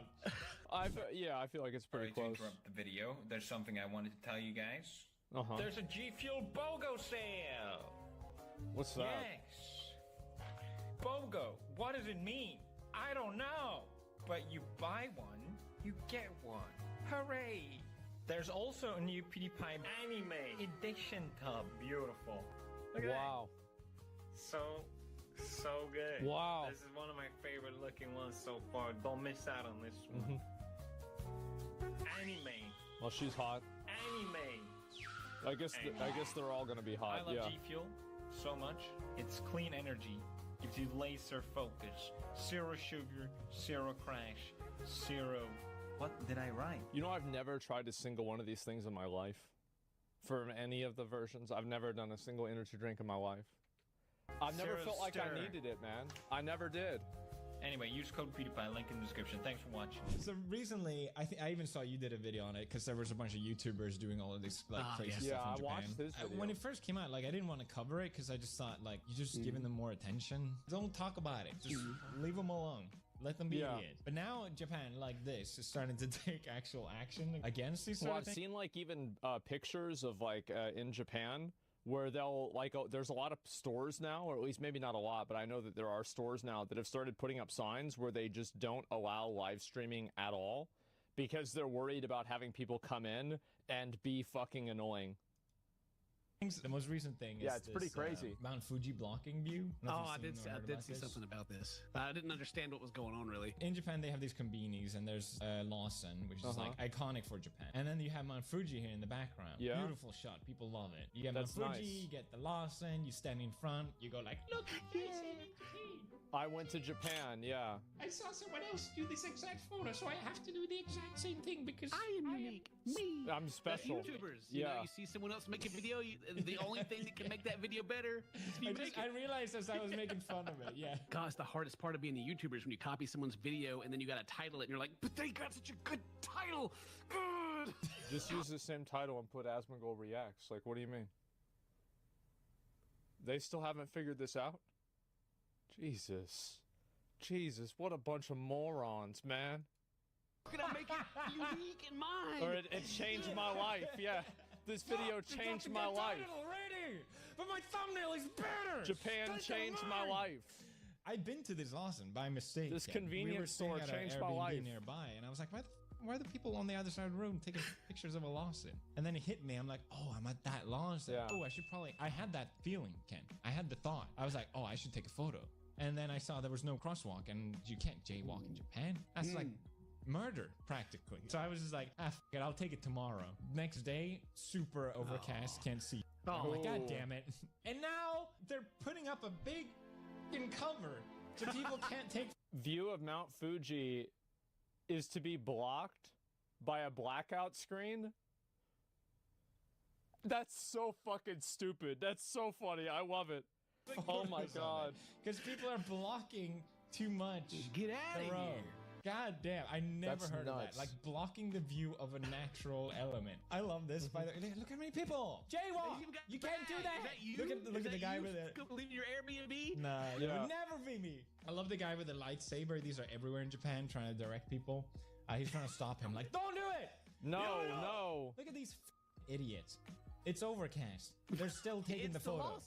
You can't see it. You can't see Mount Fuji. Why are you taking the photo? What are you trying to accomplish? Anyway, I didn't think I would get this worked up over the start. It is really frustrating because, like, for a lot of people, Japan is an escape of this bad behavior that's just done in public a lot of times. Not saying the whole world is, like, terrible, but, you know, Japan is generally seen as more polite, and therefore... That's why people go there, to be annoying. So, why do you think they go to Japan and not Dubai? To be annoying. Oh, let's go be annoying in Saudi Arabia. Oh, I think that's a bad idea. Oh, man. Because they can do it without getting punished, right? And that's the thing, is that people like fucking around with this because they can get away with it. That's the main reason why they do this. It's like if there was actual consequences or people would get in trouble, like I bet people don't do this shit in Singapore either. Because isn't it where in Singapore, if you litter, don't they just put you in jail for like 5 years or something like that? And guess what? The city's clean as fuck. So yeah, that's the reason. And that's that you get canned. Yeah, bro, like you don't fucking litter. Quit littering. What are you doing throwing garbage on the floor? That's it. You get jailed for spitting in Singapore? There it is. Protect that. It's always frustrating to see this.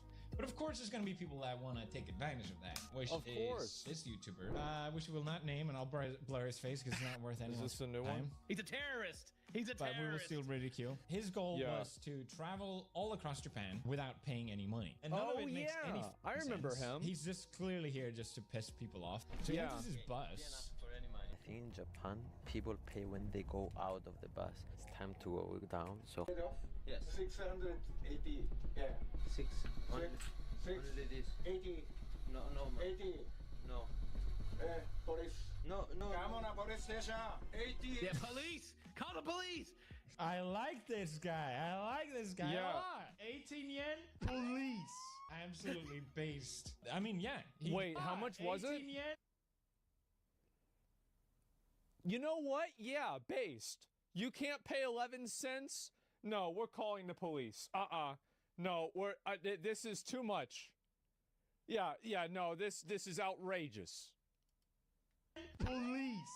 You go to jail for 5 years. I mean, yeah, he went on clearly like not wanting to pay. How the f does he not have that? By the way, 18 yen? There's no way he doesn't have that. He's just like refusing to pay for exactly. drama. There has to be. Everybody knows There's it. no way. He's saying, I think I got in trouble, guys. I think I got in trouble. He spoke English!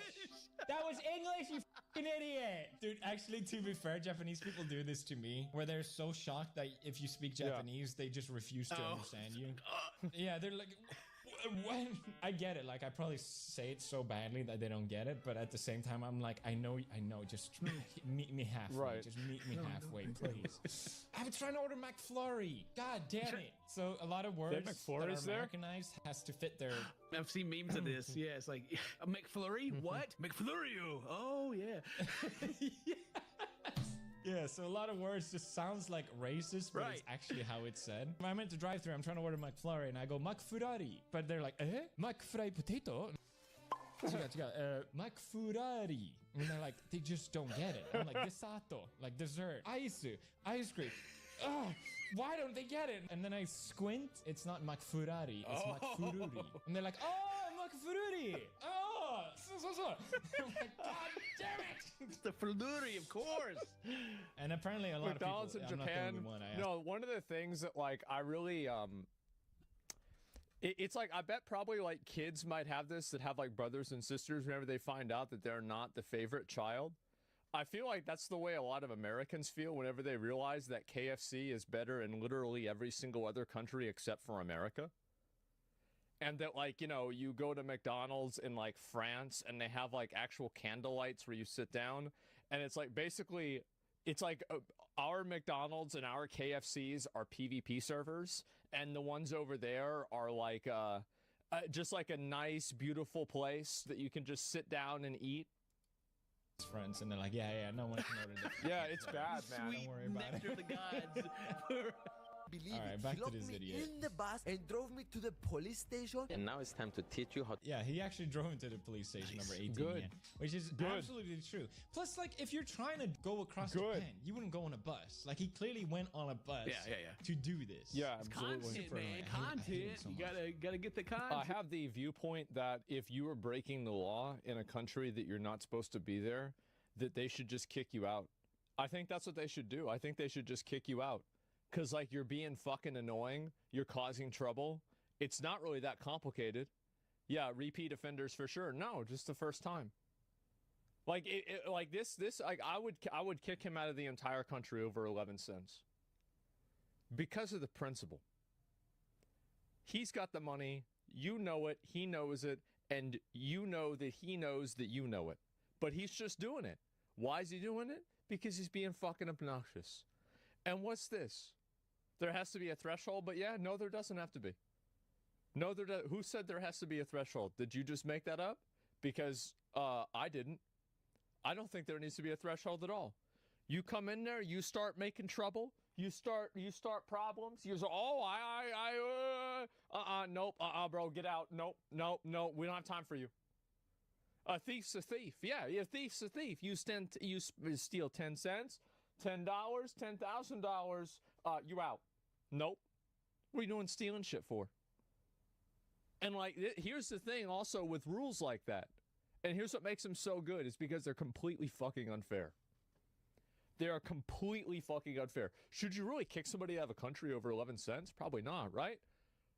But you do it off of the principle to show that you fucking can. To let them know that no, you're not going to fuck around. You're not going to goof on us. No, you're getting the fuck out. The whole It doesn't concept of this matter video whether is it's that whoever efficient or wins fair. This race gets $10,000, Get out. which is such Fuck around and find out. Yeah, ooh, yeah. Me and my buddies have bet this money between each other. We'll definitely pay. Wink, wink. Yeah. So he now takes the Shinkansen, like the fast train. Time to teach you how to get the train for free.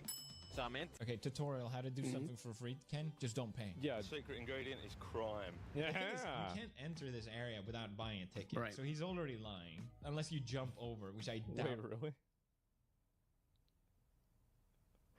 Why am I not surprised? Wow. What's kind of an obscure law that foreigners might not understand? I feel like it depends on what the law is, right? So, like, for example, there are laws of, like, photography, and I feel like photography laws are like, for example, jaywalking. Everybody knows jaywalking is wrong. Stealing. Everybody knows stealing is wrong. I'm sure there can be, like, cultural, friction. But most of the people that we're talking about here, these are people that are just breaking the law. They know that they're breaking the law. Yeah, he would have filmed that if he did that. So he already lied. Like, he bought a ticket just to fake that he didn't buy a ticket. The train, and I will find the toilet and go straight to the toilet. Here is the bathroom. I will just lock myself. Way to look like You're gonna conspicuous as possible. I love how, like, what is the, like, what is this supposed to be cool? Yeah, I'm going to go on a train and I'm going to lock myself in a bathroom so I don't have to pay 11 cents. Wow. This reminds me a lot of Mission Impossible, like with Tom Cruise. Man. Man, that's pretty cool. It's like James Bond, We'll never know. Yeah, no one will suspect me. So I came to my destination now. I think he's waiting for me outside. And I was right. He was just waiting to catch me. Gotcha, bitch. The only thing I could do is to pretend that I'm sick. That's the only thing you could do in that situation. Not just like buy the ticket. When you're in trouble and you may be arrested, just pretend like you're sick and they'll just let you go. Oh, you're sick. I've got a headache. I want to leave. No. English, I don't understand if there was a way. Yeah. Released me, and immediately I started running. But he called the police, and they are searching for me now. And that's how you get stuff for free, as long as you can outrun the police. I think because it's Japan, everyone is so nice. People like assume it's okay to take advantage almost. Like they have this idea. Well, that, that's why they do it. Yeah, no, this is 100% why it is. It's like, this is kind of what happens, I think, whenever like people from like my server in like Wrath and like Kata, like I was on Kel'Thuzad, and like Kel'Thuzad was like a top 3 bad server. Where like if you saw somebody from that name, it's like, you know how like you see somebody from Ragnaros and you know that they're retarded? Well, you see somebody from Kel'Thuzad and you know they're a fucking asshole. And so if you saw somebody from my server, it was like, oh shit, oh bro, everybody watch out, don't give him leader, he gonna put it on master loot. He gonna do something. He gonna be needing on all the gear to sell it back to the other people in the like a 5-man dungeon. Like I'm talking like Kel'Thuzad was like the shadiest, most shameless fucking server. Like one time I had this one guy on my server and he was trying to get people to mail him $20 bills in an envelope to get carried to 2200, right? Like I'm talking like everybody on the server was a fucking hustler and a little piece of shit. And so anyway, like whenever we would get phased into like Moonguard or something like that, it was like basically you letting a bunch of gorillas loose in like a, you know, like a fine china, you know, store, right? As like, you know, all those like expensive plates and the gorillas are just smashing everything up. Like that's basically what we did. It's bad. Yeah, the zoo animals. Exactly. Yeah, you got the zoo animals on the loose. You one of them, a Kel'Thuzad piece of shit? Hey, yo, we had a reputation to uphold. Absolutely. But that was the game. I'm not doing this in Japan. No one's gonna tell me off, so it's okay. Yeah, dumbasses. Yeah. They're the ones that are like, oh, I can do whatever I want. They're so nice. Yeah, exactly. Like there's something inherently actually racist about that, I feel like. When I was trying to find like stuff he did in this video because it was deleted, I found this Japanese news one where he gets dubbed. And they do him way too nicely. Like they give him this cool. Somebody says, why do tourists behave so well in Pyongyang? It's very simple. We don't take shit from tourists. Yeah. So, yeah, I bet people don't do this in China. Yeah, really. Thank you. Yeah, I bet. Oh, man. Seiko. Voice actor? Yeah. Makes me want to commit a crime. Yeah. Maybe, you know. They had a whole press conference about this guy. What the fuck? I do appreciate they take it so seriously, though. The head of JR Lines. What if the guys over in Japan are like some of the guys here, and like they are only doing this and acting like it's a big problem instead of just getting rid of them? Because like if they hold press conferences and stuff like this, it makes it look like they're working so they don't get fired. Because, like, there's no way that you need to have this much drama for, like, one annoying YouTuber, right? Like, what if this guy is like, man, I'm going to get fired, so I need to come up with, like, some sort of thing that I'm in charge of so they can't get rid of me? Yeah, I don't know, man. That's the first thing I think of. Yeah, I got to show them that you're working. Yeah, I've got to make it look like I'm working, guys. Even, yeah, they really took this seriously. Yes, which they should. Good. Yeah. This guy looks like he hasn't slept in months. Yeah. Those bags under his eyes. Man, I've been watching all the footage and God, I hate these terrorists. He just said this is really annoying, basically in the politest way. It's a meeting of the company that operated the train. Scheme was. Jesus. I got a question. Yeah. Like the ones that I keep seeing are like our English speaking content creators. What about like the Japanese content creators? How are they? Oh, there are a couple. Yeah. It's not, that's fair actually. There was the Shibuya mattress incident. He got arrested. This Japanese YouTuber put a mattress in Shibuya Crossing Square, like the most busiest place on the planet. I mean, Judeon did this at a WNBA game. It's the opposite of the busiest place on the planet, but, you know, like we had somebody do the same thing here. Yeah, I mean, this was just a bit silly. I don't yeah. know. I think it's funny. There was a big, like, huge drama here because people, like, mixed the soy sauce with your chopsticks or something. Like, they did something, like, slightly unsanitary, and Japan just, like, lost it. Well, you're not supposed to... Ginger terror, they call it. Ginger. Wow. It's no laughing matter. I can see that. So he pushed his chopsticks into the common use container directly into his mouth. His own chopsticks. Contamination. Directly. You're supposed to use the thong thing. Oh, that's nasty. Oh, you don't even need to be from Japan to know that's nasty. Such behavior became known as sushi terrorism. It is. That's gross. Oh. Sushi terrorism. And this behavior became known as sushi terrorism. Did you call something nasty? Like, I'll let y'all know. Like, I never do anything nasty. It's other people that do nasty shit. Like, you talk about me, like, I never double dip with my chips. Like, if you ever see me eat in a public place, you ate maggots? Yeah, but they were my maggots. I wasn't sharing them with anybody else. That's the difference. Oh, I love that they're terrorists. Oh my god, it's the best word. It's the best description I've ever heard. Which I get. It's I mean, in public, bro. Obviously, I don't have to do say in that. public The is last guy disgusting. everyone's talked about this. Oh, I know this guy. Yeah. Just blur him and not talk about him, but it's still worth seeing the footage because he's such an idiot. He's all you need to know is he's a kick streamer. That should tell you everything. That's everything you need to know. I am a sociopath. He's like bothering people. All the ones in chat. People on the subway, and then What? this Asian-looking guy shows up. You know where I'm from? Where are you from? I'm from America. You're from America? Yes. He's not, by the way. You're from America? Yeah, you're being obnoxious. You know what we do to you? What do you do? We will do again. Do what?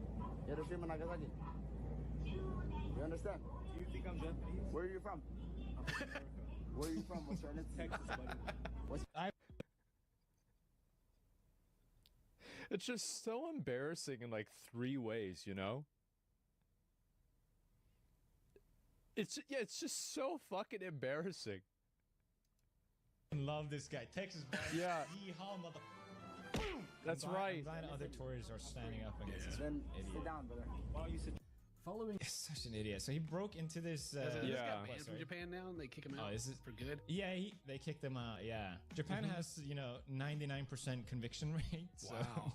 If you get caught, you're done. That's the thing. Like Japan is nice, but if you fuck around, you're done. So he broke into one of the construction sites. And when told to leave, he kept saying Fukushima, Fukushima, which was the nuclear accident which occurred in 2011. Oh, that shit was crazy. I remember that. Oh my god, that was nuts. You're mad, bro. He's getting activated. Yeah, I remember that. Just says no. So funny too. So hurts. painful. My favorite part about that is like I actually saw the full video of this.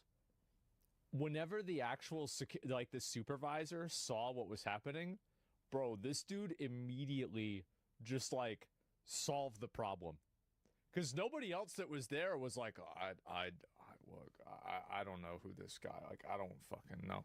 Like, as soon as he figured it out, yeah, he just shut the shit down so fast.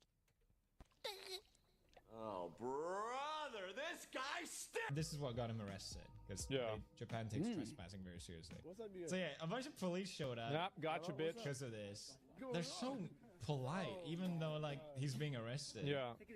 Security check. Well, most police officers are usually polite until you cause problems. Like, I've seen plenty of American police officers arrest people and they're like, all right, turn around. They turn around. It's like, okay, everything's fine. Like, because you have to think about it from their perspective. Like, do they really want to turn this into a Grand Theft Auto incident? No. Like, they just want to just shut up, just turn around. We have to arrest you. Okay, you're going to sit there, get in the car. Okay, good. Thank fucking God.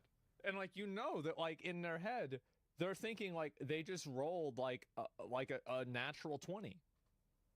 The crackhead didn't try to run away. He didn't pull out a gun. There's no knife. There's not, like, a broken bottle. There's not going to throw rocks at you. He didn't shit himself to try to, like, get you to not arrest him. Like, think about all the stupid things that somebody like that could do that didn't happen. And he's like, wow, I just arrested him and that's it. Yeah, it's a relief, man. Like, yeah, I bet it's a huge relief. Wait, why are you taking a photo of me? I like how we ask why they're taking photos of him. You're live This is streaming. the classic Idiot. content creator defense. What's happening? I'm so feigning ignorance. I have no idea what's going on all of a sudden. I'm a victim. How could this be happening to me? He loves it. This is his content. I don't want to empty my bag into there. Why? I just Like you're going to jail. Put your stuff in here. Yo, this is great. My favorite part about this, what? He's enjoying it. He's enjoying being able to do this. He's like, I get to get you, bro. Like, yeah. Yo, wallahi, this is crazy. Go minute. This is being so nice to him. Like, he does not deserve it. Acting like I'm a terrorist or something. There you go. They said it. He's an actual terrorist. But he's been yelling, Fukushima, Nagasaki, we will do it again. And it was like, I can't believe they treat me like I'm a... Yeah, we will do what? We'll bomb a bunch of people? Like, I don't know. It sounds like a terrorist thing to do. I don't know. It sounds like terrorists. Yeah, fuck. I think I'm a terrorist of some kind. This is crazy. Why would they think I'm talking about bombing them. Like, they think I'm a terrorist.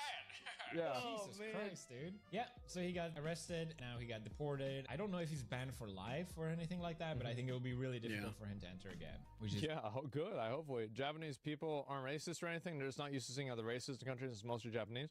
Well, here's the thing is like, I think that most Japanese people probably don't have a problem with somebody like PewDiePie living there. It's the same as Americans, right? Like, most Americans don't have a problem with somebody from the other part of the world immigrating to America and then, you know, speaking American, watching NASCAR, eating McDonald's, you know, and buying a gun, right? Like, they want you to do that. Like, that's here. Yeah, this is fine. So I bet a lot of people in Japan have no problem with that, too. It's totally okay. Now, I'm sure there's some of them that want it to be, like, ethnocentric. Sure, yeah, it's their country. It is what it is. But I think the majority of them are probably pretty much like neutral towards it. Good. Get him out. I watch his channel and he barely has like any views now. I wonder why. This because people always say any publicity is good publicity. No, it's not. Lie. Yeah. If I could take back. You know, this reminds me. There's like this new PUBG thing where they're letting you play like the old map and like all the old stuff. And I was talking to McConnell and like apparently McConnell and Grayson are playing it again. And I was thinking to myself, like, man, like maybe I should start playing PUBG again. All of it? Yeah. 100%. That's cool. Give me a time machine right now. I'll be the best boy ever. Yeah. You know what I mean? It's not worth it. It'd be amazing. It's not gonna be worth it. You're not going to grow your channel. You're just going to make everyone hate you and you'll regret it. You sure will. Don't be an idiot. Better yet, don't be a terrorist. All right, check out Don't be a Ken if you enjoyed this video. We make video together sometime. Can cover latest Does stuff abroad like this. in Japan, I think. Oh, yeah. Probably. What do you mean? Yeah. You don't know? It's been great. What would you want to be in future? Yes, you. I would like to be a YouTuber. Oh, that's not good. Yeah, no, I feel like the people that do this in Japan are so fucking obnoxious and annoying. I don't know why. Like, this shit is so cringe to me. Like, who does this? I'll link y'all the video. It's not abroad, by the way. It's a different dude. Really? Maybe it's not. Maybe it is not. I thought it was. But I've watched a number of guys that are, you know, in Japan or make content about it. And, you know, I thought I might have gotten it confused. But yeah, don't do that anywhere. Don't do that shit in LATAM even. No, yeah, I think that you're right, bro. Like, if you go somewhere and you're obnoxious and rude, even if you're like, what do you call it? Even if you're there, you live there, you're Japanese, you're doing it in Japan. If you're American, you're doing it in America. You can't be surprised whenever people tell you to get the fuck out and quit being so goddamn annoying. Absolutely. So yeah, I think this is a huge problem. And like the fact that like, you can't really just like ban all the people that do this because they'll always just go to another site and do it there instead. You just have to have accountability for the behavior. I think that that's really what stops this, is that I don't think it's really a coincidence that guys like, you know, the ones in this video, they're doing this in Japan and not in Saudi Arabia. They're doing it in Japan and, you know, they're doing it in some like, you know, wealthy place in America. And it's like, you know, some guy is being obnoxious at a pickleball tournament where there's like a bunch of like, you know, the average age is 61. So, like, yeah, of course he's going to be able to do that. It's not a problem. But, like, if you do this in another place, you're going to get your fucking ass beat. You're going to get arrested. You're going to get thrown in jail. You're going to do something. Yeah, do that in Brazil, right? I don't know about Brazil. But, like, I'm saying this is very common. And so, there's a reason why they're doing this. And I want to let you guys know that, like, this is absolutely a calculated risk. These people think that they're going to be able to get away with it. And because they think they're going to be able to get away with it, they do it. That's the reason. And so if they don't think they're going to be able to get away with it, they will not do it. And that's why every single one of them only does it in these like super, you know, civilized places because they don't want to take a risk. They don't want to get hurt. That's what it is. And so, yeah. I do think this stuff is like super fucking annoying. I hope that it stops. I think that really it will stop whenever the countries start holding those people accountable and they actually get in trouble. Because it's like if one guy does this and, you know, like for example, there was like this one YouTuber, apparently there was like talking shit about like the Mexican cartels. And then they killed him.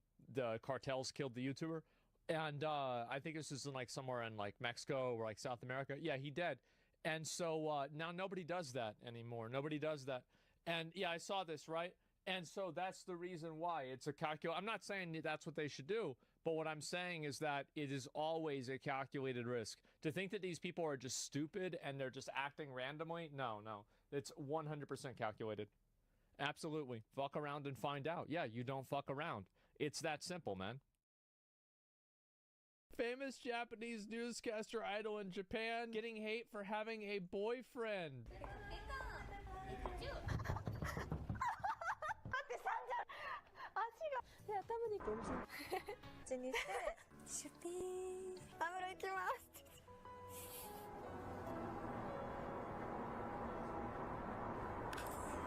I'll never forgive you. Liar. She's a liar. Simple as that. Enough. Resign now. Last month, the Japanese internet turned on one of its most beloved figures. Her name is Hiyama. Oh my god! Turned on one of its most beloved figures. Her name is Hiyama. Oh my god! The Japanese internet turned on. Holy shit, bro! People were not having it. I remember, whenever I watched that video from that girl Shoe on Head, and she mentioned that she had a boyfriend. All of the chat were like, all right, guys, let's pack it up. Stop watching this video. Let's get out of here. Oh my god, it was so fucking funny. I love it. Remember that? Yeah. One of its most beloved figures. Her name is Hiyama Saya, and although a simple weather reporter, she found her way into the hearts of millions of internet users through cute clips that garnered millions of views. She ticks all the boxes. She has nerdy hobbies like cosplaying and gaming. モンスターというエナジードリンクデビューしました。徹夜でゲームするときとか飲みます。And on top of that, she's even a bit socially awkward. Well, most importantly is she's hot. That's the... Let's make sure that we put these in order, okay? Number one, she's hot. Number two, it doesn't matter what number two is. って皆さんご存知ですか？山ポーズ。Saya is essentially a nerdy guy's dream girl, so for some fans, the best part was, it seemed like she was single. Oh, absolutely. 恋愛において諦めが入ってて、どうせ見向いてくれないんだろうな、そんなタイプだから。So you're telling me there's a chance? Her 5-year career at Weather News Accurate, by the way, of the people that think that way. Say cute, not hot. Whatever you want to say. I mean, she's a pretty girl, okay? That's why this happens, all right?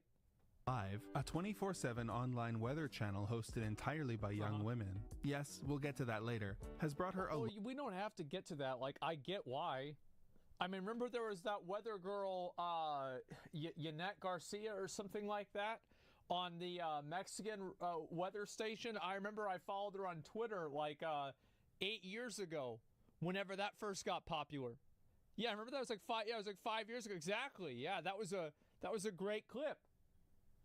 So I wonder why they do this. She's got OnlyFans lot of now? success. Yeah, I know. In addition to becoming the most popular weather woman in Japan, she was chosen by her home prefecture of Ibaraki to represent them as an ambassador. And if those weren't big enough honors already, this year the company Sharp produced special Hiyamasaya air purifiers voiced and signed by her. Hey, that's not a bad idea. Would you guys buy an air purifier voiced by me? Ohayo gozaimasu. Unfortunately for Saya... So, like, over there, farming simps... No, it makes sense, right? Because, like, farming simps is just, it's just an everyday part of life. You have to remember, Japan, don't they have, like, a negative birth rate? There's a lot of people in there that probably don't have a fucking girlfriend. Yeah. When you have millions of fans, some of them are bound to take it a bit too far.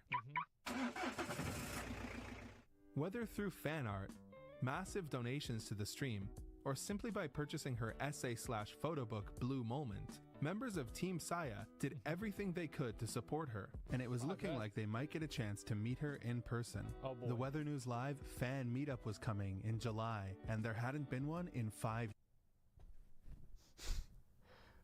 What's so funny to me about this is that Japan, my understanding, is actually quite it's a very conservative country, right?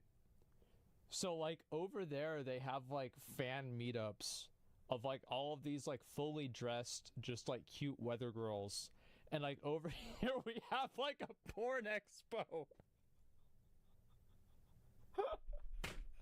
And, like, just, like, cute weather girls. And, like, over here, we have, like, a porn expo. And, like, Anime Expo, where, like, these girls are dressing up, like, with, like, all these, like, super revealing outfits. And, like, you've got all these fucking guys walking around with body pillows, getting these girls to sign them. Holy shit. It's like, what a difference, man. Years. All of the casters were going to be there, including Saya.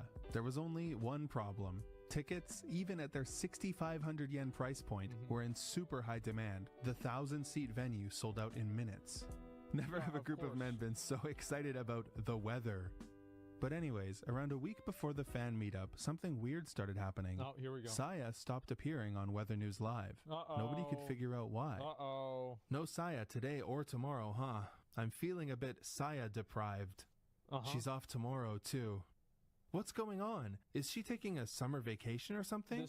This reminds me, sometimes I'll read threads about VTubers on 4chan. And this is like pretty much the same thing, but they're like real people. This happens to you as well? No, it doesn't, because I'm never offline. It may be Saya Busoku. Saya Busoku. Does this mean she's quitting Weather News? Saya, please tell us that you're not leaving Weather News. But eventually, Saya was found. And not by some sleuthy detective work either. Saya, or at least someone who looked like her, was found in the last place anybody expected. Great Britain. Oh, wow. Watching Wimbledon. Oh my god. Could it be? Is that her? It was her. Saya, who had never expressed any interest in tennis before, took time off to fly all the way to the UK to watch Wimbledon? I thought she'd be at home gaming during her summer break. Wimbledon is a big shock. The match she was watching was between Daniel Gallen and the #1 ranked Japanese player, Nishioka Yoshihito.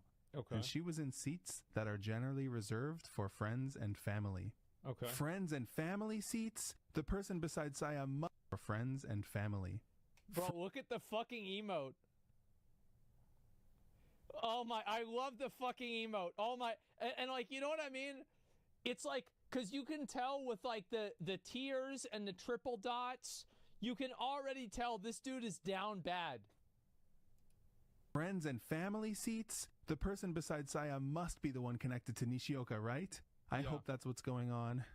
Well, that isn't what was going on. The person beside Saya was her mom. And then, even more revealing footage came out. Saya had come to the UK with her mom to be Nishioka's special guest at Wimbledon. Wow, this has to be a lie. It's all but confirmed now. Huh? Yamete kureo, uso daro, Saya-chia, Saya. Tell me you're joking. I just don't care anymore. The colors have faded from my world. Nishioka. Jesus Christ.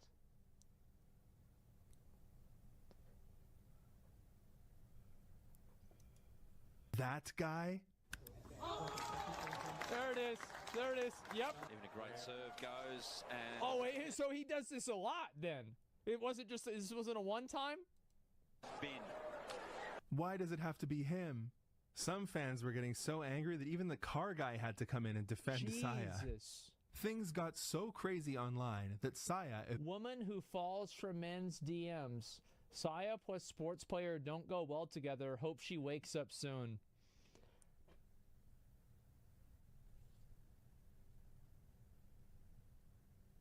Oh my god.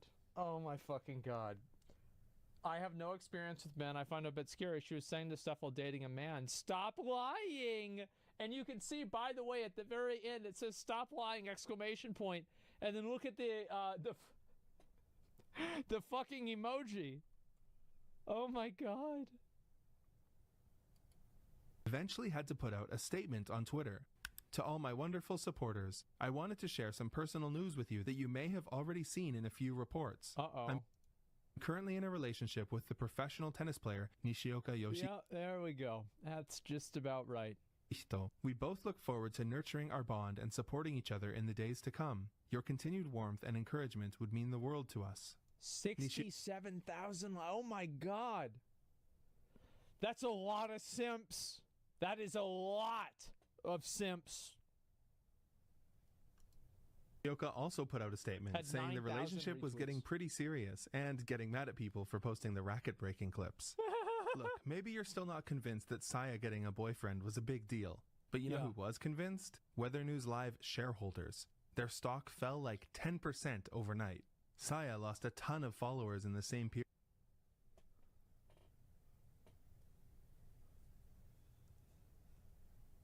Yep.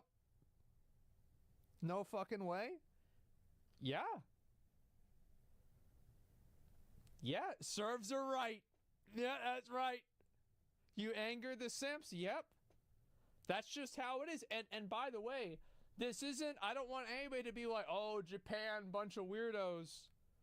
They do this shit on Twitch. Like, you guys do this. Not you guys, but like people on Twitch do this all the time with girls.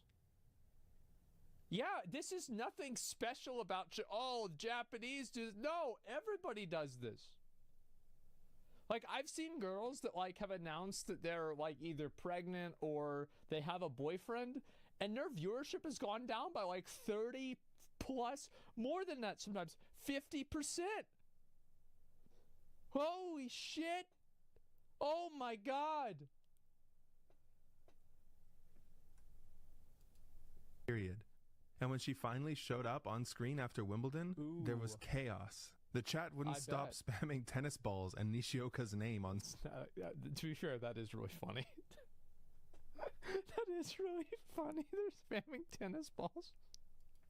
Screen. 引き続き温かく見守っていただけると嬉しく思います。今後ともどうぞよろしくお願いいたします。This whole situation is obviously completely foreign to people unfamiliar with East Asian idol culture. You've got to also keep in mind, like, they know what they're doing, right? Like, you can, I feel bad for the girls in this situation, but like, they know what they're farming this on purpose. They know what they're saying. These are not children. These are grown women. They know that guys are acting this way around them, and they play into it. So it's just like, yeah, of course people are going to be upset. It's like, I thought we were role-playing, and now you decide that that we're not in a relationship anymore. What the fuck? People are going to get upset. Western celebrities are free to have romantic partners, and the only time it'll make the news is if there was like cheating or if their boyfriend went on a podcast or something. But in Japan, this is normal. Fans are less interested in idols who are in relationships, so idols are expected not to date. Exactly, because it makes sense, right? Because I'm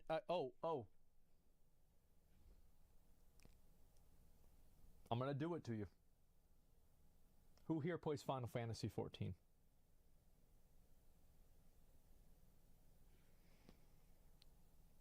You guys do? How many of the main characters in Final Fantasy XIV are in a relationship? Not too many. Yashlada, she is with me? Uh-huh. Yeah, exactly. Exactly. It's not written in their contracts, that would be illegal, but it's clearly an industry. Yeah, but everybody knows, though. Yeah, but everybody knows. Norm. Now, is Hiya Masaya an idol? It's easy to reject this premise and say, Of course she is. That's why a bunch of guys go and they want to watch. What the fuck are we talking about? Oh, the Weather Girls, every single one of them is a young, cute girl? Oh, wow. What a fucking surprise. Like, what are we... Like, I hate the fucking dishonesty of it. Makes me so mad. No shit. That's what's going on. no, she's a weathercaster, but it's undeniable that Weather News Live is only as successful as it is today because of how they've involved attractive young women in their business strategy. And it works. That's the funny thing, is that it works. It sounds crazy, but if you just involve pretty girls, the number will go up. Duh. Every year, the company holds auditions to find the cutest new talent to hire. They know what the Yep. fans want. However, this approach inevitably subjects the cast. Yeah, and you see, like, all of them are like, and they go for, and they're not farming, because, like, there's different types of simps that you can farm, right? So, like, farming simps and farming coomers, these are actually two different things, all right? But, like, you have the girls that are dressed, like, all of these girls were dressed very modestly. It's not like any of them have, like, ridiculously huge boobs. Like, they're not, like, super curvy or anything like that. They look like just a really pretty girl that you'd see. Yeah, a pretty girl next door, exactly. Yeah, they're not trying to get, like, you know, some super hot girl, relatable, or anything like that. But then farming coomers, now that's whenever you get into, like the girl with the Elden Ring Melania helmet girl. That is farming coomers, okay? This is farming simps. That's farming coomers. And it's two different things. To intense scrutiny. There is certainly more depth to Saya than just the adorable otaku character she's expected to portray on screen. No, there's not. Because they don't actually care about her. They care about their fantasy of her. They don't give a fuck about her. The sooner that people have a healthy relationship with the fact that the entire relationship is unhealthy, the sooner they could just be happy for what it is. But because of how Weather News encourages these parasocial interactions with the expensive merchandise, the air purifier, and the cute clips on their official channel, the now 29-year-old the air purifier and the cute clip. Yeah, look at this. It's got 100K views. Look at this one. This one's got 240K views. That's a lot. They should have made her wear cat ears. That probably would have saved the company. Yeah. On their official channel, the now 29-year-old Saya isn't even allowed to make basic life decisions without causing a massive scandal, and that's not fair. The men who were upset with her are called Jaksha Danse. They are vulnerable and lonely men, and they feel like Weather News Live specifically targeted them with their lonely. More specifically refers to men suffering from poverty, sexual issues, or disabilities. Their struggles were often overlooked due to societal expectations and stereotypes, leading to a lack of assistance or support. Yeah, that's probably true. And also, this makes them a lot easier to manipulate, take advantage of. So that's why the companies do it. It's pretty simple. It's just like in Animal Kingdom, right? You're not going to eat the fast sheep in the herd. You're going to eat the slow, fat sheep in the corner that nobody wants to be around. Well, you're going to pick his ass off and he's done. Prey on the weak, yeah. They're the target audience. Because no person that's like in a mental state, a good mental state, is going to like buy into this stuff, right? And get into it. So like by the nature of people being involved and invested in this stuff, it's like, you know, whenever Like you go to Sam's Club or Costco, you have to give them your membership card. Well, it's like you have to give them, you know, a sheet of paper with like what's wrong with you in your head, and then they decide if they're going to let you in or not. Like, oh, okay, so you're just a little bit awkward. Okay, no, that's not enough.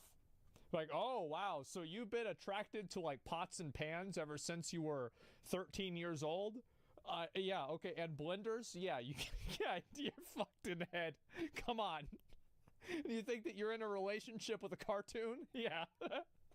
We need more of you.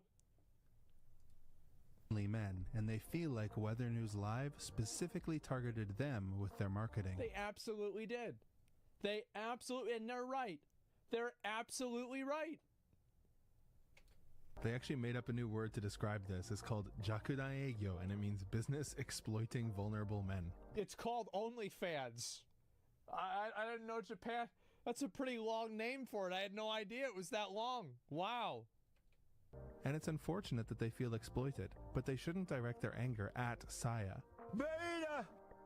Well, I mean, I think that, again, like, who should they be angry at? I don't know. I think you should be angry at yourself for falling into such a stupid trap. Because you can't, like, you should be mad at yourself, yeah. Like, what are you doing? Like, yes, obviously, like, and it's not that these people are without fault, right? But there's always going to be a new trick, a new scam, a new way to take advantage of other people. And there's always something out there that's going to fuck you over, take something away from you or something like that. And it's like, yeah, they don't want to take personal responsibility. It's another example of people not taking personal responsibility. You got in a parasocial fantasy relationship with a weather girl, and it turned out that she's dating a guy that's more successful than you, and now it reminded you that you're a loser. Well, who's really the problem here?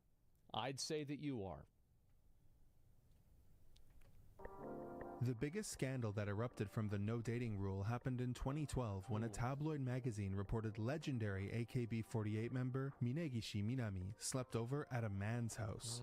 The blowback was honestly insane. Minegishi was immediately demoted to trainee status within the group, and within 24 hours had shaved her head in penance and was made to post. Well, that's good. So yeah, I guess they must have learned that from us over here. Yeah, Britney Spears did that. An apology to the official AKB48 YouTube channel. It made headlines all over This looks like she's about to be beheaded by ISIS. Japan and in the West too. There are honest AKB48 YouTube channel. It made headlines all over This looks like she's about to be beheaded by ISIS. Japan and in the West too. There are honestly so many other no dating scandals involving female idols, but it happens to male idols as well. When heartthrob Fukuyama Masaharu announced his marriage in 2015, the stock price of his talent agency Amuse fell 9%. Sorry ladies, I'm taken. Yeah, and this is also like, there's also guys, I've gotten this kind of stuff, I remember whenever I was dating Izzy, I started dating her, I got a lot of weird comments like this too. People didn't like that either. It's like, even as a guy, you have this issue. I'm serious. That's just how it is. Even you, yes.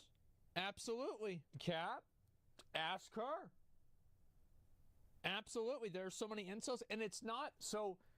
Okay, so you have to understand that they're not doing it to me because they wanted to be in a relationship with me.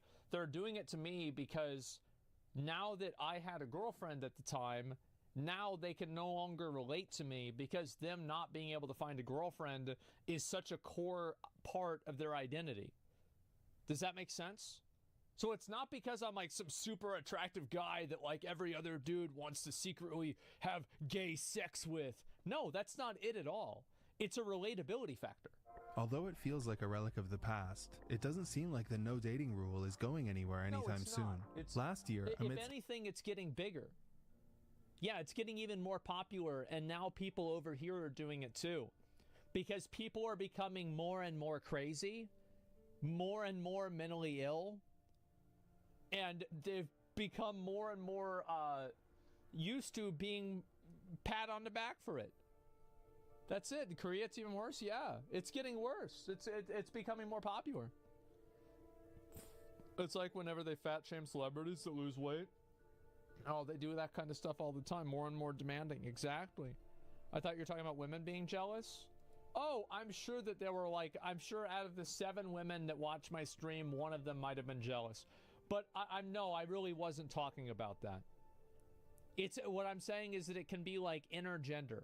A lot of it is 7. Yeah, you're right. It's probably 3. The truth is that a lot of these situations are there. It's about relatability. It's a big thing is about relatability. That's why so many streamers try to and this has kind of changed in the past 2 years. So okay, actually this is a really great point. So do you remember back whenever every single streamer would try to pretend like they were poor and that they weren't making any money and that they were just doing it because they loved it and that was it, right? This was extremely popular, right? And that's kind of fallen away. Now it's some people still do it, but then it's not as popular. And then Nalit comes out, and then it shows that for example, I made $2 million. It was actually $2.4 million, something like that. I thought it was more, honestly. I feel like they probably fucking scammed me. But whenever that came out, I was like, hey guys, yeah, it's fucking great, right? And so that was it. And that was just from Twitch too. But there's a lot of other streamers that didn't cultivate that kind of community. They're like, oh, I'm just the same as you guys. Oh, we're just the same. And also, by the way, they're not making, they don't, they have this $200,000 car. They live in a big house. They, they have maid service and stuff like that. They're not living a normal person's life. But it's popular to project that because it's more relatable. It's just that simple. It's just simply more relatable. It's not relatable for me to say, yeah, so I took my car in and it looks like the repairs are going to be 50 grand, which kind of sucks because I was thinking about buying another luxury car, but now I'm going to have to do a sponsor to buy that car. I'm still going to buy it, but I'm going to have to do another sponsor and make $100,000 from it. And so, man, it's just... It's going to be kind of a pain in the ass, guys, but, it's the way it is. And also, the maid service came and, they messed up the counter, and I think I'm going to fire them and get another maid service, so I have to talk to my personal assistant about that. What the fuck? Nobody can relate to this. Nobody knows what you're talking about. It's just so weird. You see what I'm saying? Why don't you do that? Because I don't fucking feel like it. The reason why I don't do any of that stuff is because I want to live my life with no strings attached. I want to have complete freedom and autonomy. And I believe it sounds cringe, but things that you own end up owning you. Fight Club was right. And that's what I'm happy with. And you know what? There was a time that there were wasps in my house. I called out a fucking exterminator the next day. Okay? Immediately got that shit fixed. And my AC wasn't working. I spent $20,000 buying a new AC unit and also rerouting all of the ventilation in the entire fucking house. And guess what? It's 68 fucking degrees now. So I have no problem spending money if I want to spend the money, but a lot of times I just don't give a fuck about spending the money. That's it. I just don't care. So it's that simple. And but a lot of people don't have that outlook, right? And whenever streamers started making a lot of money, especially during COVID, have you guys noticed the disconnect of resentment that people have towards streamers because they're very, very wealthy? Have you seen that?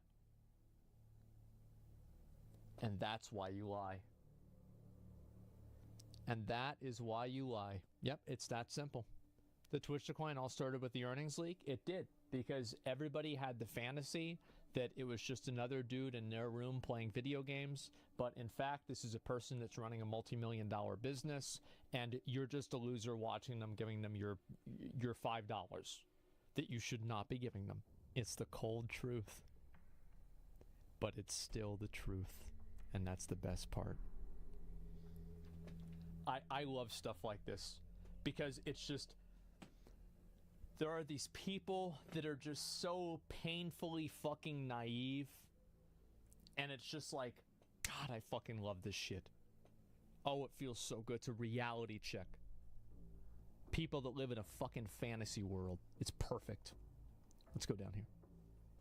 So subbing to you isn't a thing you recommend, right? Well, I think subbing to me is great because it gives me money.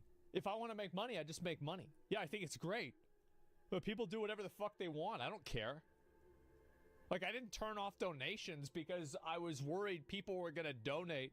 What are you going to do? What do I buy more soda? Like, I already got, so I got this one right here. We're good, boys. We're good. I got another one of these downstairs, too. Just went to the store the other day. Yeah, I'm chilling, man. I'm totally fucking fine. So it's like, yeah, no, it's just, it's not a big deal, man. But for a lot of people, man, especially that push that kind of, that narrative, ooh, it's a problem. A different AKB48 no dating scandal. Sorry, that was a big tangent, but hopefully you guys can see why I'm talking about this. The same thing is true with streaming, and I want to just give you an example of how that disconnect has happened over the past 2 years. Director, a former idol herself, Mukaichi Mion, made a sympathetic statement on Twitter saying it might be time to get rid of the no dating rule and that she would speak to management about it. But a lot of fans seem to be upset with this idea. They didn't want the no dating rule removed. And the result— Well, that's because only 13% of them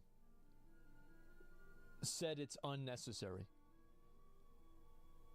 Only 13%. People love their fantasy. So here's an example. Okay. Everybody knows that there's a lot of OnlyFans girls that have other people that answer their DMs, right? Everybody knows this. Including the guys that are DMing the OnlyFans girls. But they keep DMing the OnlyFans girls. But if it got exposed that that specific OnlyFans girl that they were DMing was doing it, they would probably stop DMing them. It's Schrodinger's boyfriend. It's that simple. Results of this poll show the same sentiment. The backlash to Mion's statement about rethinking the rule was so bad that the next morning she was forced to put out another statement saying that she misspoke and that after speaking with management, actually there is no dating rule and that group members make their own decisions. When it comes to Saya, the line between weather reporter and idol has clearly been blurred. While it's easy to envy the financial success that must come with a position like hers, the psychological toll of living under such public scrutiny must be immense. A woman getting a boyfriend should not be the news of the week or some sort of scandal. Put yourself in Saya's shoes. Imagine how stressful this must have been. You can't go public and say you have a boyfriend because your fans have developed some image of you. You're in another country. Yeah, but you knew what you were doing, though. Like, yeah, it sucks for her, but you knew this could happen. Like, you intentionally played into the fantasy. You intentionally did it. This is a 29-year-old woman, and she's a weather reporter, which if she has a degree in meteorology, I don't know if she does, if this is just, just sit there and read the script, sweetie, or what. But if in that case, she's probably an intelligent woman. She knows what she's doing. She knows what's going on. And yes, I can feel bad for her. It's like I can feel bad for somebody that smokes for their whole life and they get lung cancer. This is horrible. I feel very bad for you. But you did this to yourself, and you knew what you were doing. You knew what you were doing, and you did it anyway. With him, and people still catch you. Your fans are enraged, and through no fault of your own, your company loses tons of money, and it makes headline news. All of this 2 days before your massive fan meetup event. Oh yeah, I still have to talk about the fan I wonder what it was. Meetup. So, as you could imagine, everyone put the Kai thing to shame. Online thought the fan meetup was going to be a catastrophe. Image board users were amalgamating salty fan tweets, and they even found the car guy parked outside the venue. I even caught wind of this as it was happening and tuned into the broadcast to see the chaos. Yeah, I bet. But actually, it went a lot better than expected. Yes, the audience turned out to be 90% men, mostly in— thank God. Okay, what a fucking surprise. I wonder why this is. Yeah, I wonder why. And the reason why is the people that are typing nasty messages at this girl are too afraid to leave the house. So you don't really have to worry about them in real life in most cases. But yeah, that's just how it is. In their 30s and 40s. And yes, 20% of the seats were empty, most likely in protest. But aside from that, things went pretty well. When all the casters were being introduced, Saya got memed on a little bit.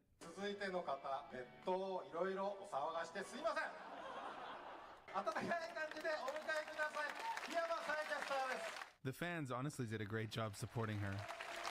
That wasn't the only time they memed on her, though.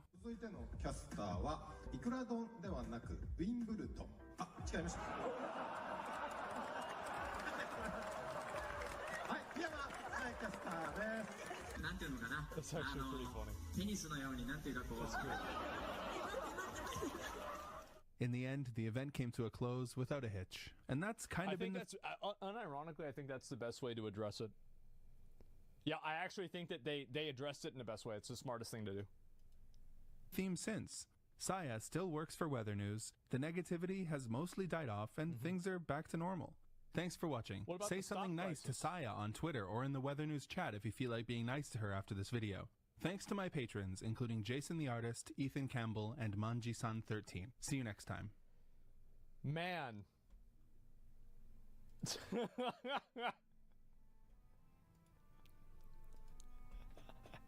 Ain't that something? Bro, I hope they make more of these. This is fucking amazing. I love this video. This is great. I'll link it to you guys. This is fucking amazing. No way, she's a traitor. Yep, there we go, guys. Males or something else, I swear. Well, I mean, like, if you're a dude and just a weird guy, it's just how it is. She's dating a pro tennis player. She'll be all right. Of course. They really do different shit in Japan. That's what I was trying to get through y'all's heads, is like, it actually isn't that different. It's really not. Like, people here do the same simp shit that they do over there. It's just that it's not as culturally accepted, so it happens mostly on the internet. This guy's a video about time travel. It's cool too. Really? People are people wherever they are? Yeah, exactly, dude. It's so sad that so many guys get invested into this stuff. It really is.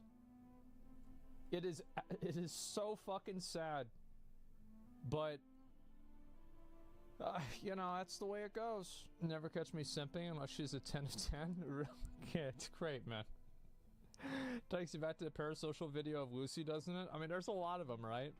Yeah. Happens a lot more with women over there, too. Yeah, I think that it's definitely primarily with girls. Yep. That's the way the cookie crumbles. Yeah, it's like you farm people like this, and it's like you know what you're doing. You know you're making this kind of content. How much out of 10 do you give her? I don't really like rating girls on stream. You know, like I'll maybe do it if like it's a rude person or something like that, but I don't like doing that. Gay? Yeah, true. That's the real reason. I'm surprised that Asmon's never reacted to this Prime content. Japan's most unhinged scammer loses it all? What is this? How much have you made so far? 2.5 years I've made $1.4 million. Does she have an OnlyFans? You spent it all at host clubs? Aren't you just a scammer? Are you saying I'm a bad person? Yes. Oh. Imagine you're 18, with no skills, no education, stuck in a dead-end job, and someone told you that you needed to make $1 million in a year. Okay. Where would you get the money from? A bank? For You what? just go rob the bank. Easy. I mean, like, The answer was obvious. From men, of course. Yeah. Mai developed an incredibly effective method for scamming money out of lonely men and released it as a guide to help other women get rich too. Her tactics spread like wildfire on social media, but then the cops got wind of it. Mai's magic system is genius, and I'm gonna go through all of it, but the methods discussed in this video are unethical and illegal. The purpose of this video is to arm you with the knowledge to protect yourself from these scams. Oh yeah, I remember I had a disclaimer like this for my ninja looting video. Yeah, these were the... It reminds me of like 7 years ago. Oh boy. It is unethical and illegal. That's why I've rebranded it to the scammer system. Okay. Ooh. pay attention so you don't become a victim. And obviously, do not use it. Okay. All right, gang, listen up. The first thing you have to do is S, select your target. Not every guy is a good target, so if you don't choose the right ones, you're gonna waste a lot of time. Broke losers are out. You gotta find rich, but a guy who's good at making money, but was bad this about like Findom? I mean, I already know all about this. Yeah, this is not really a fucking secret. Do people not know this? Damn.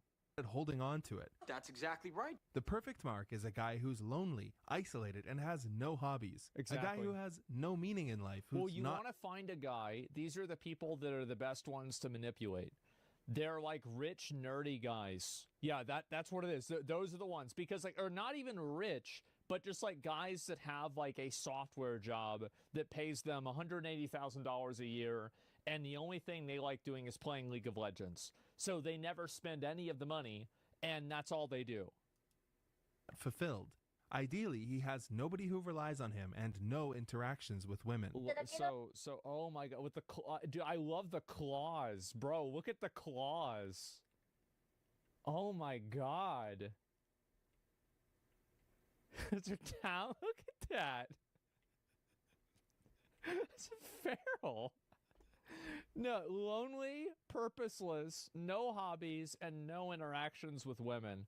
Well, that's not really too hard to find. Well, at least besides the top part. Women. The best guys, wait, what are the targets? The best guys to target have no hopes in life. They go to work, return home, sleep, work, go home and sleep. That's all they do. It's like, why are you even alive? True. The reason Mai knows this is the best type of man to target is because she used to work in what the Japanese call the night industry, if you know. That's, yeah, we know what that is. Yep. Bro, they go crazy with that kind of stuff over there. I didn't even know it was that big. What I'm saying. One evening, she desperately texted every guy on her contact list asking for money, and the only reply she got was from the loneliest, most unfulfilled guy she knew. When it comes to the kind of guy you should avoid, Mai recommends staying away from playboys and F-boys, the kind of guys who are self-centered and only interested in physical relationship. Right, As I because mentioned, that means you've got to actually like put out and do something for them, whereas the other ones are just like, you know, you can just rely on an assumption and it'll be okay. Earlier, you want a guy who's unfulfilled and lonely, so you should avoid guys who have a fulfilling life. No, yeah, you want to avoid guys with hobbies. Yeah, you want to find losers. Like travel, guys have fulfilling lives, guys have a lot of friends. Yeah, because like this is the thing, right? Is like if you have a lot of friends, your friends will be like, bro, what are you doing?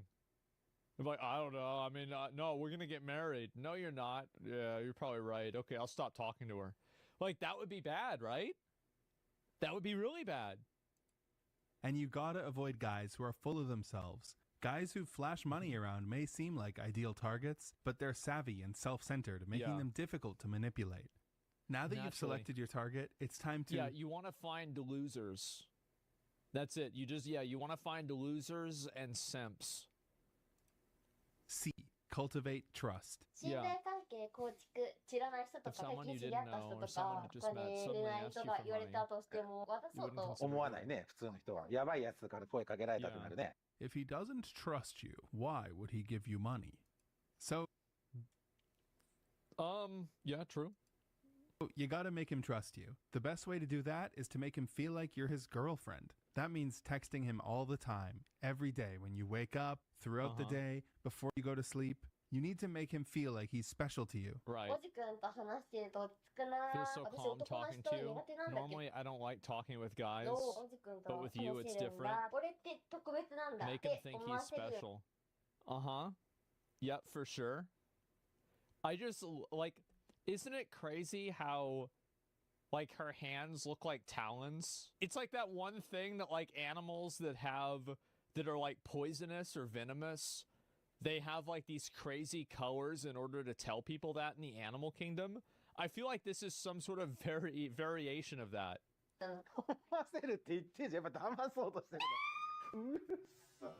The next thing you gotta do is learn everything. See, just like a bird.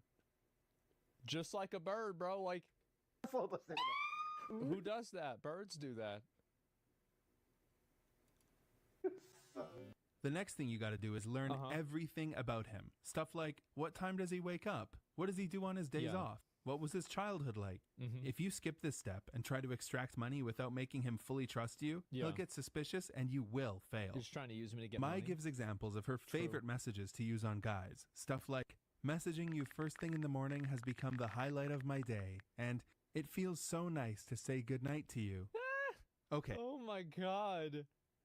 I mean, to be fair, I copy pasted messages to like tons of girls back in the day too, but like I never asked them for money. Like, what the fuck? Okay, now that you've got him to trust you, it's time for the fun part, extracting cash. Okay, here we go. To do this, we will start by, this is amazing. Arousing concern. Okay. Basically, you need to make him think that you're in danger and that the solution is for him to give you some money. Yeah. Mai refers to this part as casting a spell on him. You're a complete sociopath. Don't interrupt. To start, abruptly stop texting him for 2, 3, or even 4 days. He'll get worried about you and probably spam you with messages. Don't open them. Hold out. Once he's ready, find a time when you think he's home and ready to have a conversation. Say something like, I'm sorry I didn't message you, but I was too embarrassed to tell you what I've been dealing with. I'm being chased by debt collectors. Don't elaborate. Jesus, bro, like, God, and guys fall for this? That's amazing. Like, why do they give her money? Why would they do that? That's crazy. Make him ask for details and slowly trickle them out to him. Make sure you're ready with your story. Prepare all the specific details beforehand. Example, I'm behind on rent. Yeah. He'll say, since when? 2 months ago. Why haven't you paid? The economy, medical... And this is why, I mean, this goes back to, like, what she said earlier about finding guys that have, like, no purpose in life.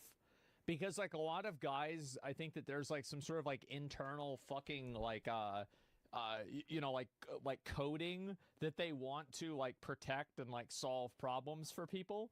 And because they don't have an outlet for that in their normal life, this kind of provides that to them, and it's a way to manipulate people. Yeah. White knight syndrome, whatever. What happens if you don't pay? I could get evicted, or my parents might find out. If you've done things correctly... See, you should say the way you solve that problem is like, I have a great solution. Okay, well then you're not going to pay it, and you're going to move in with me, and you're going to be my girlfriend, and you're going to make food for me every day. Because you obviously can't pay for it, so I can solve this problem for you right now. We're going to kill 2 birds with 1 stone. That's it. Yep, see, that's how it works. That's what you need to say. You That's the now proper have move, a yeah. trusting guy who's sympathetic to your financial troubles. Now, is it time to ask him for money? No. Actually, Mai never directly asks for money. Instead, Yeah. the next step is to mention solutions that don't really solve the problem. These Yeah. are things like, I've been talking to someone who says he'll lend me the money, but he's connected to the Yakuza. Ooh. obviously, your guy doesn't want you to get money from the Yakuza, but he's probably not ready to pay yet. So his first instinct will be to come up with all kinds of solutions that get him off the hook. Things like, have you considered speaking to a lawyer? Yeah. Or, have you asked your parents for help? He's like a worm trying to wriggle away. Anticipate these questions and be ready Why not with just make more money? Why not just start an OnlyFans? Like, damn. Feel like this is kind of an easy solution, right? answers. Things that make him feel bad, like, Lawyer, I told you about this because I trust you. I don't want to tell somebody else about this. Yeah. Or, Go to my parents. They hate me. I ran away from home, remember? Yeah. At this point, if you've done everything right and he trusts you, he will offer to pay your debt. Mai has a rule Really? where That's crazy. I usually am like, that sucks. Damn, man, that sucks. Wow. Well, you know, it is what it is. you have to refuse Yeah. the first time, but eventually give in and accept his money. Uh-huh. Success! Ooh. But it's not over yet. The next part is crucial. is. You need to make him feel like a hero. Mai called this part aftercare. お金いただいた後はちゃん After you と get the money, you need to make a big 手取りに fuss. ポチのおかげで Like, 使っ thank てあ you, り you がとうって saved me. 伝えてあげるのが That's aftercare? And she Oh, that's cute. I like that. That's smart. Stresses. Seriously, look how many extra characters she added here for emphasis. That Met this multiple people that are doing this. It's way too easy to scam people out of money this way. You just have to have good speech and somehow some kind of beautiful with a bit of criminal energy. You don't have to be hot, okay? Like, that's the one thing you need to understand is that, like, you just have to be able to use a picture of a person who's hot. That's all. Yeah, that's the solution. It's that simple. Aftercare is the most important step. Yeah. You need to make him feel like a white knight who saved the princess. Oh, yeah. Say things like, Thank you so much. You've given me a place to sleep tonight. Wow. Give him a breakdown of exactly how you spent the money. Hint at your bright romantic What the fuck is Host Club? future together and tell him what horrible things might have happened if it wasn't for him. If I hadn't met you, I might be dead right now. Or, You saved my life. Please don't ever leave me. you need to make sure that he feels warm and fuzzy about giving you the money. Yeah. If you skip this step, who knows what could happen. Ooh. But if you did it correctly, That's this smart. sets you up in perfect position to end or repeat. I knew the R was If going to be Mai thinks the repeat. guy Yeah. doesn't have any more cash left, or if she's put him in too much debt already, Yeah. she'll try to let the conversation die out and move on to the next guy. But Yeah. most of the time, if you wait a few weeks or months, you can loop It's like a respawn. Yeah. It's like a raid reset. Exactly, because like guys get they get a paycheck every 2 weeks or every month, right? So yeah, it's a respawn. back to the start and try to get money from him all over again. Yeah. Mai says most of her targets pay her more than once. Naturally. ほうほうほうほう。 LINE ってなっちゃって、おいがお休みと The か。 guy is saying good night to me. 今後で電話してみ He said, あ call me この later. 人はも This う guy's already 2000万 given 以 me 上いただいて 135,000 USD. That's a lot of money, man. That I don't. I mean, man, no way that much. That's crazy. てます。マジではい。 It's like what She the even fuck? has a guy who buys her the new iPhone every year. In her Oh my 4-year God. career, it's likely that Mai scammed over $2 million from desperate men. Wow. And she was proud of Wow. it too. She was proud of it too. Look at that. Oh my God. Jesus, look at all that money. All from her Twitter. Wait, let me see some of the other pictures here. And oh my God. Jesus. Mai didn't hide her lifestyle at all. She bet even brought not. $60K in cash to this interview. Why? The interviewer is a massive Japanese YouTuber, and Yeah. the reason it happened at all is because she's a fan of his and was spamming him for attention. He asked really good Yeah, I bet she was. I bet she fucking was. questions, and she ended up looking pretty bad. 2億円を人からもらって So る you were given 200 million yen. Oh my God. Crazy bitch. Well, I mean, the thing is that, like, she's textbook psychopath? I don't know. じゃないですか。それは収 Are 入 you とし reporting て it ちゃん as とやってるの income? What are you talking about? What do you mean? What's income? What do you mean by income? What is that? 確定申告的なやつだよ。 Like, are you paying tax on? Oh, I didn't know I had to do that. So are you evading taxes then? Uh-oh. Huh? What's wrong with you? You're a criminal. 犯罪者だよ。 Obviously. Oh, no. じゃあこれ。お前逮捕だよ、もう。 You're gonna get arrested, yes? Uh-oh. もうお前捕まえるからね。もう No. 嘘つきでしょ。で、しかも嘘つきを量 And 産 you're させてるよ。お creating 前 even とんでも more ない嘘つきだよ liars, so you're even worse. でもよくいいインタ I'm ビュー出てくれ surprised た you ね。 even did this interview. Bro, what a fucking G. Oh my God. Him just calling her out like that? Wow.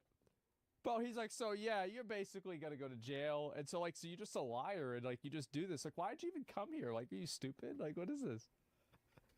逆に。 Afterwards, she threatened to go to the cops Oh if he my released God. it, but he released it anyways. Giga Chad.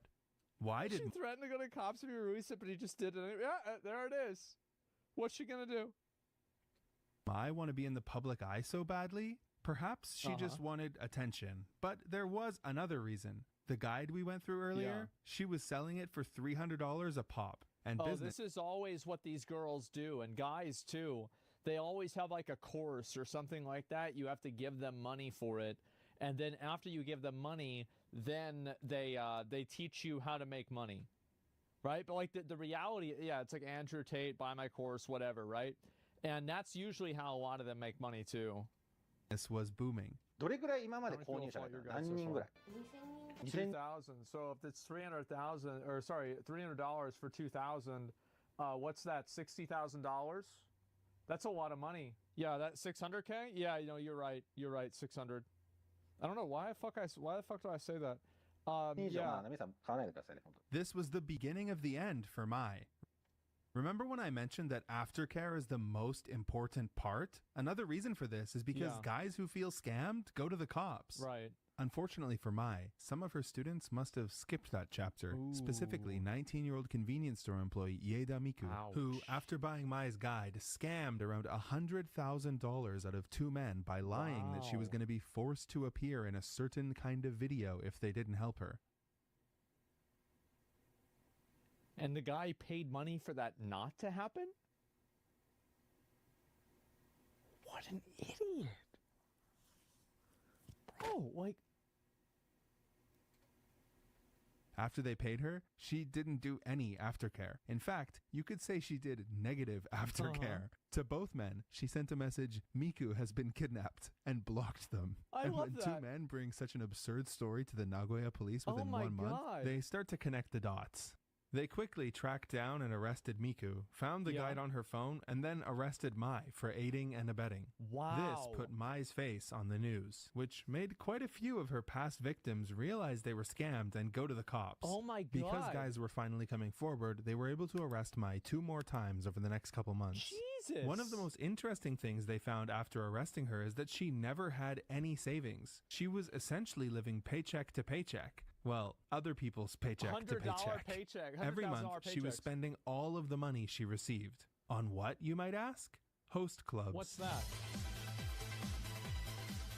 A host club is a place where women pay for the company of charming men. Hosts give them attention and entertain them with conversation and alcohol in a controlled social setting. Wait, so she's just part of the food chain then? So these guys are paying her for attention, and then she's paying these guys for attention. I don't know why, but somehow this makes it better to me. Like, I just feel like this is, you know, this is just part of the circle of life. This is the food chain. Yeah, it does. She's not talking food. Yeah, it's just... She probably doesn't even think there's anything wrong with it because she's like, oh, I'm going to go here. They're going to do the same thing to me. It's fine. Oh, my God. All things in balance, yes. This is amazing. I don't know why, but this actually just totally changes my entire outlook on this. Host clubs can be cheap if you go once in a while. The first visit is heavily discounted, but if you become a regular, they're really expensive. Really? They do this when you order expensive champagne? In Mai's case, she was a bit more than a regular. I'll be using this at the host club. She fell in love with the host, specifically. Oh, wait, what's it says? Screenshots, how much money you spend. The most I've ever spent in a month is 145K. An older man who was obsessed with me cashed out his insurance and stocks to give me, I guess that probably is like a bit more or a bit less, like maybe a little bit less than 100K. And I took it and spent it at the host club. Okay. This guy and spent so much money at the club, the staff started calling her Mother Teresa.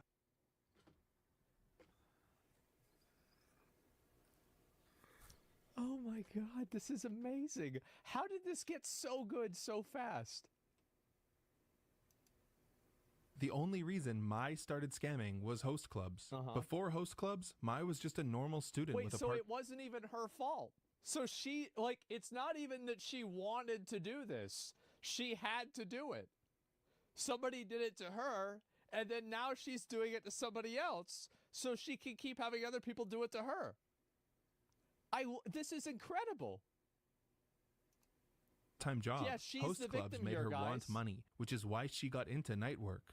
That still didn't make enough, so she started scamming her clients. In the end, host clubs were her downfall. Even when she was making hundreds of thousands of dollars a month, she was living in capsule hotels, so she had more money to spend at the host club. On October 27th, Mai was in the news again, the 4th time in 2 months. But this time, it wasn't her being arrested, it was her host and his manager. They were arrested for knowingly receiving dirty money from Mai. But how can they prove the hosts knew the money was dirty? How about a text message found on Mai's phone from the host saying, "I am your accomplice now. I'll be arrested with you." Oh yeah, that'll do it. Why would you say that?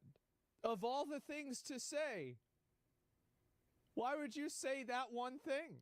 Speaking of this host guy, everyone's talking about this fish-shaped kettle of his. Apparently, he bought it for like $25 on Amazon and served my soft drinks in it. For this luxurious service, he charged her around $100,000.